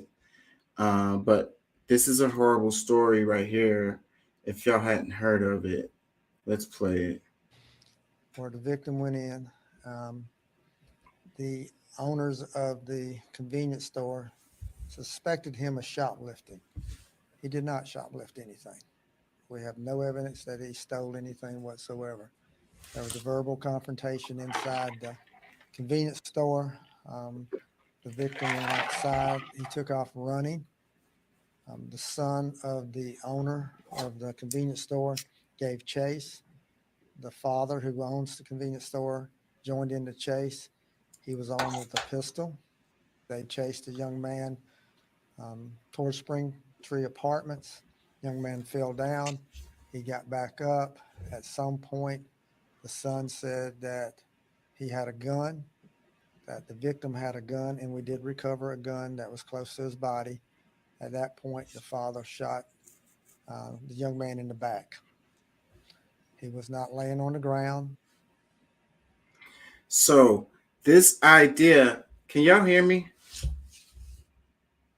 This idea of the irredeemable, these people born criminals, and the idea that people feel like, I can, kill someone because they stole some stuff, like, or physically harm them in any way, is what leads to this environment where you have a store owner who thought someone stole something out of the store, and he goes and he shoots and he kills that person. I saw a story where it was a person who took some stuff out of Family Dollar, I want to say. It was Family Dollar. The manager of the Family Dollar got in their car and drove down the street chasing after this person who stole some stuff out of Family Dollar and hit them with their car, and injuring them. They didn't kill the person. They just injured them, and then they retrieved some of the stolen items or whatever. So, like, you know, and I've witnessed myself. I used to work for Home Depot, where, you know, someone's leaving out of the store with stuff, and then you got people chasing them out of the store and tackling them, and, you know, I don't really understand this type of thinking where, like, you know, because somebody stole something out of the store that I can go and hurt them or whatever, you know, like, it's just crazy to me that this type of environment that we have related to, you know, these stores, a lot of these stores have insurance for this stuff. Like, I'm not justifying stealing. What I'm saying is the reaction to someone shoplifting something is so overblown and over the top and is accepted in our community as normal, you know? And that's what leads to these types of environments right here. It's been that way for years and years, man. I've always watched people chase after and stuff like that. Funny thing is, I used to work security and stuff like that. When I worked retail, I wasn't chasing after anyone. If they got out to the parking lot or something like that, all I would do would be try to get their license number. And then I'd go right back into the store. Never know if they got a gun out in that car these days. Yeah, because that's what happened. I was there at Home Depot. They chased a guy out to the parking lot, and either the getaway driver person had a gun, and he started releasing shots. The security guard guy who went out there and chased it after him ended up getting shot in the butt, and another store worker got shot in the foot or whatever. That security guy got fired as a result of this, because he wasn't supposed to follow them into the parking lot. It was against company policy, although they do it all the time. So, and it is dangerous. I would have fired him because he got shot in the butt, which means he was walking away from trouble. That's not what I want my security guard to do. He ran out there in the park. He probably started running away when he saw the gun. So, you know. Well, then again, like I said, I'd go out and try to get a license number, but I wouldn't be trying to, like, yeah, I'm gonna catch you, I'm gonna tackle you. I'd be like, just let him run, let him jog. I just need the number. I'm done. It's not my job to risk my life for a multi-million-dollar corporation to don't even care about you. A couple of bucks more than minimum wage. And don't give a damn about you and gonna freaking fire you at the drop of a hat, even though you're trying to do your job or whatever. Like, no. Now, here's the thing. It's not shoplifting until they walk outside the door, which means you can't touch them until they walk outside the door. And then once they walk outside the door, they're no longer inside the place, so it's not legal technically to assault them anymore. It's left up to the law enforcement. It's like if they come in your house, you can hurt them. If they get out of your house and if they're out on your porch running away, they're cleared. Now you might can chase them to your to your property line or something, but you can't just shoot them in Texas. If they're not inside the house, it's on you. Both of those shopkeepers you were telling me about. First of all, he shot the dude in the back. I don't care what your excuse is on that one. You shoot the guy in the back, I'm already not on your side until we know more. But the guy that chased him with the car, they were out. They were gone. Call the cops. Do what you got to do. You do not chase them down and tackle them or shoot them over stuff.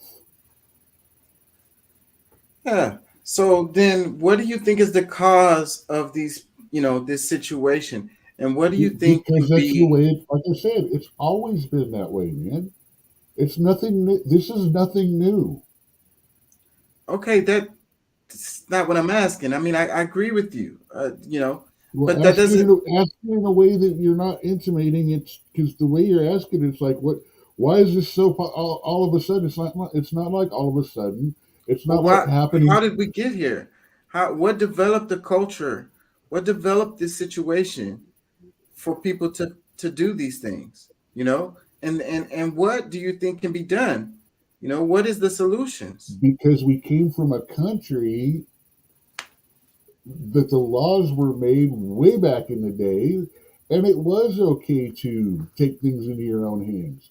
It was okay to chase someone down and kick the shit out of them if they stole from you. Society's evolved, but the mentality hasn't.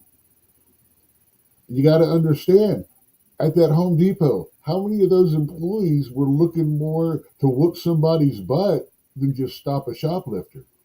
Yeah, you know, so you know, some kind of You satisfaction. created a violent culture, and it's worse with these word wars we got going on, because now you got one side saying, "Oh, your words are violent; they hurt me," and it's like, well, what are we supposed to use? We already, we agree with you that it shouldn't come to fisticuffs, but freaking now if I just gender you, it's like hitting you with a baseball bat. What the hell? Yeah, and how am I supposed to know what your pronouns are? And then they're the ones that dress with makeup and beard and all that, and wear the T-shirt that says "guess." But what are the solutions? How do we get out of this? Well, it's just like, what are we supposed to do on the other hand? Look at California. They drive up in a big station wagon. 4 or 5, 6 of them jump out. They go in, fill up carts and bags, dump it, and drive on. What about that in the common culture now? That started happening. That's started happening with the changes in relaxation in laws after the peaceful protests. I mean, it's okay to do stuff like that now. Now, like I said, I don't agree with tackling people and shooting them and all that crazy stuff. But I also don't believe in literal lawlessness either. And that it doesn't matter. Because that actually is playing into corporations' hands. Do you realize in Chicago, one of the areas that got burned down twice, there was a local guy, a couple of local brothers that started a shoe shop.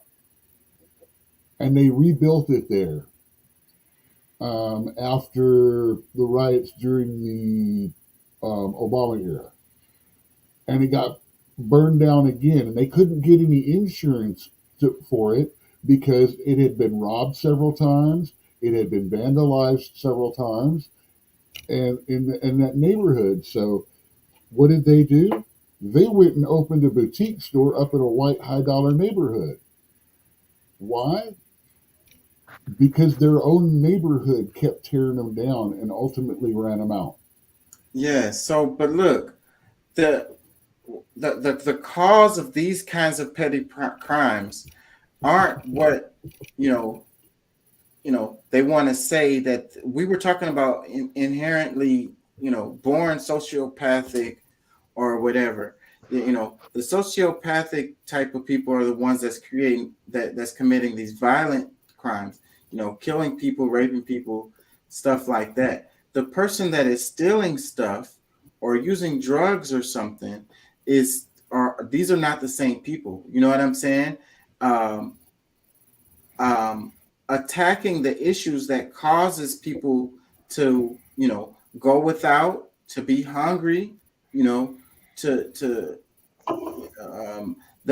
poverty, you know what I'm saying? Opportunities. That's where the focus needs to be. The majority of the crime is that as a result of people not having it, the result of people being hungry. It's not these people are inherently bad. You get what I'm saying?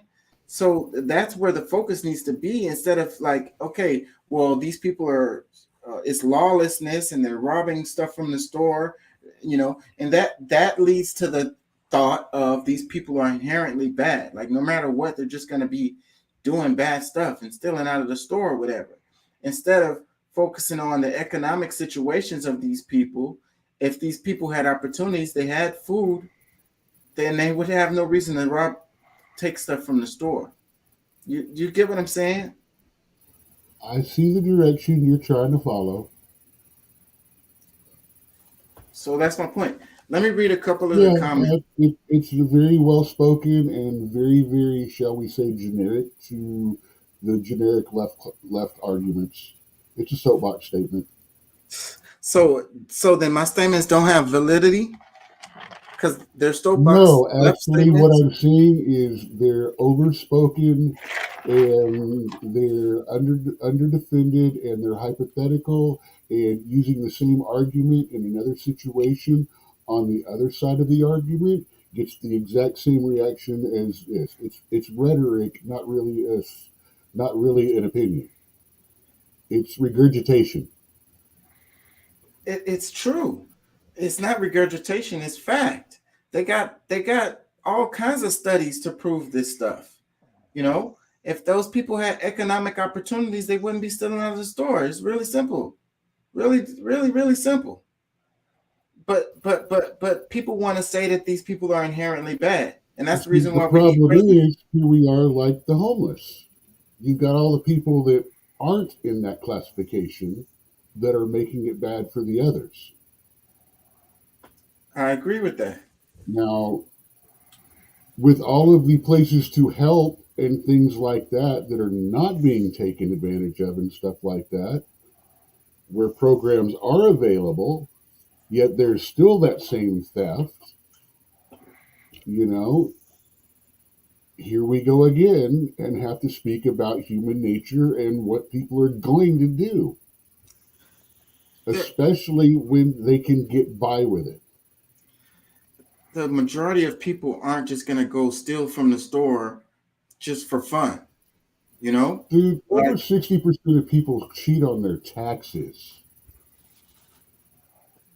Because almost 80% of kids by the age of 16 have stolen from a store. Like taking a candy bar is like just a childish thing to do. Like is that what we need to do is put all those people in prison because little kid took a candy bar? I didn't say anything about prison. I'm just saying you want to sit here and talk absolutes of how this is going to do things and change things, but you won't take exceptions of any kind into it. You don't see, like I said, you are not going to attempt to understand anything except you want to say. That's why I call it a soapbox issue. It's not me that is not wanting to communicate or talk an issue. It's you're saying this is how it is, which you literally said, this is how it is. You're the one speaking in absolutes, which is why I didn't want to get into this and said I called it a soapbox regurgitation. It is a rhetoric that you don't want to conversate on. You just want to say it and not conversate, and it be that way it is. So I don't want to, I can't. Well, it's just there like is no conversation here. There is what you say, and that's it. So, you know, I don't, yeah. No, I asked you earlier, just moments ago, about the solutions and, you know, what the solutions are. And that's the reason why you didn't have an answer. So that's the reason why I went down the road related to the economic opportunities.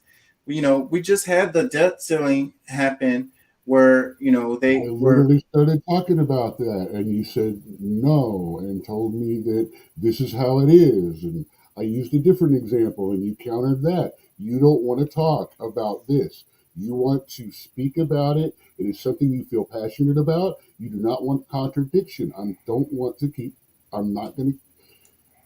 don't want a discussion on this. You want to be right. And I'm just going to let it rest because, again, I look for places that are in common and try to build from there. You want to envision this perfect world and make it happen. So, you know, I'm not going to preach and I'm not going to sit here and keep cutting down the preacher. Well, let me read some of the tweet replies here. This one, it says, I'm going to continue to reading this thread until I find a black person saying something sensible and not exculpatory of black predators. I expect to be here for a long time.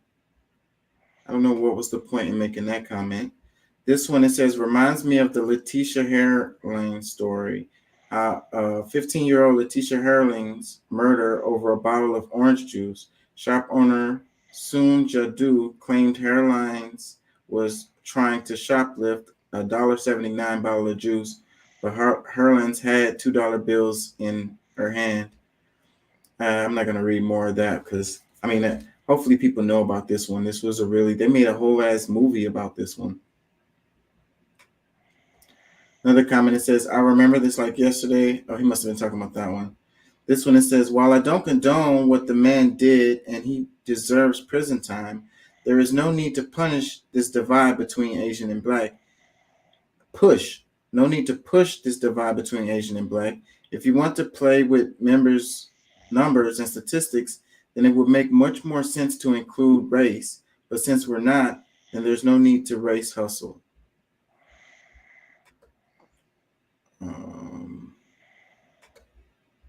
Hold on, because this is under Tariq Nasheed, so he brings out this.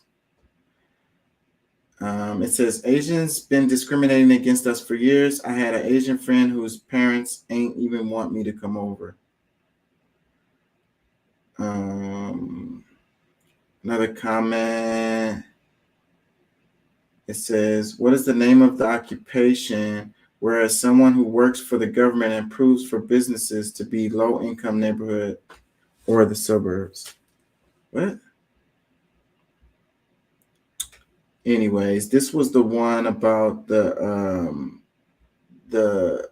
kid getting shot who didn't even really steal anything. And it's like, I'm arguing that, people are saying that these people are, irredeemable, that they're just born criminals.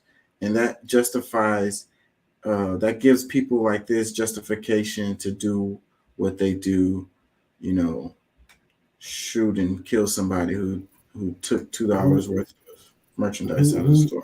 Who said that about him, though? Who said what? Where was that statement made about the guy did it because he was an irredeemable criminal? Nobody said that. I'm saying that that's where this is coming from. Oh, okay. Yeah, nobody said that. That's me saying that. I'm saying that, that's the argument. That's what the justification is. This is the underlying tone. It goes back to what we were saying about the prisons. That we have to have prisons because you have these irredeemable people. You have these born sociopaths.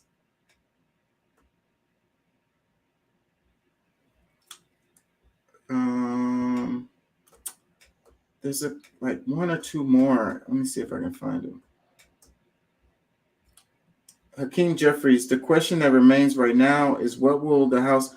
Oh, wait, I know what I wanted to do. The Julian Assange one. Let's do that right quick. Where is it? Because we end up talking about guns forever if I do that one. Hold on.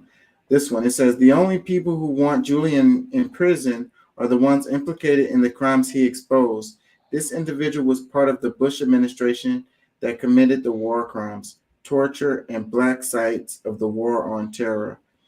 In the Bush administration, Jamil served in the White House as associate counsel to the president, handling Defense Department, State Department, and intelligence community matters, and serving as one of the White House counsel's primary representatives to the National Security Council Deputies Committee. So this guy made some comments about Julian Assange, and those are the rebuttals to it.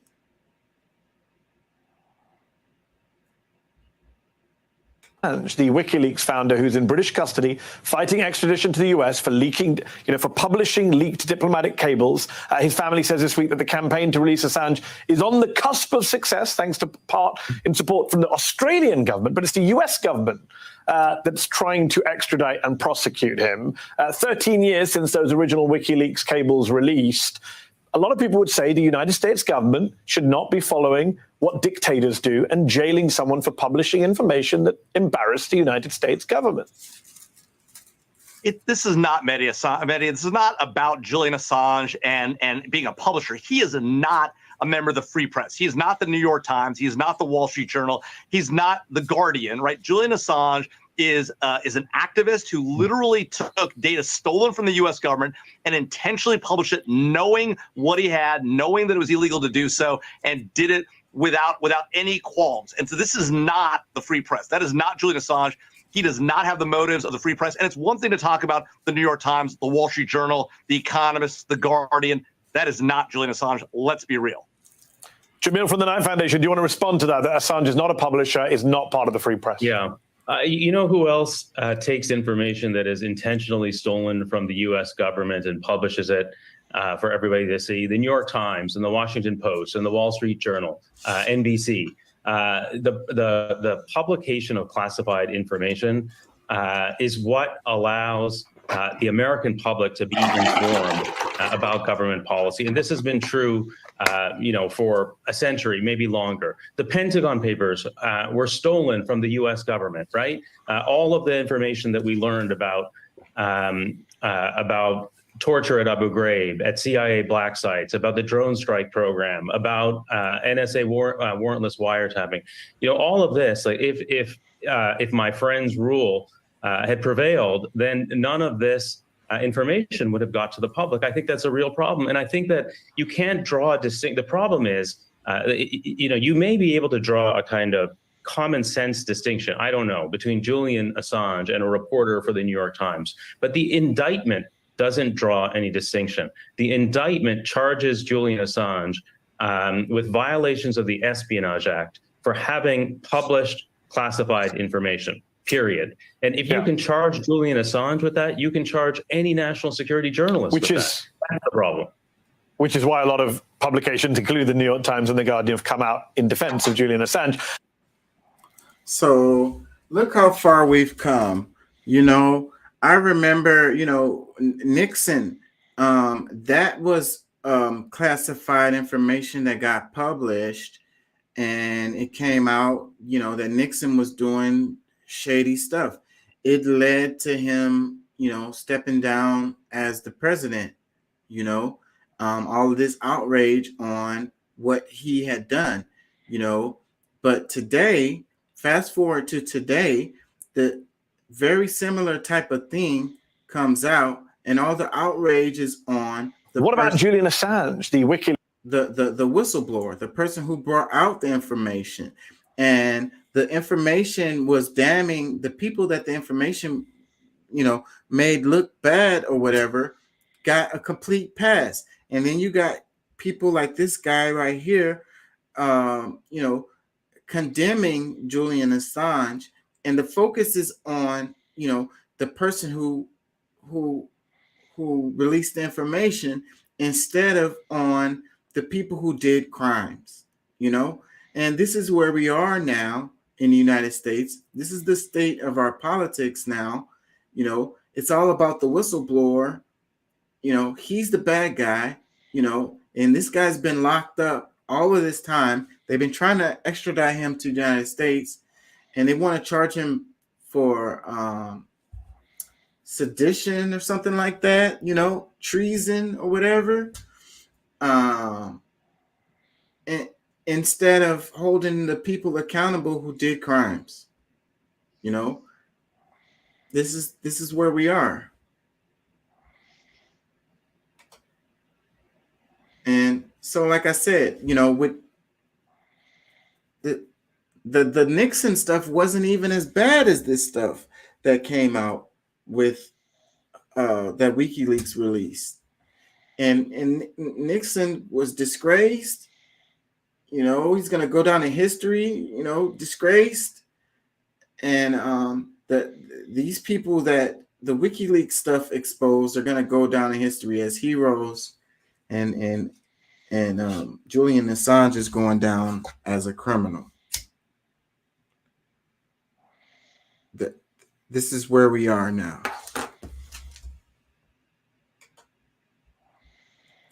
Let me read some tweet replies.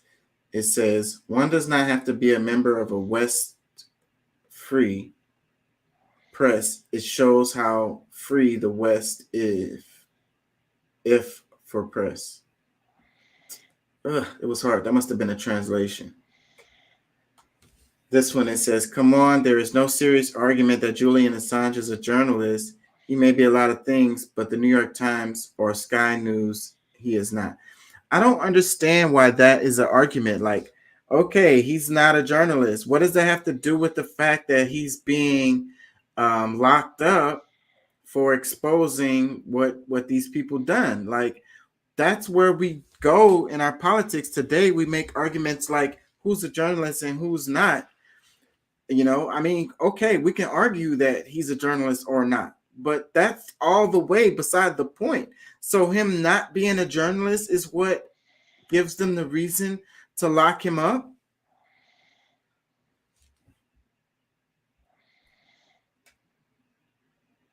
This one says, what does it say?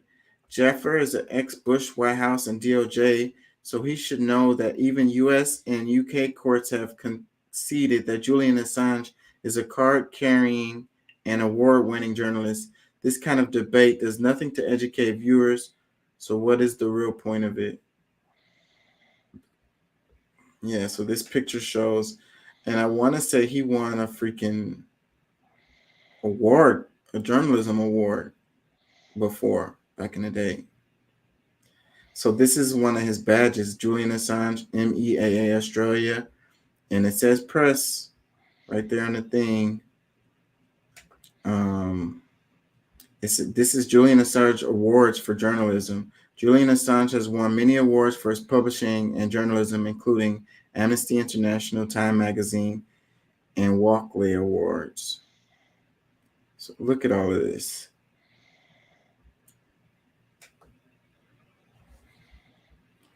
They want to argue that he's not a journalist. Even if he wasn't, then that would still not be relevant. Let me read this one. It says, I think he was compromised or hacked for Russia. Not really sure what happened, but he really didn't do the right thing. You're not sure what happened.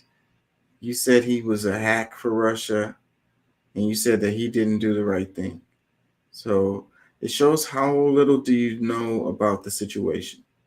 But you feel uncomfortable enough to make a comment because your comment follows the narrative that you've been fed. This one, it says 1A applies to everyone. Also, Julian is a card-carrying member of the MEAA and IFJ. Seems the U.S. wants to commit war crimes without impunity. That's why no one who committed them has been prosecuted, but the journalist who publishes the evidence is. Another comment, it says, just like crooked cops, they want Assange in jail for doing legitimate journalism while not participating in the corporate grift, essentially for not towing the line for MIC in capital class. Jamil's saying the quiet part in a stage whisper here. This one, it says, I'm just trying to wrap my head around this being a debate between a guy named Jamil Jaffer and a guy named Jamil Jaffer. Is that true? Hold on. Yep, Jaffer versus Jaffer. I don't know. I didn't catch that, but let me see.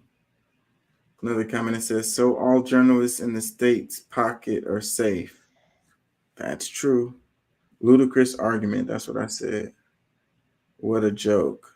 Another comment that says, this is the most important battle for press freedom for our era. And if we lose this battle, it will be devastating not only for Julian Assange and his family, but for us, Chris Hedges. All real journalists should be on this and screaming from the rooftops, you know. We're never going to get any good information again. Everybody's going to be scared of going to jail for, you know, trying to help the American people, trying to inform the American people. It's a war on information. Another comment, it says, if you want to know who belongs in jail, look in the mirror. Another comment, it says, his crime is exposing U.S. crimes to the world. Seymour Hersh exposed the Nordstrom sabotage, and we all know what's happening in Ukraine since 2014. Extraditing Assange to the U.S. is for one reason, and you all know exactly how that will go when the camera inevitably fails. Another comment, it says, have you charged anyone of the American war criminals? No. This is the behavior of authoritarian leaders and fascists. Another comment, it says, pursuing Assange for publishing truthful information, re-U.S. war crimes, is damaging the U.S. The hypocrisy of POTUS calling out the journalism is not a crime whilst continuing with the case is shocking. The U.S. government must unconditionally drop the charges and free Julian Assange now. Yeah, that's interesting because Biden did say some stuff in defense of Julian Assange. I remember like an interview or something like that. But it's the U.S. who's persecuting him. So does that say that Biden doesn't really have power over, you know, this? I think that's what that reveals. So related to, we were talking about the deep state, FBI, CIA, and all of that, you know, who's actually running the government, you know? Because if Biden has a, you know, is saying good things about Julian Assange and is not really saying that this guy's a criminal, then why is the U.S. still persecuting or, you know, going after Assange? It seems like Biden should be able to step in and drop the charges. Shouldn't he be able to do that?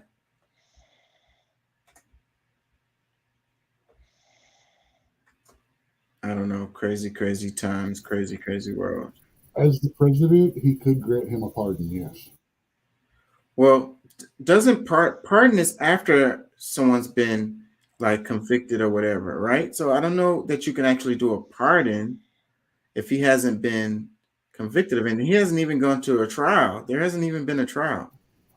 All there has to be is charges. Okay. Yeah, I figure the president should be able to do something. You know, because it's the administration is at the behest of the administration for them to persecute this guy. I pretty much covered everything that I wanted to cover today. We talked about the debt, the student debt thing.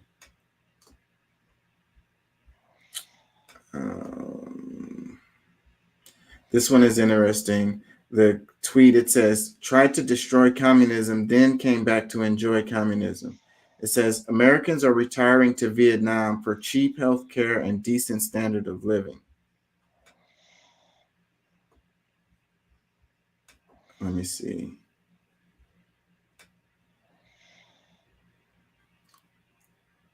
In a nation where 58,000 Americans service members died, affordable care and raising standards of living is luring back some veterans. That's mad ironic. This one, it says, U.S. retirees flooding into affordable Mexico to enjoy some of these socialist health care. Amazing American 60 plus embracing socialist leaning countries after spending decades demand price gouging for profit health care and unregulated housing. It says, thinking of leaving the U.S., what the 64-year-old wishes she knew before retiring in Mexico. I guess that was an article. It says, I'm 60 and want to retire on between $800 and $1,200 a month, ideally near the ocean in Mexico. Where should I go? Looking for ideas on the best place for you to retire. I don't know. Vietnam does sound like a cool place to retire. Maybe Mexico, but I think I'd pick Vietnam over Mexico. This one, it says, I lived in Vietnam for years, way up in the mountains of Sapa. Philippines. Yeah, the Philippines too. Yeah. It says, we were building schools in rural areas and setting up internet hubs. I've lived with the last Hmong tribe on earth. It was an amazing, beautiful place. This was the view every morning. And the people of the Philippines are so beautiful. It's turning into the United States. I saw some of the pictures.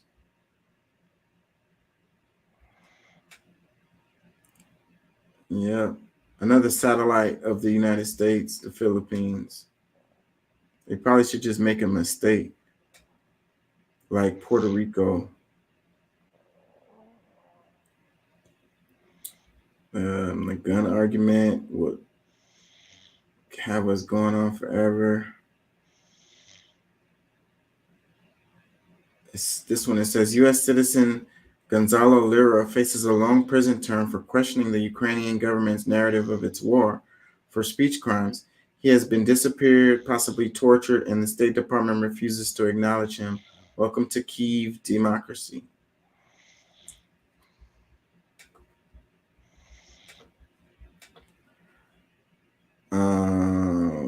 Let me see.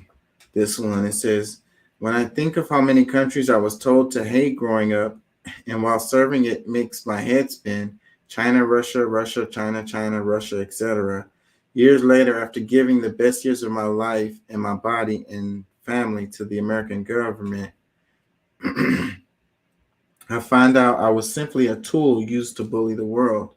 It wasn't Russia or China that dropped nukes on civilians, not once but twice. It was America. It wasn't Russia or China that launched proxy wars or invades Middle Eastern countries for 2 decades. It was America. It wasn't Russia or China that invaded Vietnam or polices the world and requires other countries to kiss the ring in order to exist and do business. It is America. It isn't Russia or China that absorbs nation after nation under the NATO banner and has hundreds of bases across the planet. It is America. It is America that takes its people's money without authority or permission and gives it away to fund wars the people do not want. Far too long in my life, I am learning that the miracle of America isn't so much of a miracle as it is a vampire that becomes strong at the expense of others. Our warriors deserve better leaders. So they have like a little chart here with China on one side and the United States on the other one. And under the China side, it says peaceful coexistence, win-win cooperation, building shared future, honoring commitments, promoting talks for peace. On the U.S., it has military intervention, economic coercion, inciting bloc confrontation, quitting international obligations, adding fuel to the flames.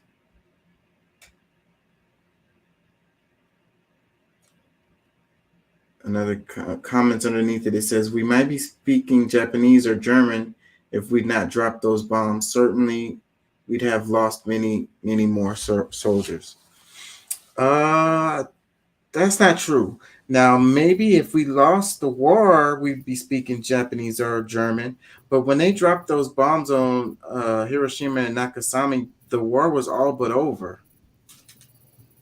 All that was left was the final invasion of the Japanese islands. And yes, on the Japanese side, it had less people dying, and the American side would have lost more, because the Japanese island is not something that is easily invaded. There's a lot more to history than just being able to make that statement. That's one of the things that I looked at. Why did we do that? Why did we take that route? You know, why didn't we drop the third one? Why did we get to that point? You know, I've looked into a lot of that.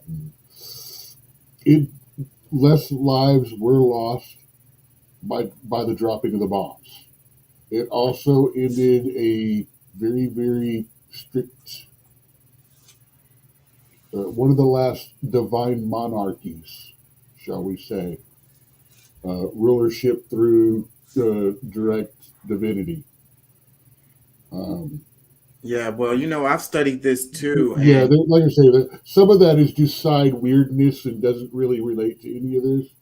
But yeah, I have to agree. Yeah, it did. Was it a hellaciously horrible thing? Absolutely. However, what the guy said about Russia not fighting and invading the Middle East is absolutely wrong. Kind of. As the USSR, they were very deep into the Middle East and into the wars in the Middle East. Matter of fact, that's part of what broke the USSR into separate countries. Now, technically, was it Russia in there? No, but it was the Soviet Union in there before Russia became an independent state. So, but it was yeah, later. It's one of those technicalities. Yeah, and then there's another part of this related to because Russia was in Saudi Arabia because that was a proxy war. What am I thinking right now? Because Osama bin Laden. Let me think. Saudi Arabia. The Russians were helping them at that time. I believe we helped train Osama to help fight the Russians back in the 80s. Right. So that's where he got all. That's where he gained all his power to come back and.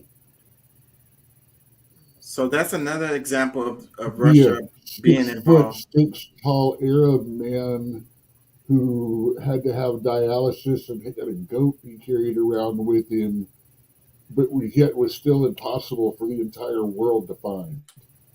Yeah. So you know it was ridiculous.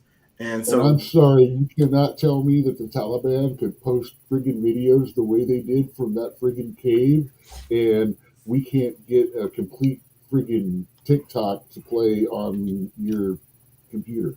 And then you can't find it. And then you can't find the guy. So, but then that's another example of Russia meddling or whatever. For whatever reason, positive or negative, that's not what I'm saying. I'm saying that, you know, it kind of goes against what that person was saying because Russia was involved in the Middle East because I remember them being involved in that conflict in Saudi Arabia. So, but on this other comment though about I follow the path he's walking though. But the bombs, you know, we didn't. The war was all but over. We didn't have to invade Japan. I mean, I know that was the plan, but they didn't have to do that. The war was ending anyways. You know, there's an argument to say that it would have ended without, you know, without those bombs being dropped and without having to invade Japan, you know, and try to take those islands.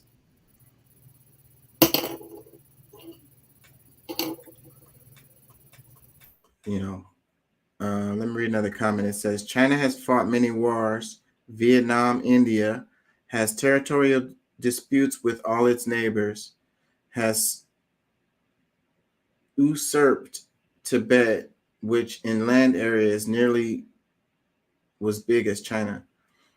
Man, it's hard. I'm getting tired, and this dude's wording is messing my brain up.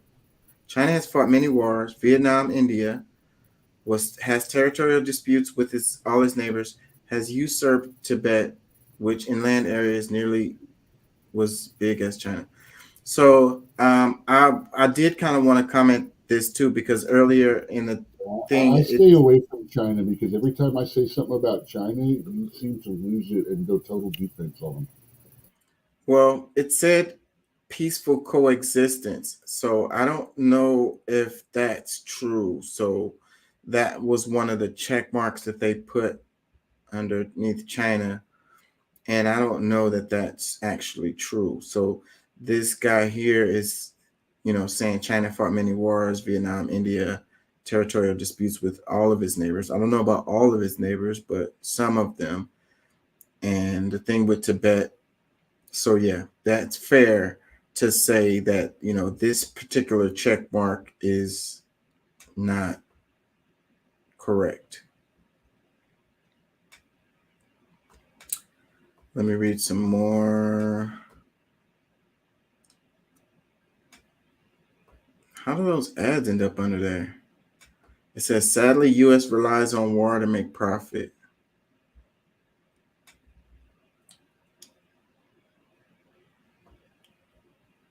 What is this chart trying to say? What are they trying to say here? What are they trying to say here? These countries that China had some kind of military conflicts with?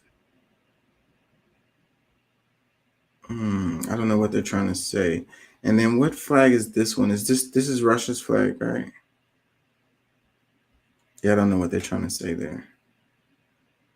Another comment, it says, I still take America over communism. I was born in Cuba. We abandoned everything we had to come live in the U.S. Communism sucks. Another comment, it says, I think about this almost every day. Another one, it says, little commie. Another comment, it says, better late than never. You're making up for the late realization by spreading the truth to others. Another comment says, China aren't saints. They have concentration camps for Muslims, but don't point fingers at other countries because they know they are rotten. USA are hypocrites, and China is not that the only difference. The Bible, Torah, and Quran, women's people of hypocrisy.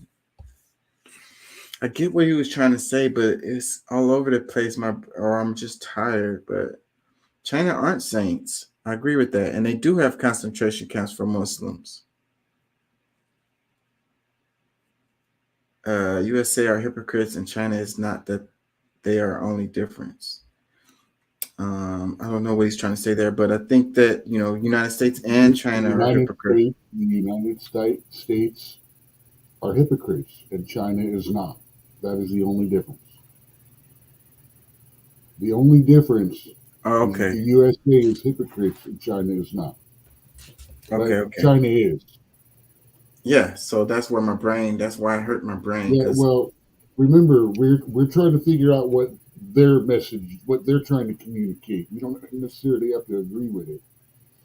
Yeah. And she's saying Bible, Torah, and Quran are basically hypocrisy against women. I'm assuming that's what she's trying to say. Okay. I'm sure that's a. I'm sure that's a. English is first. Either English is a second language or public school. I can't tell. Yeah, or maybe it was translated. I'm freaking tired. I ain't gonna lie. I'm gonna have to wrap it. I gotta get up anyways. I gotta take someone to a graduation in the morning, and then I have to go to work. Let's do this one real quick. It says, how Apple helps U.S. government spy on people around the globe. iPhones receive invisible messages which install spyware. It then quietly transmits private information, microphone recordings, photos, geolocation, etc. to remote servers. And I saw a story where they were showing how the phone takes pictures. It takes random pictures, the iPhone, that you're not aware of, and it doesn't store them on your phone. Well, it pulses with a UV light. That's what we are. Yeah. IR, infrared. Yeah, that's what I saw. Yeah, that's what I Those saw. people that were showing it to me do not look like they're smart enough to actually know what it does. But I have to agree that it's doing something. Yeah. Even if it is just processing for a command, pulsing, waiting for one. Yeah, that's what I saw because they was at Yeah. night. They turned off the lights and they was able to see it Is pulsing or your whatever. Bluetooth on? Is your Bluetooth off? Is your wireless on off? You know, And it might just have to do with the facial If it- recognition software that's on there, so that you can use your phone to unlock it. facial recognition. Is it is it sending out a signal trying to reach your 5G network?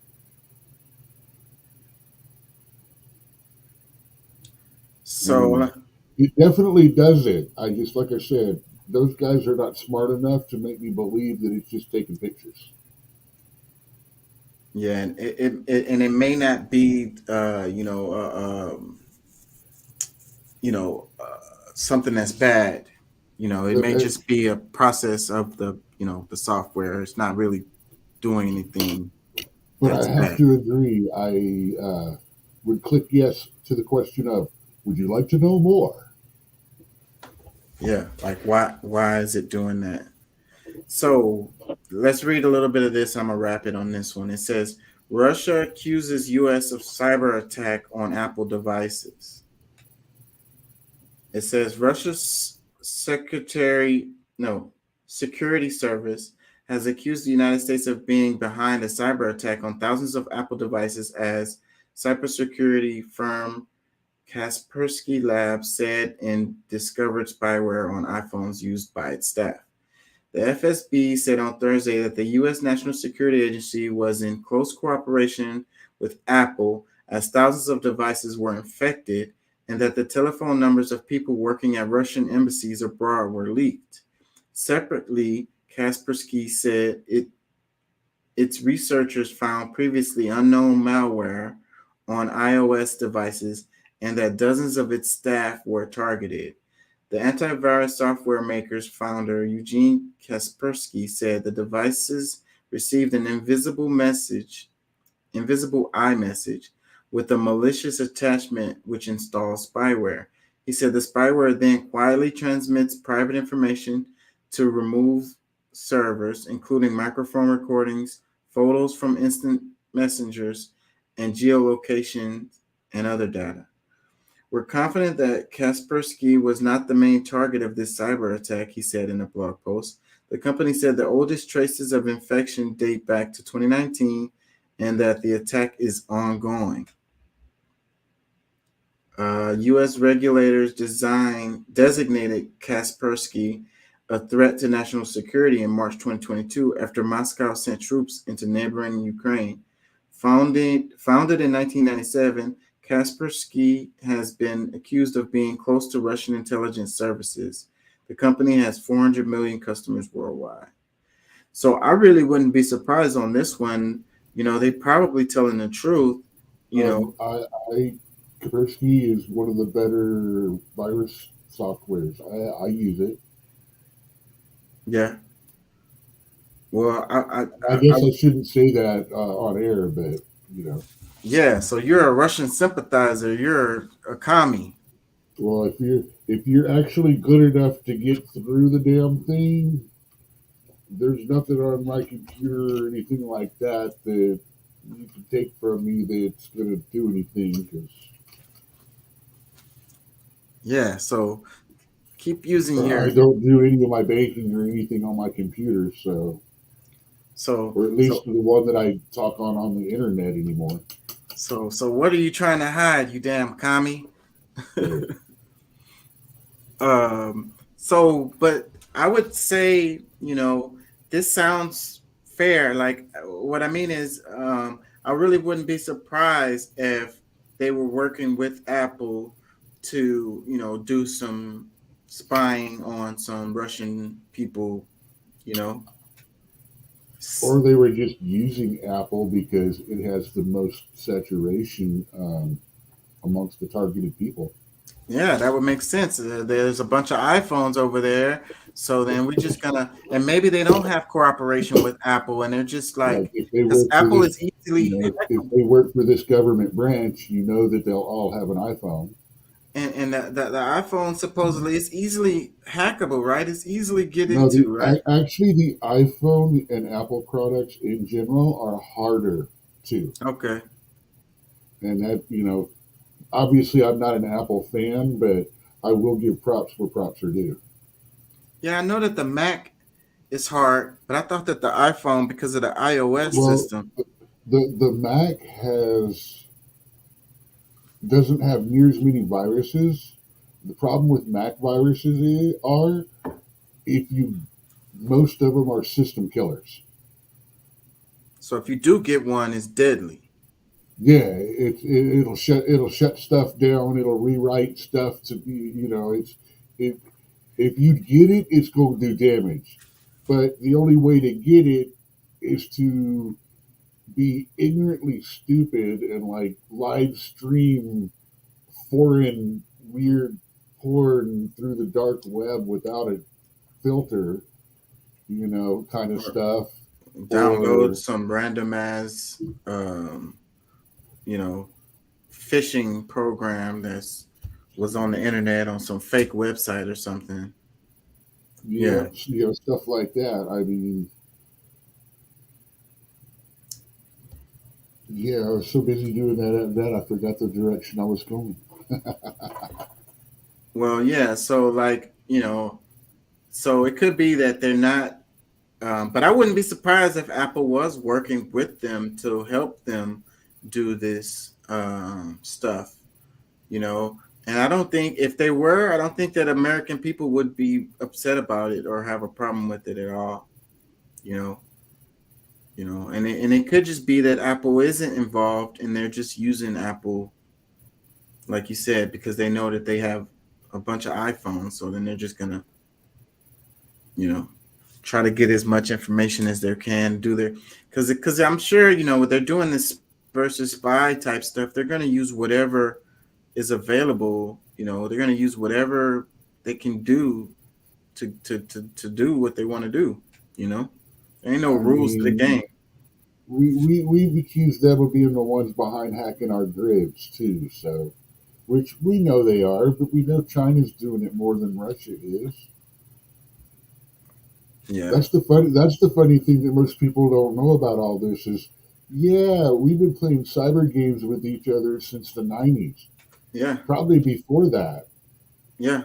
And all of the big all of the big players do it. All of the big countries do it. There are criminal cartels out there that are hacking the grid because they want to be able to cut off a certain bit of the grid and say, hey, give us $8 million, we'll give it back. I mean, cyber ransom right now is big money for corporations and stuff. Yeah. Yeah. And I used to love to read all those spy novels. I was into them heavy for a while, like in my teenage and early 20s. And I love that stuff, the spy versus spy type, novels, Yeah, I love that stuff a lot. By the time I was about 13 or 14, I had read like all 13 of the James Bond books. Yeah. Like the Ian Fleming ones. Yeah.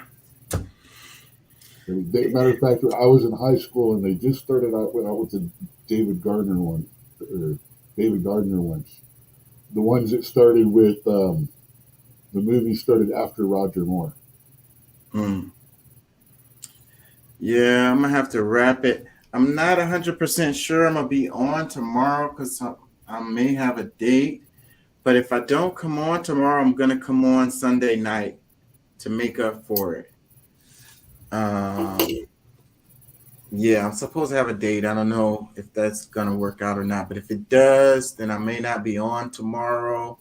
And if I'm not on tomorrow, then I'm gonna do a Sunday night. Because I want to get those 2 shows a week. So, but other than that, man, I'm going to have to wrap it, y'all. I got to get up. So, peace and love. Thank y'all for listening. Thank y'all for joining. And we'll be back.